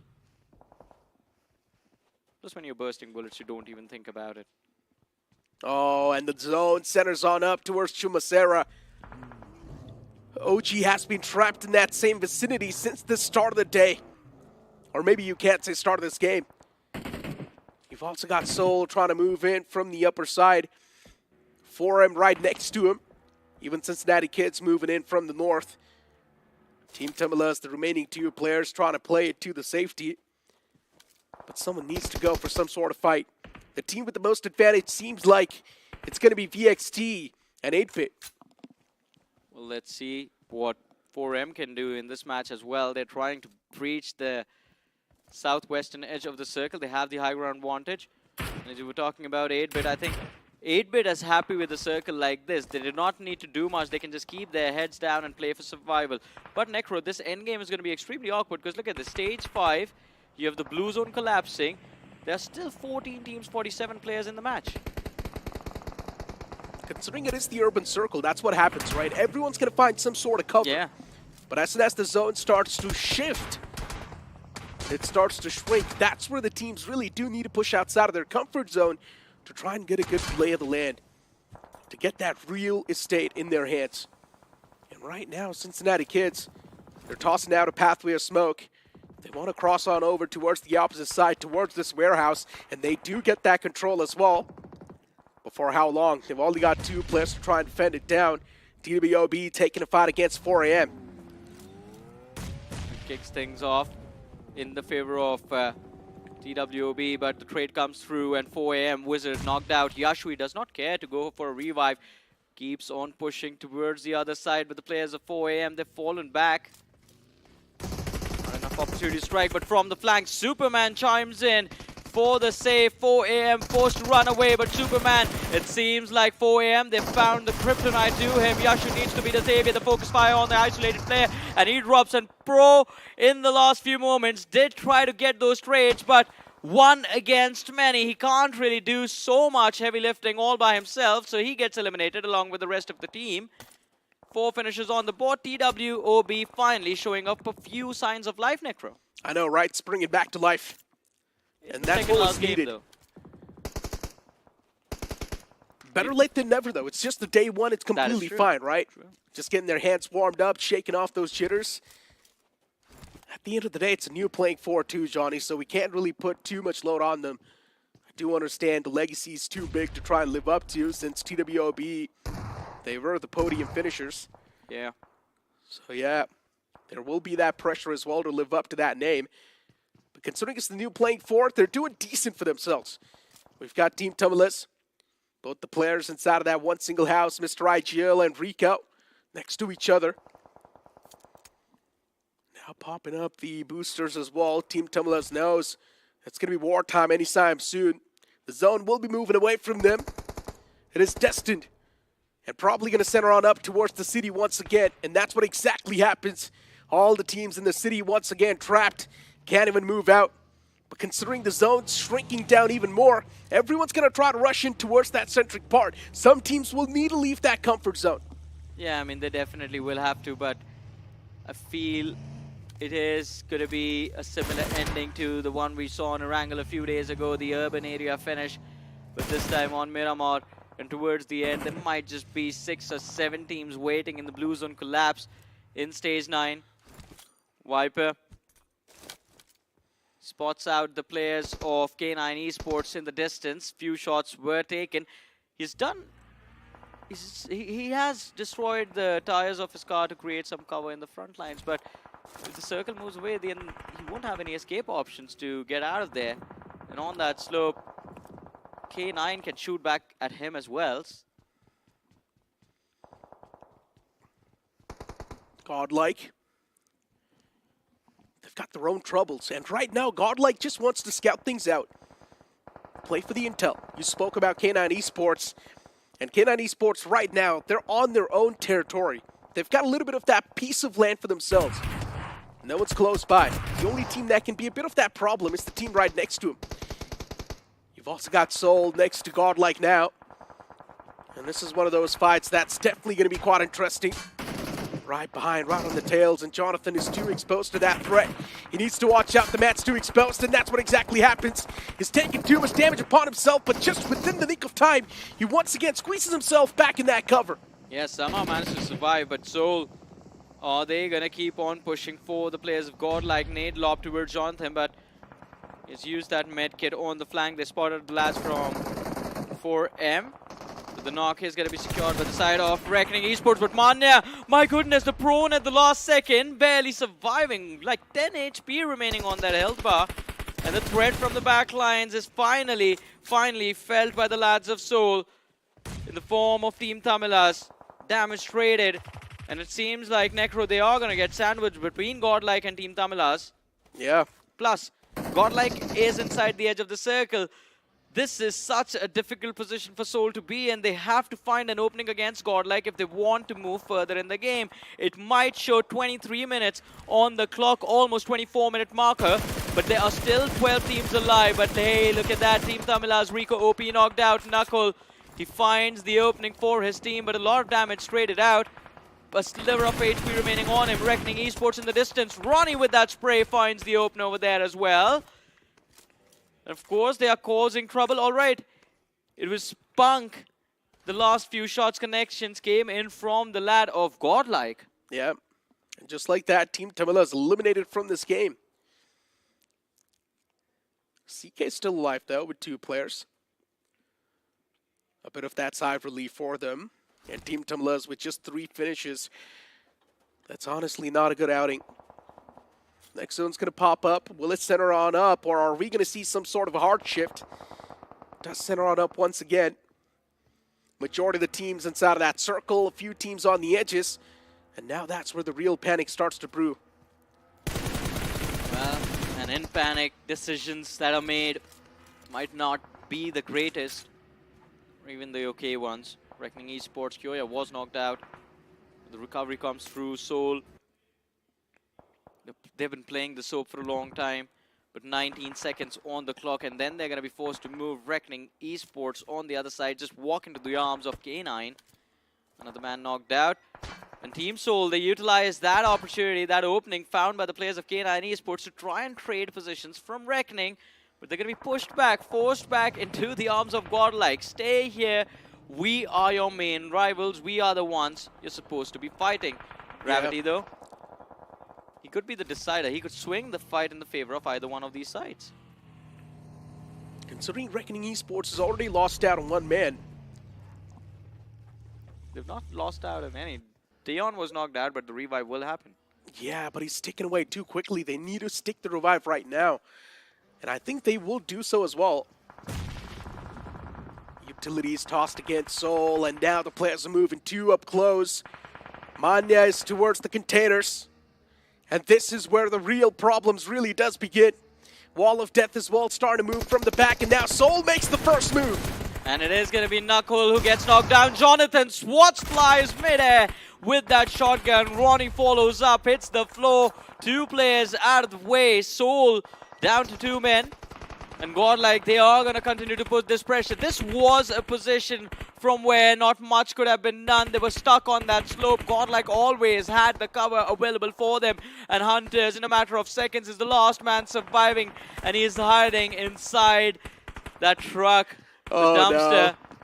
But, yeah, do they know where he is? Yeah, it's one of those plays where the opponents don't even know where the man is. Either he goes big, or we all know he's out of the picture, right?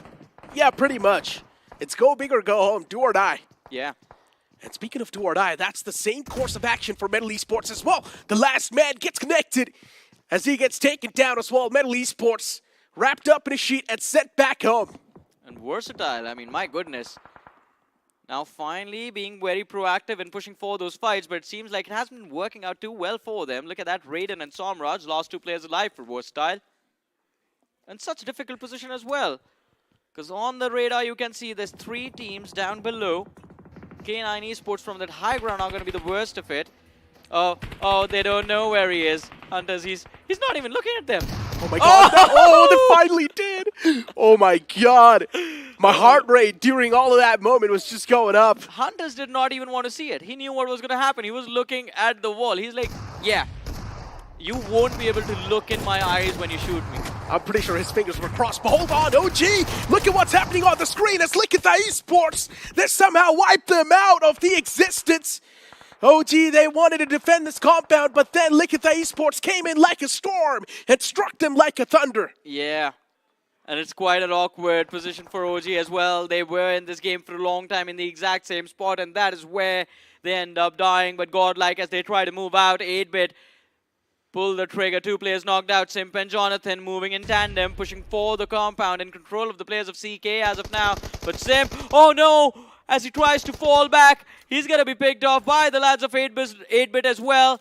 4 finishes secured by Godlike, but it seems like it wasn't enough. On the verge of getting eliminated out of all of a sudden.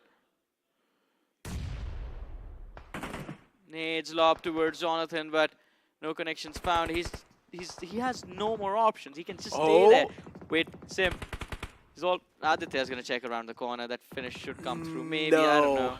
No, he's not gonna go for that push yet. He does not have enough confidence. But Sim still gets finished off. And that will be by Ash. Oh no. That's just unlucky, man. The revival could have actually came through. Jonathan would have had some sort of a helping hand. Do you not have smokes? I don't know. I mean, the moment we switch on towards Jonathan's POV, maybe we'll find out. And no, he did not. That's why he could not really go for that rescue mission. Jonathan's making that pounce. But eventually, he gets melted too by Cincinnati Kids. And Cincinnati Kids, last 2 players left, but they're fighting for their lives. Mighty and Aditya, 4 eliminations put on the board. I think we are finally seeing signs of life from Cincinnati Kids. They've broken into the top 4 Necro. And as 8 players still remain in this game, Versatile get taken out. 8-bit looking at a big chicken dinner. You were talking about a comeback. The circle favoring them was all they needed. Once 9 eliminations secured, they can hit double digits for sure. And the 20-point bounce back is definitely going to put them quite close to the top 8. K9 Esports Slug, he's the last man left alive for his team. And he's going to try and ruin the day for the players of 8-bit. Nade being cooked. Lobs it up the cliff. Doesn't even get close. Mighty from the backlines drops waist to the floor. Cincinnati Kids, let's not forget, 2 players remaining from their side as well. And Slug, he can definitely climb the slope for a better line of sight to lob that nade. Goes prone. Last nade in the bag as well. Oh, gets spotted out though. The shotgun does a lot of damage, but no knocks. Almost could have secured that knock as well. It was such a massive whiff from Termi. Yeah. But luckily enough, in the end, he connects those crucial shots. And now pretty much on the verge of securing this chicken dinner as well. Cincinnati Kids trying to give it all they've got. Mighty's going to be the last man. He moves out in the blue because he wanted to deny that point. But still, he will be collected by the foes. 8-bit, what a way to kick things off on the day 1. A little bit too late, but it's completely fine. It's just the day 1. I mean, it is just day 1, and of course, this was game 5. But, I mean, it is fine because it was 20 points for this chicken dinner. Not 20, I think it is 21 points for this chicken dinner. So, that is definitely going to help them. And as I said, it is going to get them close to the top 8, but they need to be consistent as well. And talking about consistency, first game where Likhita Esports were nowhere near the top 5. And hey, CK did pretty good. A team that was a little bit shaky, but I guess CK2 now slowly and steadily getting back on track. At least they're securing those placement points, right? And able to at least mix things up a little bit more with the elimination points. But speaking of 8-bit and this chicken dinner was served on a silver platter for 8-bit. Since the zone was forming right on top of them, 8-bit did not even move a muscle. And all the elimination points that came through, they were just funneling towards 8-bit. Plus, it was choosing the right timing to strike at everyone else. I think because OG as well was in the same compounds, OG and 8-bit neighbors in the city of Chumasera. Both of them dropped in together, both of them took cover together. But since OG did decide to go with the mid-game aggression, they just kept losing too many bodies. On the other side, 8-bit kept their heads down until the time was right. And by the time they started to pick those fights, there was no other team left with all 4 players intact. Yeah, you got to feel bad for OG, right? Considering with how things really kicked off. As you mentioned, there was a clash with the opponents, understandable. But then Metal Esports came in out of nowhere. And they were the one to open the fray up since the IGL Prince himself was the one to take down the first man of OG. And then OG was taken down to a 3-man squad. OG then later on also dropped down one more player who was pretty much isolated. And OG with just 2 men was not able to defend that compound against Likhita Esports. I'm glad that during the game you brought up one very important thing about the Metal Esports current lineup when they were in the TWOB position.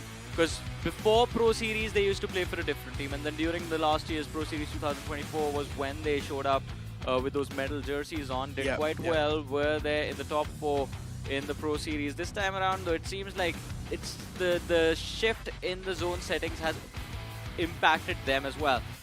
This game though, brilliant aggression.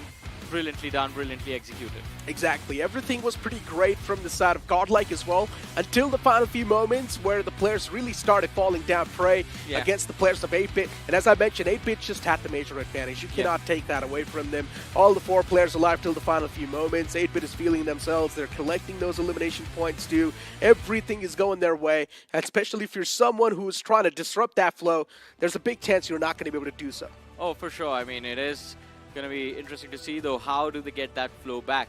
But as you were talking about Godlike, I think that Godlike Soul situation, that made them waste a lot of time as well. Because Reckoning Esports was there as on the flank. Yeah. So either you commit for the slope, take those points, but since Reckoning is there, you can't really fully commit. And Godlike was forced to stay inside of those buildings for a long time. Had they crossed early, I'm pretty sure 8-Bit would not have had the line of fire to pick off the lads from Godlike, and they would have been able to cross with all 4 players intact. Honestly, there's a lot of those speculations that we can also make in the upcoming game, right? And we'll also be able to see that clash once again. Phoenix Esports, Revenant X-Park will happen. Yeah, 2-1 in the favor of Phoenix right now, but of course, Revenant X-Park, they will get their shot at redemption, as Necro said, ladies and gentlemen, in the last game of the day. Erangel coming up after this break. Don't go anywhere.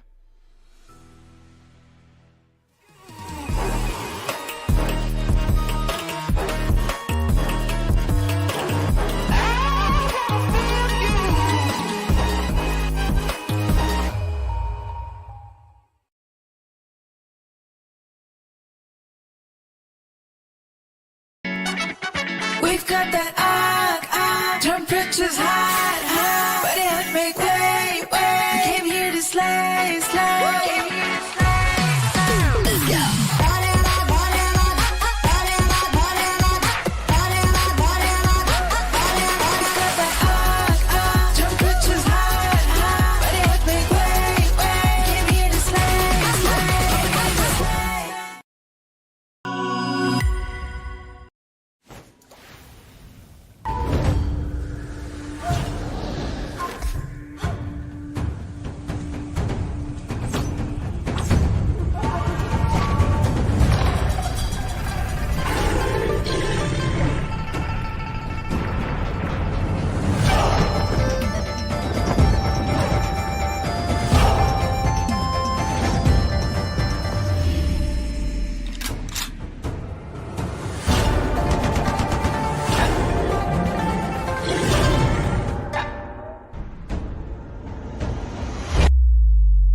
Drive eyes on the prize. I feel the gears turn, never hesitate. No stopping King Kong, beast is awake. I'm knocking down the walls, pounding at the gate. My hustle don't sleep, let me demonstrate. The iron in the fire and I want more. I intend to win the battles, yes, in the war. I'm the champ, I'm the champion, I'm the champ, I'm the champion. Boss beast, Taiwan master. I'm the champ, I'm the champion.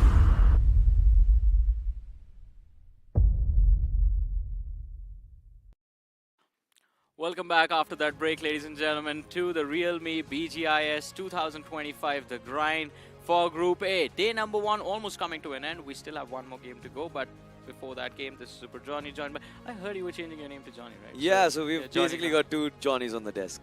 Yeah. There's one Johnny inside the game as well. 3 Johnnies. What do we do with 3 Johnnies now? The world was falling short with just 1 Johnny. It needed a lot more. So that's why I'm here. How many are there in the world? A lot. There's a lot of us. We're going to start an entire universe by ourselves. But coming back to the conversation, right? Yeah. That was an incredible win coming for 8-Bit. Godlike walking away with decent frags as well. K9 Esports doing quite well and being consistent. But is that going to be enough to bring them to the top of the leaderboard at the end of the day? It's one more map to go, so we are going to wait on that that result. But ladies and gentlemen, one thing you do not have to wait for longer than 12 hours, less than 12 hours in fact, is the Realme P3 Pro 5G. It's launching tomorrow at 12 p.m.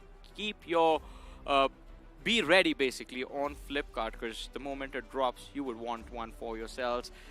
Born to slay, made for gamers like you and us, of course. And of course, a lot of amazing features. Go on to Flipkart right now. If you haven't already, search for the Realme P3 Pro 5G so that you can stand a chance to win one of these devices for yourselves.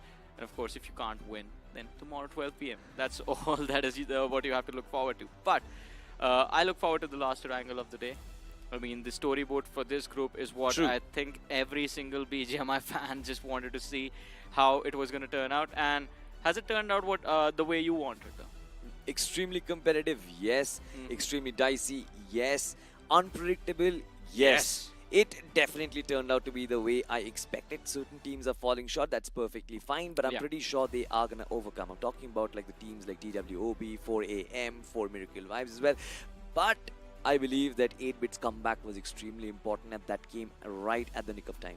Oh, of course, and 8-Bit, I mean, they have just been incredible in this particular Miramar. But the problem is, like, the drop clashes that happen. Those early fights is why they struggle. But hey, let's move forward. Let's talk numbers and have a look at the MVP of the game and see which individual walks away with the title, at least for this second Miramar of day number 1 for Group A.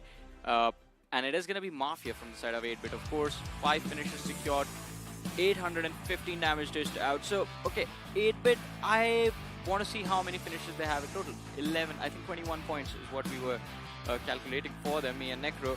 And earlier during the day, they did not have that great of a time. So, that climb to the top, it is going to take a while, but it's not going to be too difficult. I mean, it shouldn't really be that difficult because they've got this player Mafia throughout the last season. We've seen when it comes to finishes, this man always steps up from his team. 5 finishes this time out. If you talk about Phoenix Esports, there's Altu on that second position. 4 finishes on him as well. Shrix, I'm very happy for this lad. Likita Esports has some amazing stars, but this Undergod pops up. 3 finishes for him as well. The damage numbers extremely high. Prince OG on 3 finishes, as well as another player from 8-Bit on that 5th spot. Match summary in front of our screens right now. Not a lot of grenade eliminations, only 8, not a lot of smokes utilized, but at least it's better than 75 smokes used that we saw in the first Miramar. So we've got something which is decent, 150. And then the longest finish, of course, 276. But coming back to the conversation of 8-Bit again, Johnny, we remember how much when they were known as Team Newman, of course, back in the day, back in 2024, we always used to tell them that this team focuses on position points. Now, with the change of meta, they had to shift their gameplay on towards finishes. Mafia leads the charts, and this time, in this one, 8-Bit with 21 points, leading the point standings as well. Wait, first of all, apologies to Likita Esports. They are again in the top 5. No matter what happens, this team is always there in the top 5. 8 to 9 points average being maintained from the start of the day till now. No wonder they've been sitting on the first position, and it is definitely going to take something big, like a game with 0 points or back-to-back 0-point performances for the other squads to chime in and take that first position away. And also, Versatile and Godlike also did quite decent in this matchup. So let's see the overall rankings and see how the performances of Miramar put an impact over there. And there we have it, 52 points for Likita Esports, Versatile number 2 with 48. Godlike on the 3rd with 46. Then you have 8-Bit. This 21-point performance brings them to the top 4, 38 points. K9 on the 5th with 37 points. You have CK on the 6th with 36. And then Revenant X-Park on the 7th with 36 points to their name as well. So, again, the differences are not really there, but the bracket is from 1st to 7th. There's a massive, massive gap to cover for medal. True that, and of course, if you look at the other half, the second half as well, certain big names, certain very high-performing names from last season can be found over there. I'm talking about Reckoning Esports, I'm talking about Team Soul as well, 14 points and 19 points respectively. TWOB, one of the surprise performers from last season. Yeah. But of course, they were led by Prince OG back in the day. But now, with 14 eliminations, this new squad needs to make its worth felt. For 4AM and 4M, these are the two teams I believe they need some time to get used to the action, need some time to get adjusted to the pace of this lobby. And currently speaking, it seems like they are kind of confused on where to go, how to rotate and how to take the fights. Speaking of fights, Phoenix Esports have done a good job, but not in terms of positions. 4 position points, but 22 finishes. Yeah, I mean, it is going to be interesting to see how they plan on being consistent in terms of survival, and that seems to be the case for everyone below Medal Esports, including Medal themselves, because Medal also had just 7 placement points, right? So the top teams are doing too well for themselves, just consistent in every way, finishes or survival, and the bottom teams since they can't survive, are just forced to take those fights. But I'm glad that they figured out a solution that, all right, we aren't really able to make it to the late stages. Let's just get those finishes. But Team Spotlight for 8-Bit and their performance so far, 22 finishes, 9 assists, 4,500 damage. Average survival time is 17 minutes and 18 seconds. So I think that is something where they need to work. But again, if they can have one big game with those 21 points, and if they can be inside of the top 5 every single time, does not matter if they're getting those finishes or not, they should be able to make it through to the next round, which for them might be the quarterfinals. Direct. Wow. I mean, big predictions. Johnny has made 2 very big predictions today. Number 1, of course, he's made winner contenders already. Likita Esports. Oh, yeah. That was there. And now, of course, round 4. But again, bringing back to the conversation, I believe it's all because of the new zone meta. It's all because of the zone meta that Reckoning is struggling. It's all because of the zone meta that Soul is struggling. And even 8-Bit, you can't really say that they are struggling, but this game must have been a reality check. Because of the fact that their game was so position-oriented according to the old zones back in the day, I believe they had to figure out a way to come back. The 17 minutes average survival time, I believe, is a big question mark that they need to kind of figure out. But you look at all the teams that relied on gunpowder, they've done fairly well today. I mean, yes, and I think one of the reasons for that 17-minute survival time is that 8-Bit is trying to force those fights. Yes, but sir. again, when you force those fights, you are going to get those finishes, but you lose players, so that average survival time does make sense. But that's a risky position to be in, right? The only team that has not really been focused on fighting early is Likita Esports. They focus on staying inside of the match as long as possible, and they have this one luxury that not a lot of teams have. That is, their players are very talented at an individual level. True. So no matter what happens, they do end up finding those 5-6 eliminations every single game. And Hector's only job has just become, okay, this is where we can stay alive. This is where we can just protect ourselves. And after I get you there, then you are free to do whatever you want. Stay here, and now just start shooting.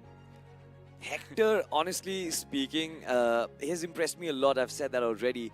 But the way he plays around the teams is so commendable, right? You mentioned them avoiding fights. Yeah. Hector has been lying around his players against teams in one corner and waits for that opportunity. This man is waiting to pounce, waiting to hunt, and that is so brilliant. Yeah. Why is it brilliant? Because when you do that, when you mark your sights on one particular team, there are always outliers who are looking to third party. Yes. But their positioning is so brilliant. They avoid third parties, they avoid making contact with the team they are targeting as well. Yes. And right in the nick of time, when there's that moment where the opposition's guard is down, this team knows how to hit their shots. So it's been immense, and that is one of the reasons why they've been so consistent throughout the day. Like you mentioned, probably not a single game where they were outside the top 5. Exactly, and they have been quite incredible. And again, I think personally for me, this is the team destined to win it all this time, unless they make big mistakes moving forward in the future rounds. Because the way they have been playing their strategy, the only thing, it is definitely going to hurt you, right? It's not about hurting me, Johnny. Every single time they come in inside the competition, Hector's plays actually surprise us all. Yeah. But in the later stages of the competition, especially during grand finals, he makes some massive mistakes. Yeah, exactly. That is what I was coming down to. Like, unless they make big blunders moving forward, everything is set. Your players are in great forms. Like, your players are in the best form of their careers right now. Hector as an IGL, it seems like he is in his best form, not as an individual player, but as an IGL, he is in his best form of his career right now. And the new zone settings favor their exact play style. The stars have aligned. If you fail to win right now, it has to be on you. But winning the trophy comes very late in this story. Yeah. Right now, the focus is figuring your strengths out. And I think heading into this last wrangle, we have to see, can Likita Esports secure at least one chicken dinner in this day? Here comes the last match of the day.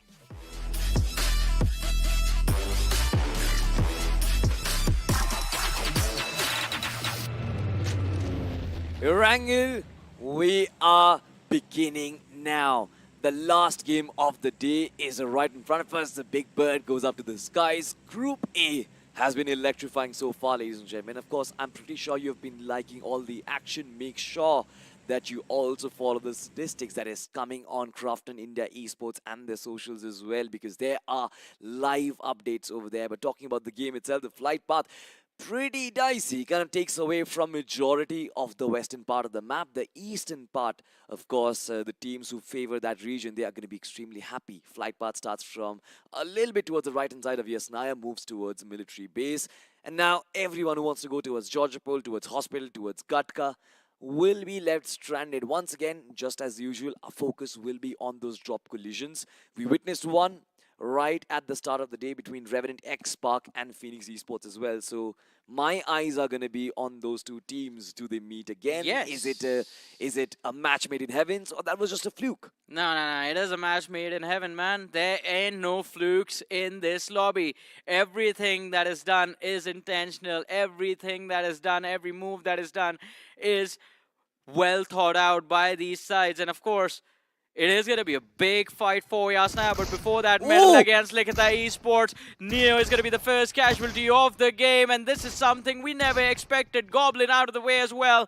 It's down to Zyrex and Hector, and they have nothing to fight with. Hector is armed with that VSS. It's going to tickle the players of Metal Esports, who have shotguns at the ready. The jump shots from Thunder, and Hector, he feels it right in his veins on the finish speed as well. It seems like OG Soul repaying the favor for what was done to them at the start of the day. Zyrex spray down, one man down, secures the finish, but the jump shot from Thunder for the cleanup.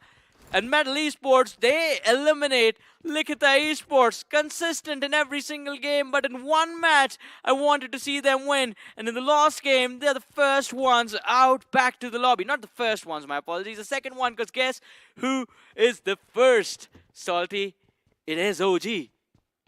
That fight against Soul, I really want to see the replay if there is any, but this one was an absolute blockbuster, and I think you and I will have to own up to it. We just cast a curse them out of this game. Yeah. We were praising them a little too much, but again, initial battles brewing out.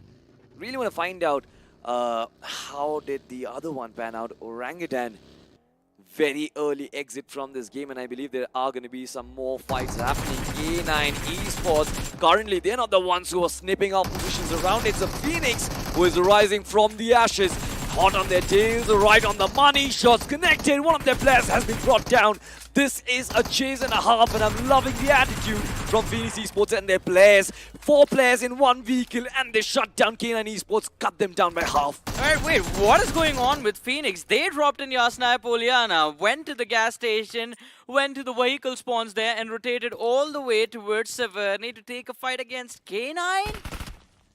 What decision making is this? Even K9 Esports are confused with that one, but hey, look at this. Godlike, they show up looking to hunt down the players of Metal Esports.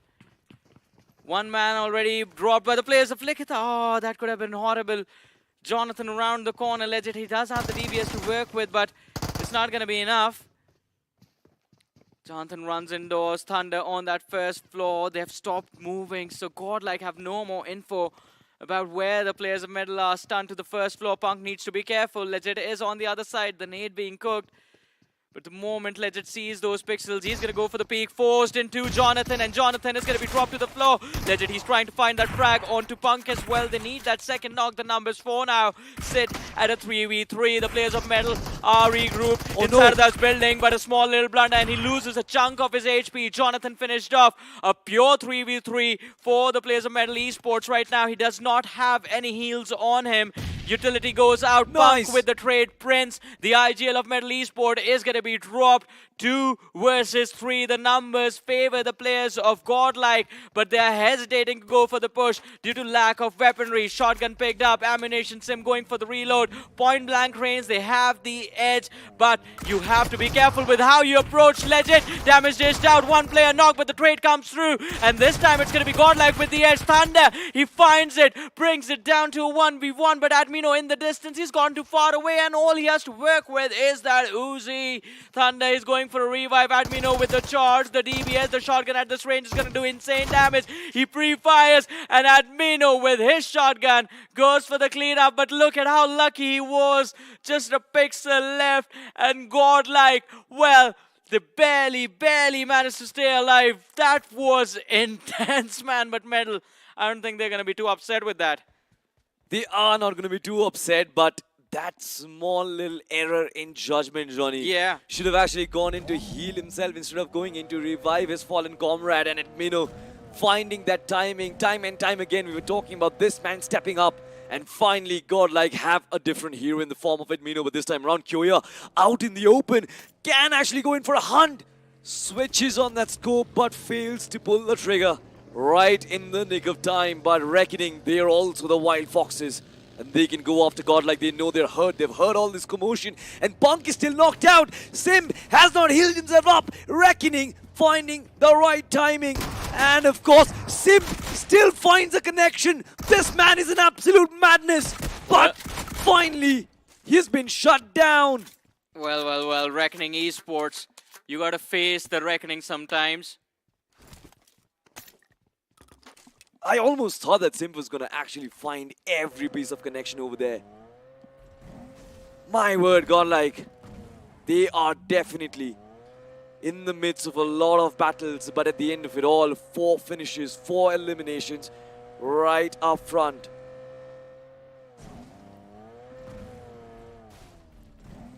It's just that the lost man surviving can't really do much. But look at this. A lot of big names out of the way already. Metal Esports, they were sitting on that 8th position, got taken out super early. Likita Esports sitting on the 1st position out early. Godlike in the top 3 have been brought down to the last player. K9 Esports, that is also another team that was very consistent in the matches they've played so far, also down to their last player. The only ones at the top that have stayed alive are Versatile. And I think this should be their chance to strike. Take that 1st position away, but here's a little bit of a replay. Likita Esports, first one to bite the dust. And then it was Metal, all thanks to Hero Extreme Godlike showing up at the right nick of time. And then they also end up getting third party mid-rotation. Not third party, mid-rotation hunt down coming in from Reckoning. I mean, this one, Edmino with that connection. Look at that HP where he survived. And why I was so excited, because Sim finding a connection, absolutely impeccable. Did manage to find that confirmation as well, securing that point for his team. Did not really have to push out, but he's scared because of all the utility that could have potentially come in, because his position was marked. He was absolutely cornered. Look at Team Versatile right now though.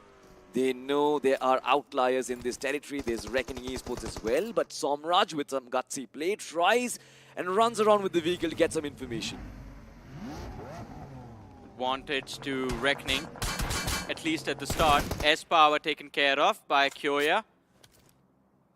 And Versatile, they do not have a lot of options, so they can't really be versatile in this situation. Have to try and force the players of Reckoning to fall in their traps. Toy, he's still hidden. Or maybe he's just been left by his teammates. Reckoning Esports, they show up, damage dished out. This man has no more HP to work with as the push comes in. Viper finds the knock. I just feel bad for him. Left for dead by his own brothers as they watch him get picked off from the distance. This was a long time coming. Reckoning finally feeling the groove. Soul also finding their footing inside of this game, and now we are preparing for another fight. My word. Revenant X-Spark sandwiched like a patty in between 2 breads. Look at that. From their backlines, it's Team 8-Bit who is pressuring them, but from the front lines, it's Team TWOB as well. Shadow and SprayGod, the 2 players who are still alive. Medkit being popped up. SprayGod, if he does find the positioning, he might get every single of those finishes, but needs to be wary from his backlines. Fight for the hill. King of the hill fights for Everest. I always love these situations. Reset comes in for Revenant X-Spark. Oh, the nade exchange. And Superman hits the floor. Opening found, Revenant X-Spark, Yashu, top of the hill. Shadow looking to find the second, fails the connection. And Joker He's prepared with the Molotov, denies a certain area, so Yashu is not going to be able to push for that cliff, but Shadow, he moves first, and the shotgun, the DBS, is going to be quite deadly. Yashu has a player in the backlines that can provide some cover, distraction from Joker, and it is Revenant X-Pac with a second knock secured. They can't ignore their flanks though. Shadow goes down, Sarang has already been eliminated, Joker with a sliver of HP, and Spray got distracted by the presence of 8-Bit in the backlines. It turns out the defending champions are not having the greatest of first days. Not the greatest of first days, but that was one bullet and a dream for Shadow, and he finds a connection. Shadow himself has been knocked out. TWOB constantly lingering in the background and causing problems. And it's so surprising that TWOB, they are hell-bent on taking down RNTX instead of also focusing on 8-Bit and their positioning. Their position on top of Everest can actually be threatened by this presence. It seems like so far both the teams have kind of resurrected once again. RNTX back on 3 men. 8-Bit needs to be taken care of, and I believe they have designated one of their players to actually do that, and I believe that can be Joker. Well, Joker, he has been in these situations before. And he's always made sure that no matter what happens, he delivers. The recovery quite swift for Revenant X-Pac. 8-Bit, although realizing that the zone moves towards the eastern side, they are going to be forced to fall back. But look at this, Salty. There's just one man in the eastern half of the zone in School Apartments. It's the last surviving player for Godlike. Can't really do much being alone. But if he gets to that school building, specifically I think the swimming pool building is going to be the perfect position. I think everyone else is going to end up fighting amongst themselves in those open fields, and Admino should be able to survive till about the mid-game stages. I think break into the top 8, top 7, that should be the goal. They already have a decent number of finishes. Honestly, Admino is going to cherish being alone on that side of the map at least. Yeah. He knows he does not have that firepower backing. He does not have the reinforcements as well. It's much better for him to stay as safe as he possibly can. Just fight for position points. On the other side, fight on top of Everest has disengaged. RNTX on their own run. 8-Bit being extremely quick on their movement right now are trying to capture almost the central parts of the circle. Now look at that. Phoenix Esports also trying to make their move. There can be multiple mid-rotation clashes that can potentially occur. And it seems like RNTX, they're making a fall back. But TWOB, they're still holding fort. This movement, this migration towards the circle, I believe, is going to be the cause of the next debacle, Johnny. Well, it can be the cause of the next debacle. We'll have to wait and watch. 8-Bit. So much vision available in front of them. True that. And the shoreline position makes sure that at least if an engagement comes in from the northern side of Rozhok, they will have a little bit of breathing room to work with.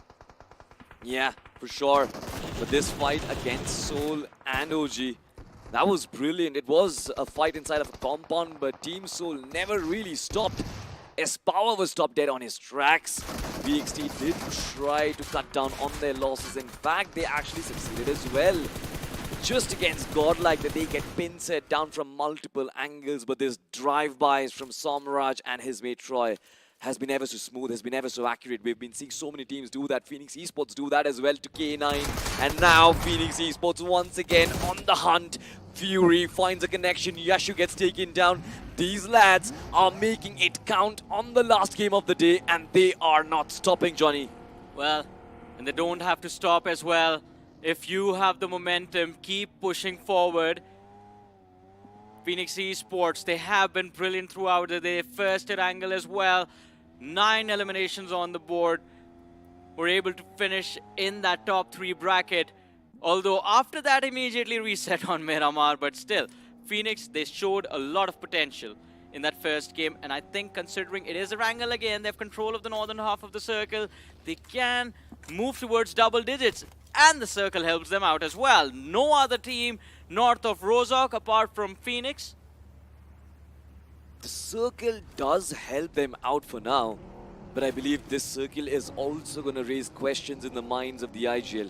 Where does it shift in the next iteration? I was not expecting such a hard shift coming inside of the 4th stage itself. But now the teams will have to adapt, will have to be quick. I believe Revenant X-Park right on the shorelines can be safe for a while, but Edmino has spotted the likes of TWOB, has also spotted the likes of a couple of other teams in the background. Does he move in to make a fight? Does he move in to find contact is going to be of prime importance. If he does manage to get at least one knock, he resorts this fight back to a 1v1 that is extremely doable. Possibilities are there. He has a lot of utility on him as well. 4 nades, and I saw a stun as well. So again, options available. What does he take? The decision is what we are waiting to see. Phoenix on the other side, though, damage come in. It was Shadow who took that first shot, reveals his position. He's also the last man for the side of Revenant X-Park, by the way. And there's another individual sole survivor from K9. Omega is just hiding under the bridge. A lot of fishes in this river. And I'm not sure if this is the best idea to actually survive, honestly. I agree. Because not just you're battling against teams coming in from both the sides of the river, but also you're battling against oxygen. The more the time you spend underwater to try and disguise your presence, the more you're going to reduce your HP advantage. But once again, this rotation, we talked of the migration that we were talking about, getting inside the circle was cut short by Phoenix Esports, and it was so brilliantly done. Currently, these lads, they're on a hunt at this point. They hunted down the likes of K9, they hunted down the likes of Revenant X-Park, they hunted down the likes of another team. And it's impeccable with how efficiency they've been able to kind of do that and fulfill their mission so far. Going into the final stretch of the game, they still retain that numbers advantage. Somraj and Raiden, both of them in hiding in that one shack. Cincinnati Kids up against 4M.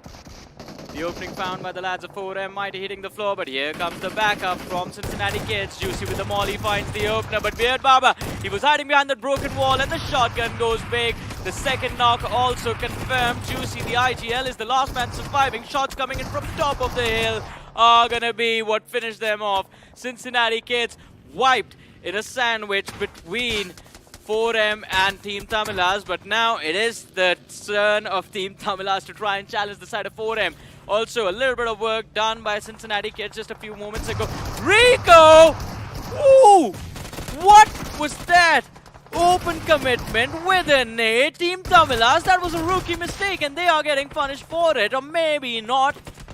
Because Mr. IGL and Maxi, they step up. One man makes a big blunder, and everyone else somehow just outperforms the average player of BGMI and just gets their frags. But hey, it turns out this compound is turning out in the compound of death. Because now another third party, 4 AM this time, after Team Tamilas. No time to celebrate for Team Tamilas right now. As nades fly in, the artillery strike needs to find its target as of now. K47, you know, as a matter of fact, information has been passed, but Team Tamilas has also been very quick in deploying the smokes and establishing those choke points. And from the backlines, I can also see Maxi OP trying to make a difference with those nades, trying to make 4 AM hesitate in rushing inside of this compound. Meanwhile, Mr. IGL going in for that revive. I believe success has been found over there, but Maxi OP, quite close contestation against 4 AM. Does not spot, goes in blind, gets taken down. Yeah, K47 was waiting over there for a while now. And as soon as he sees Maxi, the knock comes through. K47 spotted out, running behind the building. No HP on him. Splash damage as well, enough to take him down. Nade comes from Fox OP. Numbers down to a 2v2, but so much utility used by the players of Team Tamilas. Pressure on 4 AM. No one going for that revive. Mr. IGL in the balcony. They are just tracking them with those footsteps. Another nade in the corner room. Pro somehow manages to stay on his feet, but hey, they're baiting them in the balcony. Pro finally knocked out, and hey, Mr. IGL, that is the reason there's a mister. There's a lot of respect for him. Manipulates the players to run into the stairwell. Goes for the nade, the finish secured, and finally, at the end of the day, in the last game, Salty, is when we are seeing Team Tamilas perform the way they need to. Look at the DOA status, Johnny. Do you see a pattern over there? 7-8-6-5, yeah.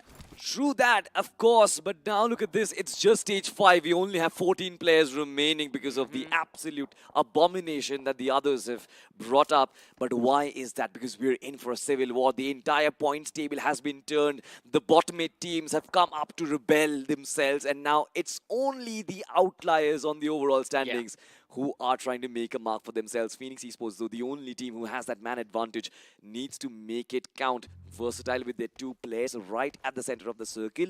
I believe they're going to gain a lot of attention from the other teams. Yeah, and this is, I think, good for Versatile that all of the top competitors were out of the way.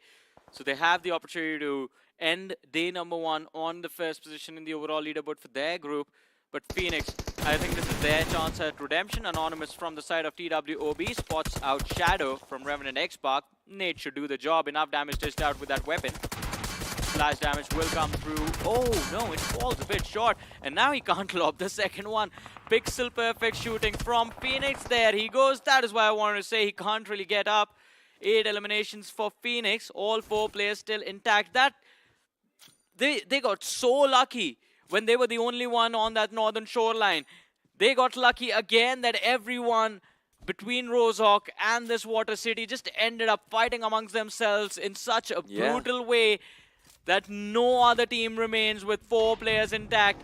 The circle finally abandons Phoenix Esports, but they still have the destiny in their favor. The chicken dinner should be theirs if they do not make any mistake, and it is difficult to make a mistake in a position like this. It's very textbook execution. You take those edge compounds, the circle will fall out into these open fields, and there's no cover for anyone else to play with.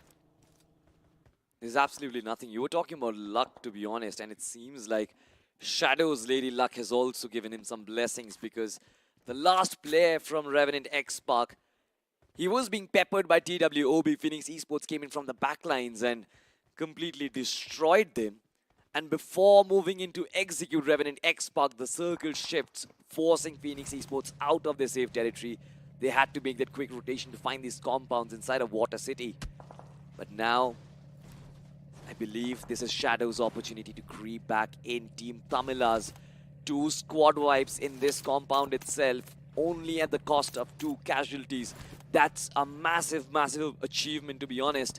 And if they can retain that advantage, if they can retain that momentum going into the final stretch of this game, I believe they are going to be walking out with a lot of points. Currently, though, a couple of these players from Reckoning Esports being spotted out, shots being taken, but no connections found, Johnny. Oh, but Versatile, their position is compromised, and Viper from Reckoning Esports just waiting to strike. Playing the Southeastern Edge, Team Tamilas as well. Their position is compromised as well. The only team that's managed to stay hidden is 8-Bit. And wait, what? Oh, finally he's out. Oh, just crawling outside of the water. You know, like that first being of evolution, but that is how the story went for them as well. They did not get shot meteorite strike. I mean, unfortunate, man. Look, think of the storyline, right? This man manages to survive amidst all the chaos and was trying to make it inside of the circle, which was, again, extremely difficult. Completely out in the open, 8-Bit does spot him out. But now for 8-Bit, I believe the game has kind of been set up. They have a nice little compound to work around. If the other teams try and take down Phoenix Esports, at least tag team them out of the competition, there will be multiple avenues open. Look at that, 5 teams surviving, only 1 team with 4 players. Team Tamila's Reckoning, Versatile and 8-Bit, all of them survive with 2 players each. Yeah, but 37 seconds, 36. Alright, we are going to have to wait a while for action to begin, man. All of them have decent covers. No one is getting out. So nothing's going to happen for the next 25 seconds. True that. The clock. Because there's no line of fire available for these teams against each other, right? There's no line of fire available to any of them. All of them have good cover positions. Even Reckoning Esports, it might seem like they're out into the open, but this ridge denies the vision to the other teams. Zone closing in. 3, 2, 1. I want it to be on Versatile. It is. Wow, Johnny, what a prediction. I mean, of course, the team right at the center will have some part of the zone. Great prediction, by the way. Either way, I'm going to give you credit for that, Einstein. But coming back... you only know Einstein. I've come to realize that, buddy. I'll learn a few more names coming into the broadcast tomorrow. But talk about Team Tamilas, though finally they spot the likes of Team Reckoning, who were looking to make some kind of shenanigans, repositioning themselves. Viper, though, does spot Somraj out in the open and takes him down. And that just means that Gravity, I believe, is just a distraction. Viper, is he looking for more finishes is going to be my question. You know how Gravity attracts all the objects in the universe? This time he's just attracting those nades upon himself, but Phoenix against 8-bit. Now this could be the prize fight. One player already down, but they're trying to finish off the second as well, and Mafia has just climbed to the rooftop, almost pushing forward with the shotgun around the corner, and he finds the knock, but the second player, who just got back up on his feet, tried to take the fight. Brilliant attempt from Venom, but even he gets picked off. And what is this game? 10 players alive, 5 different teams, and each and every one of them is surviving with just 2 players. This is textbook Battle Royale. This is textbook surviving, ladies and gentlemen. And I am currently loving it. Water City, the land of apocalypse. That was just... At least that ricochet away from him, not exploded right in the face. It was not cooked to perfection. Okay, now think about this. There's 2 players behind him. Imagine if it bounced off the wall and that mistake turned out into a knock in the back. Johnny, come on. That could have actually been the case. But now look at this. Ash, he has been spotted and his position has been marked, but the solid cover protecting him for a while. The med kit going to waste as explosions keep on happening.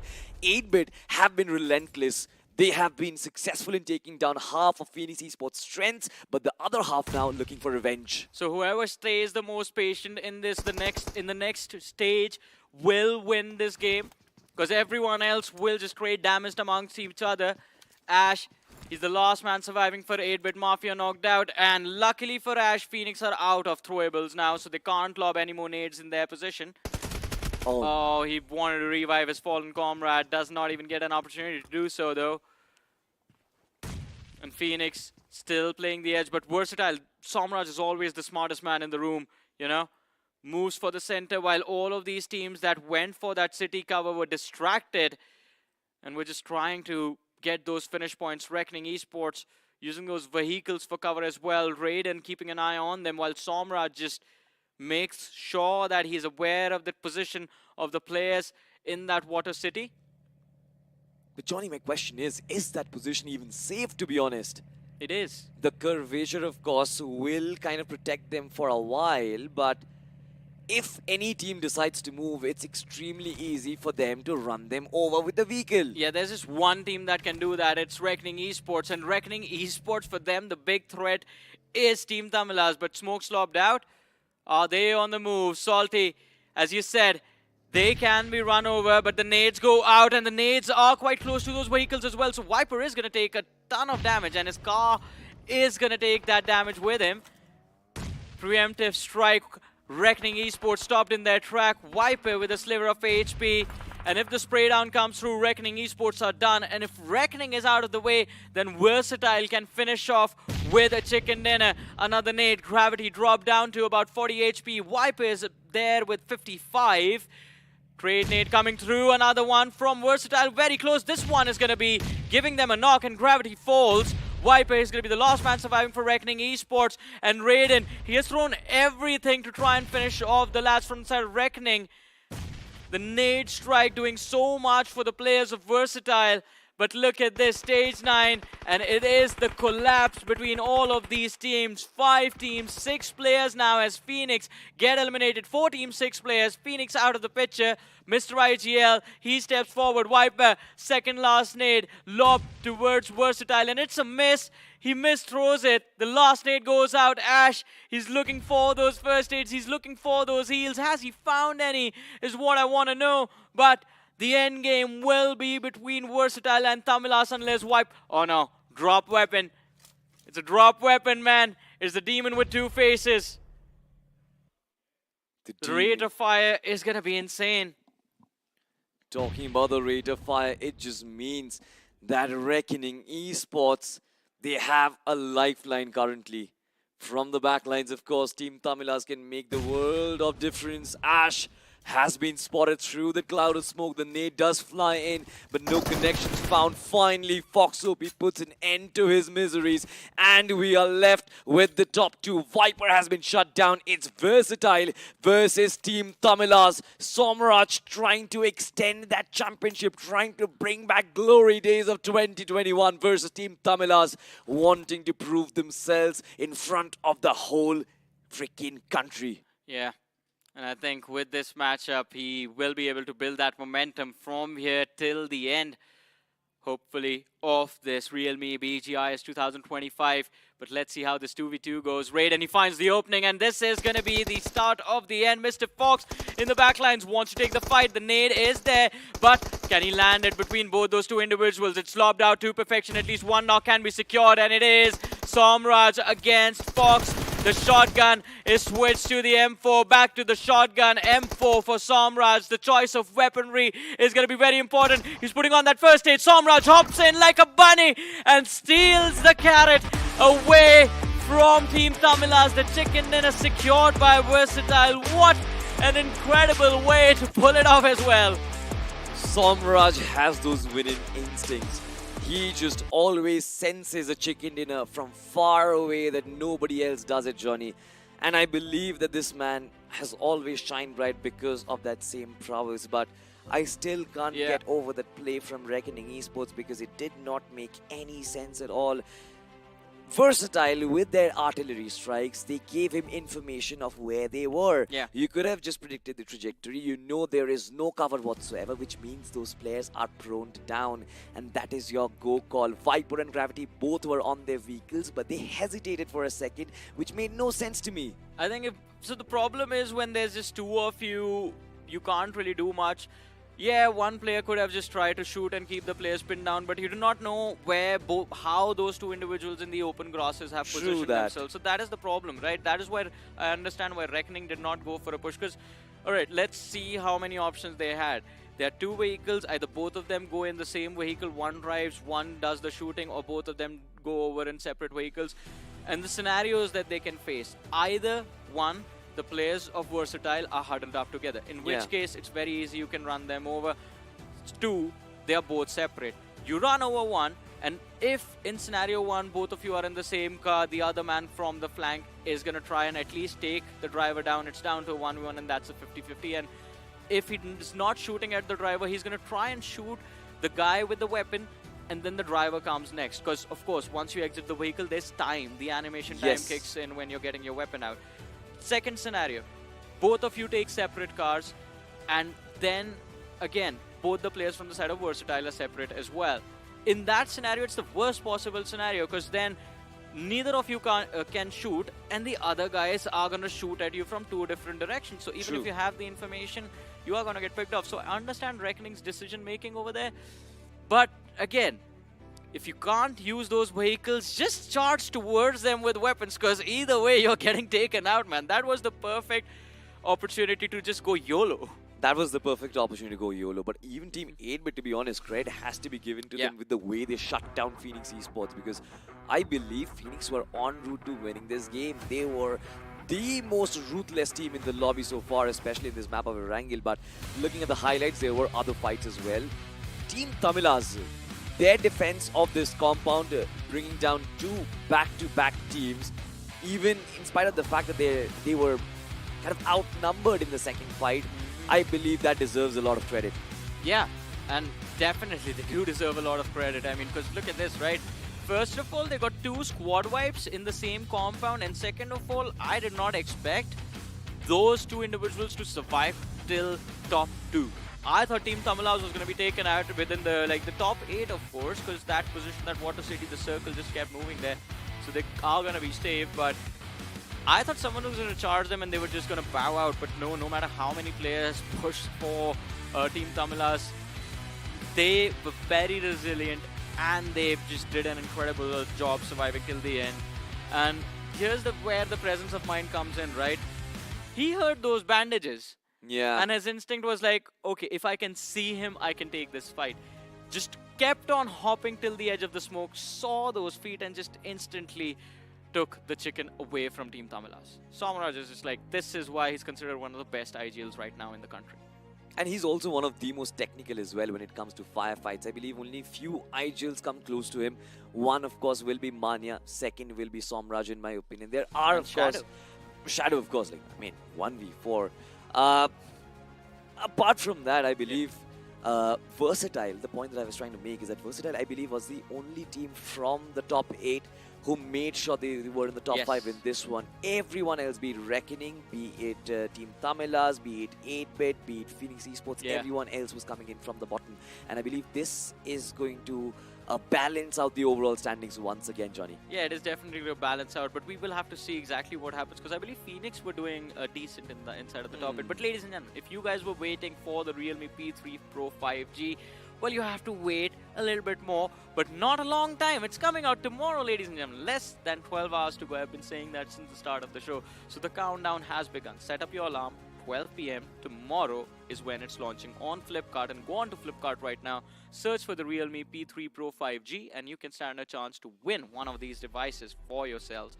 And of course, born to slay, made for gamers like you, with a glow-in-the-dark design. There it is. It actually looks like that. I mean, it's quite incredible to see when you see it in front of your eyes, because you are not used to seeing devices do that, to be honest. Imagine shooting a video at a concert, right? I believe that will be, your phone will be the only one that kind of glows. I'll tell you a more practical thing, right? When you're playing your games at night, you have a tendency, like lights all off in your room, you're playing your games. And after a while, you're going to keep it on the side for a while. And then you're looking for your phone everywhere. You don't have to, man.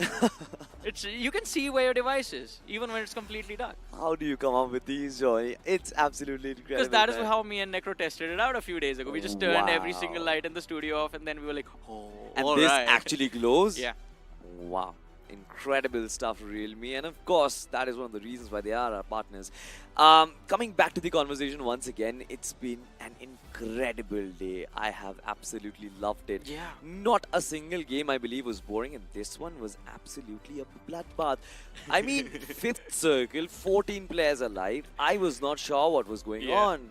I mean, I wasn't either, and I think neither did the players. Especially, I mean, Phoenix, it felt like the gods of BGMI favored them, and then all of a sudden they just pulled the rug from under their feet, and Phoenix were just like left falling. Yeah. So, I mean, incredible performance, but hey, looking at the MVP of the game, Mr. IGL, 5 finishes secured, 29 minutes, 17 seconds survival time, but I don't think Team Tamilas are going to be upset about missing out on the chicken horn. They maybe will be, because they missed out on 4 points, and the rest of the day wasn't that great for them.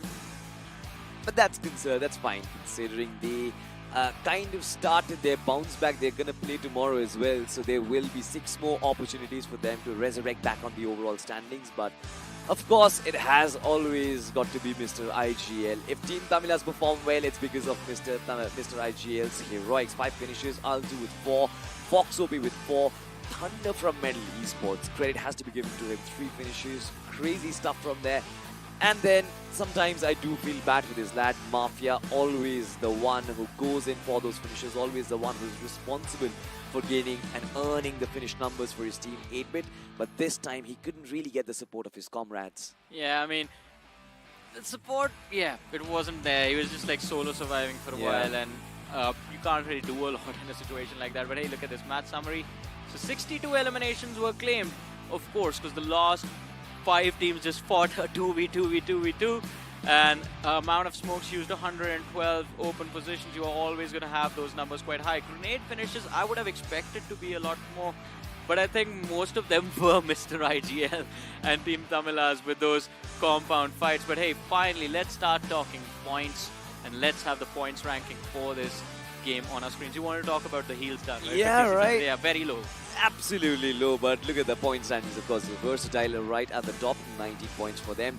Tamilas 16, Phoenix Esports on 12, Reckoning Esports on 11, and 8-Bit with 8. Again, a complete overturn. Even 4 AM and 4 Miracles, they kind of resurrect back on the overall standings for the first time. They're not reeling at the very bottom, 3 points each shared. One of the surprise packages, of course, for today was Team Soul, because everybody expected this team to perform.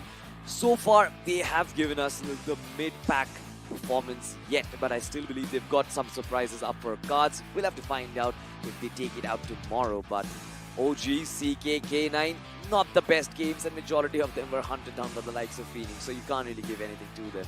Exactly, but overall rankings is what is on our screens right now. 67 points for Versatile, Licta Esports with 53, Godlike with 51, so the competition at the top is just incredible. 8-Bit, they finished the day in the top 4, 46 points. So kudos to 8-Bit, by the way, because they have been playing under the radar the whole time. No exceptional plays being made throughout the day, apart from that big win on Miramar. Yet, consistency is there. Revenant X Park on the 5th with 41, Phoenix 38. Phoenix is there with just 7 placement points. What is this team doing, man? I love what they do, and currently they're just owning up to their playstyle. Just keep on doing, because you are the ones who are giving us all the content, all the masala that we want. Moving on, of course, you've got Team Tamilas, who made that run. Last game was brilliant, 31 points hey, right now.